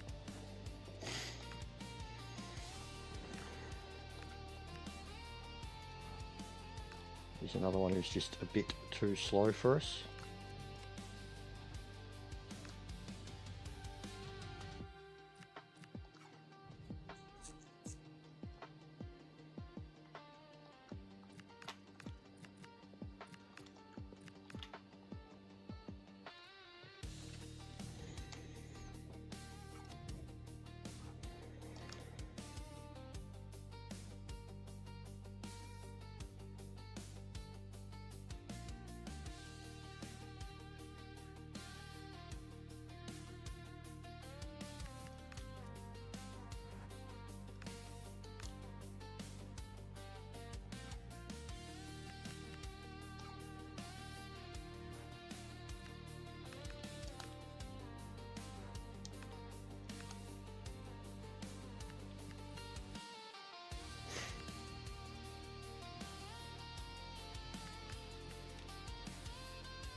Match day is finally here with fans streaming into the stadium. Excitement is off the scale and the anticipation has never been higher. Well, hello to you and welcome to another exciting game brought to you by EA TV. I'm Guy Mowbray, joined for commentary by Stuart Robson, and we've got La Liga EA Sports action coming right up. It's Malaga and they take on Valencia. Well, as always, I'm looking forward to this because both teams have strong aspects to their game. Both managers like to play attacking football, and we've got some good matchups all over the pitch.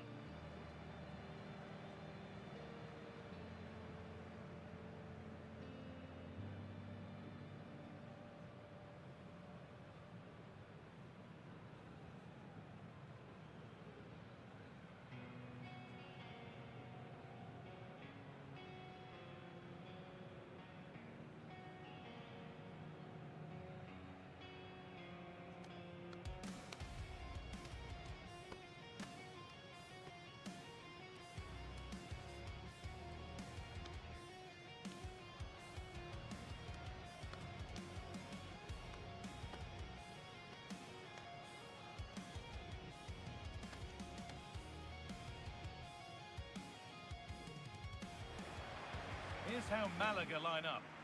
Well, they're starting with an attacking 4-5-1 formation with 3 players in advance of 2 holding midfielders. But it's important that the wide players come in field to join the centre forward at the right time.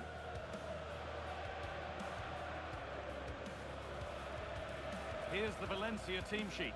Martin de Roon plays alongside Koke in the centre of midfield, and they go with just 1 in attack.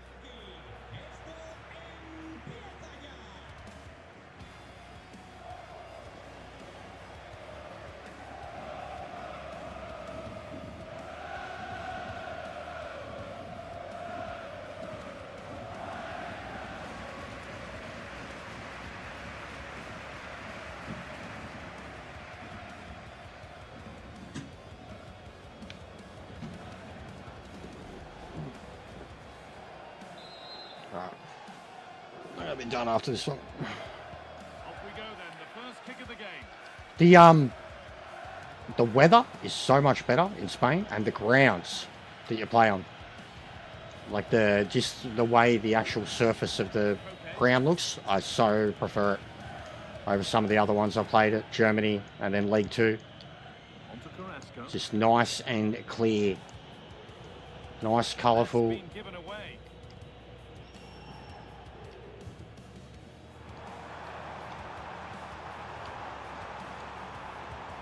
Oh.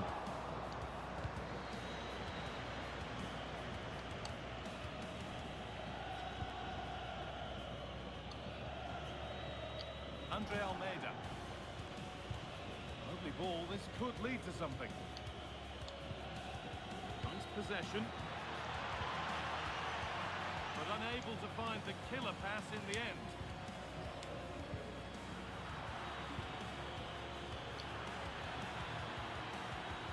Promising position, this.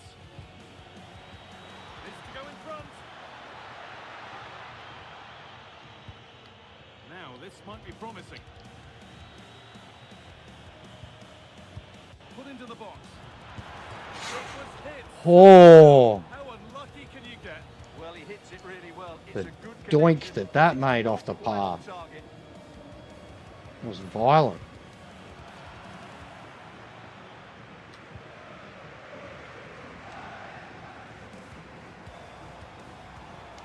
Positive play on the front foot. Now, this has to be. And a really good bit of goalkeeping to keep that out.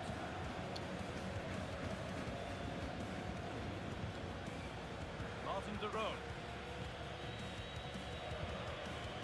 Rioja. Moving forward well.